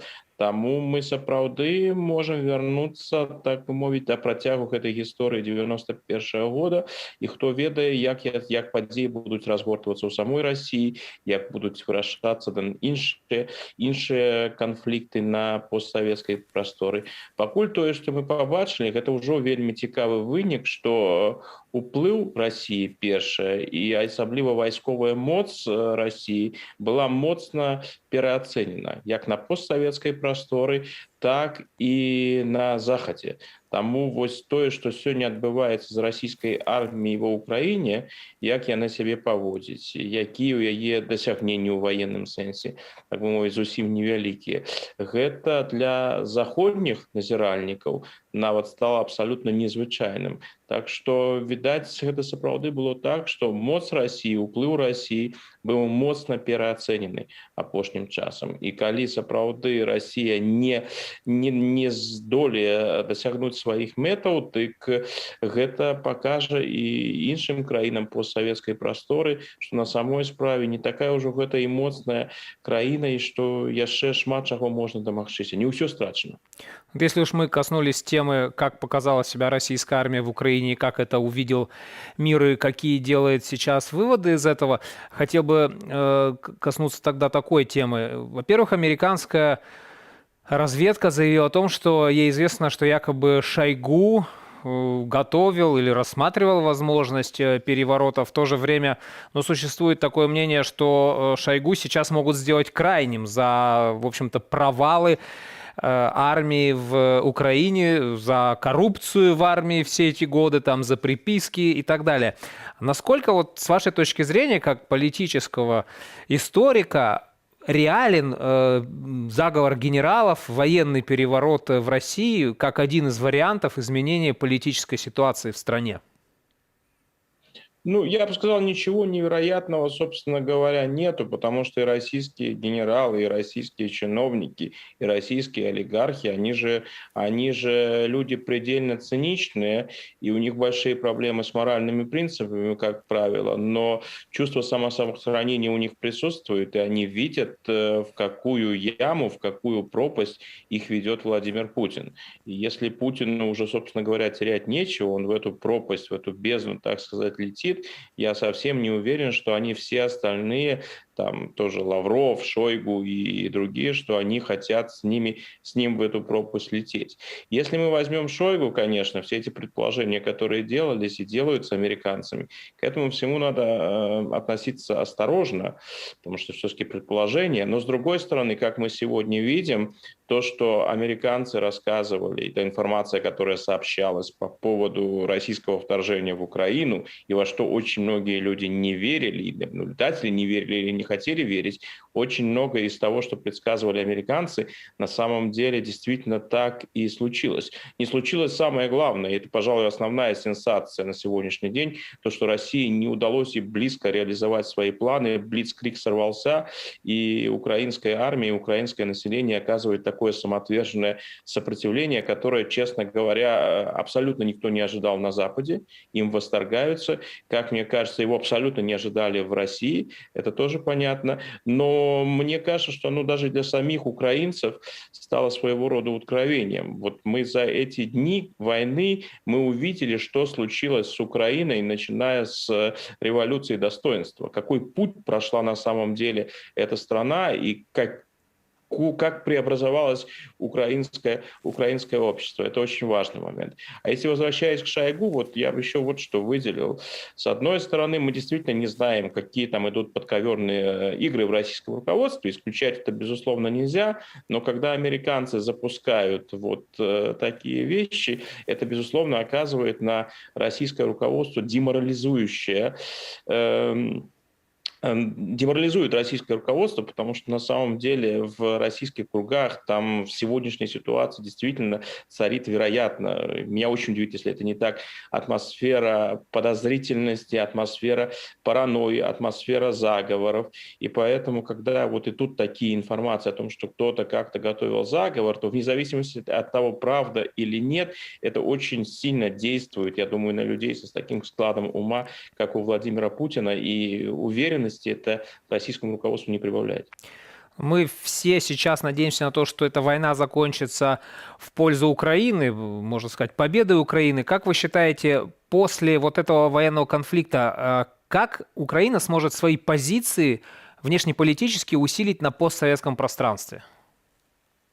Я бы сказал, что если действительно эта война закончится победой Украины, а сегодня, и вот сегодня в каком-то смысле, наверное, даже вчера, сегодня такой своеобразный переломный момент, когда среди западных наблюдателей, генералов, военных экспертов, которые комментируют эти события, впервые вот за весь период войны появились рассуждения очень осторожные, очень мягкие, рассуждения о том, что Украина действительно может победить, в военном плане победить в этом конфликте, и это рассматривается, да, как своего рода чудо. Это будет безусловным чудом, если Украине удастся это сделать против такой супердержавы в военном смысле, как Россия, но это чудо, скажем так, его уже, по крайней мере, обсуждают, и это на самом деле хороший, оптимистичный сигнал.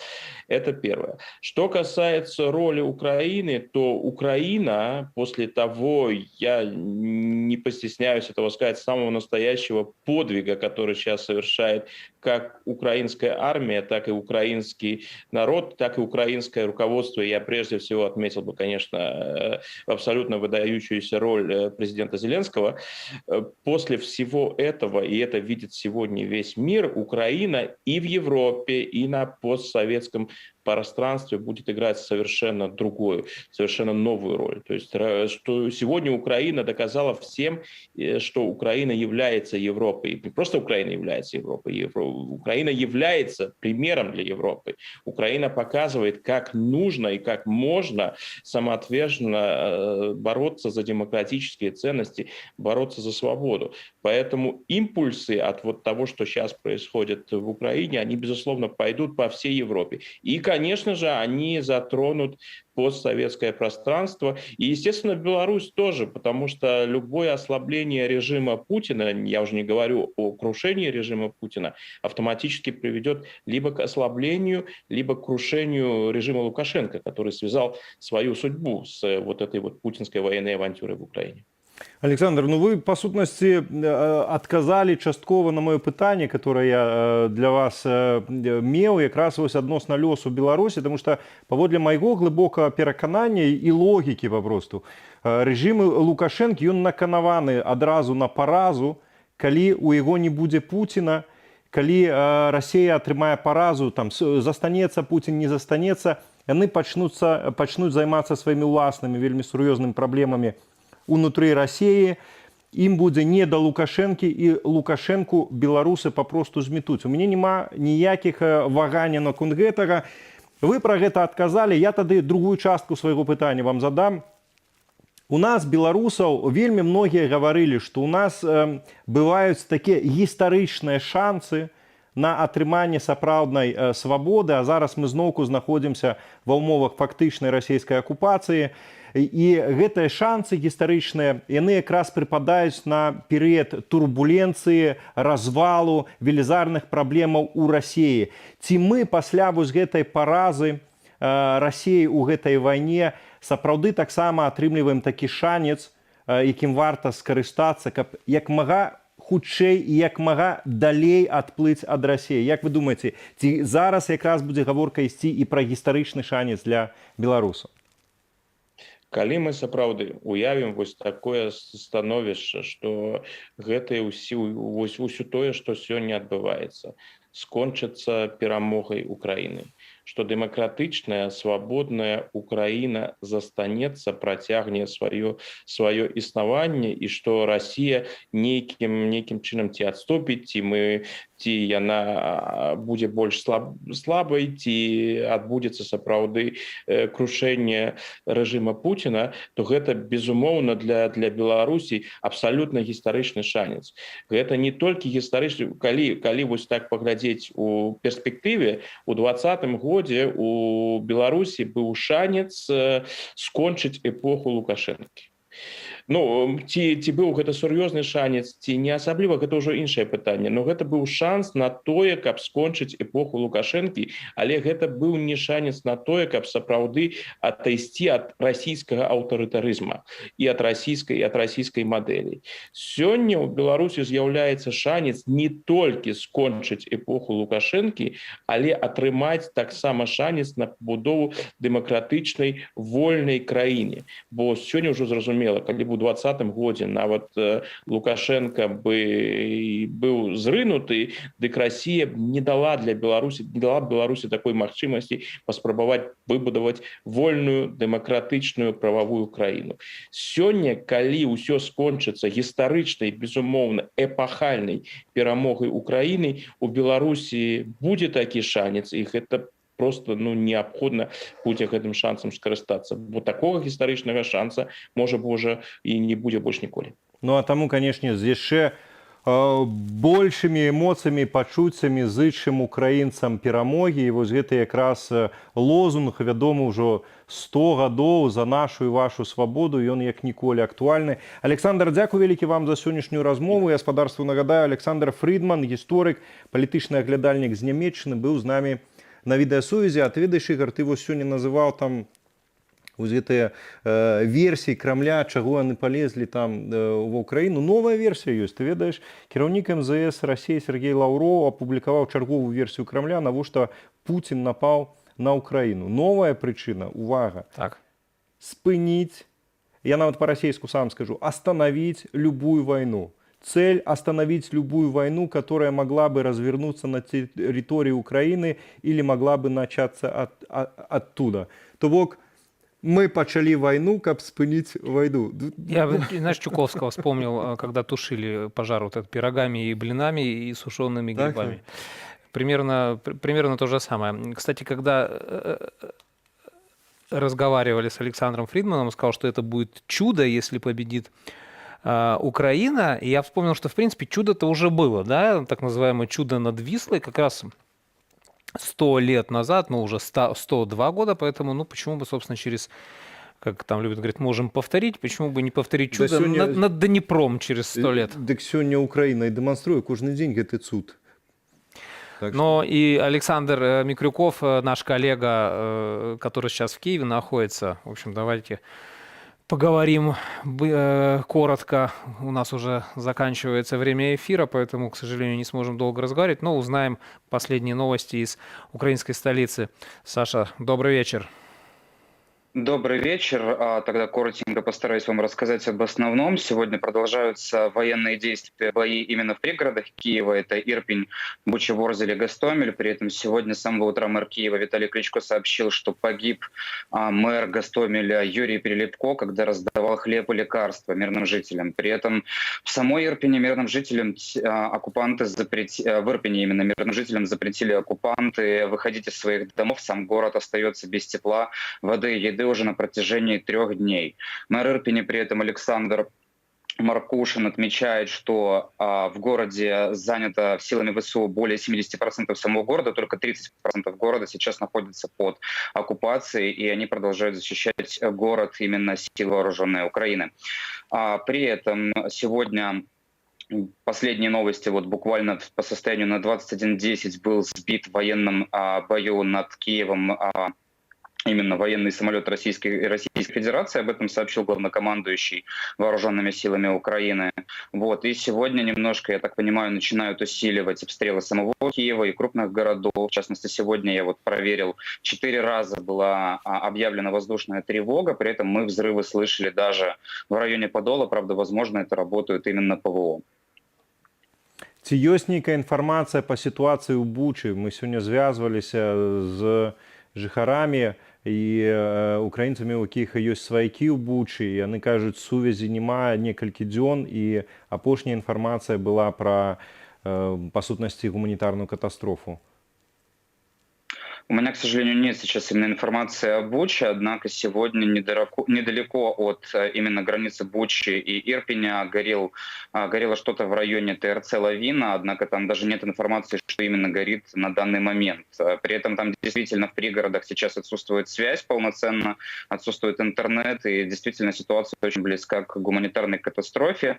В Киеве пытаются сейчас как-то передать именно гуманитарную помощь, однако не получается на данный момент этого сделать.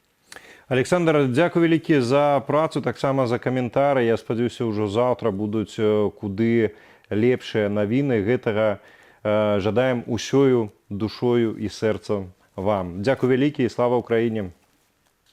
Героям слава. Это был Александр Микруков, наш коллега з Киеву. З навінаў я хотел, ты ведаешь, сказать, такая она и не позитивная новина, але есть про что поразважать, насамрэч. У Тбілісі на мітынгу ў падтрыманні Украіны адбываецца масавае затрыманне пратэстоўцаў. Это вот якраз тая ж самая гісторыя, калі вот народ, ён на боку Украины, а улады себе поводят да, так я тоже обратил внимание на эту новость. Несколько меня удивило, потому что, ну, во-первых, митинги-то там достаточно массовые, уже не один день идут, и вроде бы у нас как раз и коллеги нам рассказывали, которые находились в Тбилиси, как все происходит, и вроде бы речь шла о том, что какой-то там какой-то диалог, да, тем больше тут заявки нібито разглядаются о поступлении в Еврозвяз. Да, в общем, интересная ситуация в Тбилиси складывается. Будем надеяться, что как-то она разрешится мирным и бескровным путем, и опять же в пользу белорусского общества, хотел сказать. В пользу белорусского общества однозначно, да, но в пользу грузинского общества в том числе. Уважаемые телезрители, в принципе, мы уже заканчиваем сегодняшний наш эфир. Буквально через несколько секунд последний материал, который вы увидите. 28 февраля российские войска бомбили поселок Калиновка в Киевской области. Часть домов разрушены, есть погибшие. Теперь поселок представляет собой руины, на которых продолжают жить те, кому удалось спастись. И военный корреспондент Сергей Марчик съездил на место трагедии. Его репортаж буквально через несколько секунд. Мы на этом с вами прощаемся. Напомню, что в студии работали Игорь Винявский. И я, Валер Руселик. Дякую господарству за увагу. Заставайтесь с нами, заставайтесь с Украиной. Слава Украине! Живи Беларусь! Над головою прошли летаки. Над головой прошли самолеты, и буквально через секунду-другую 2 мощных взрыва. Там никто не пострадал, там многодетная семья живет, и каким-то чудом за 10 минут до сигнала тревоги они дом оставили, и, слава богу, все выжили. И, слава богу, они все выжили. А там, к сожалению, не выжил никто. Не выжил никто. Там были двое, муж с женой. Ударной волной все раскидало на куски, по утеплителю, по нашим деревьям, а на дальнем участке личные вещи и фотографии. По нашим деревам, а на дальньому горісі, аж на 3-му участку, якась чи скатертина, ну, особисті речі і фотографії. Фотографии мы находим по нашим участкам, фотографии семьи, там, где они живые, счастливые, то с моря, то с отпуска. И эти фотографии не обгоревшие, не было пожара. Ни одна досточка, ни одна щепка ничего обгоревшего не имеет. Досточка, ну, взагалі нічого обгорівшого немає.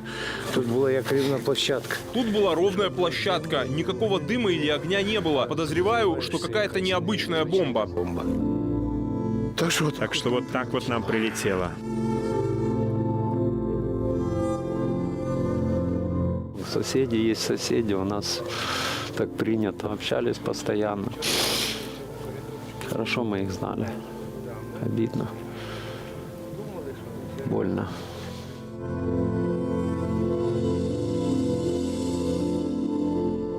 И саме в цей будинок влучила одна із бомб. В этот дом попала одна из бомб. В подвалах находились отец с детьми. Несколько минут, как они спустились, и был взрыв. Просто дым. Они остались живы, но все оказалось уничтожено. Живі, але знищено все майно. Але мы переможем. Но мы победим. Украина выстоит, я знаю. Украина выстоит. У нас народ очень храбрый. Я мічман Північного флоту. Я мичман Северного флота, старшина команды ракетно-стратегической подводной лодки. І звернення до російських моряків. Обращаюсь к российским морякам. Если у вас есть честь российского моряка, мы с вами под водой сколько недель, сколько месяцев, сколько лет проводили. Тижнів, скільки років проводили.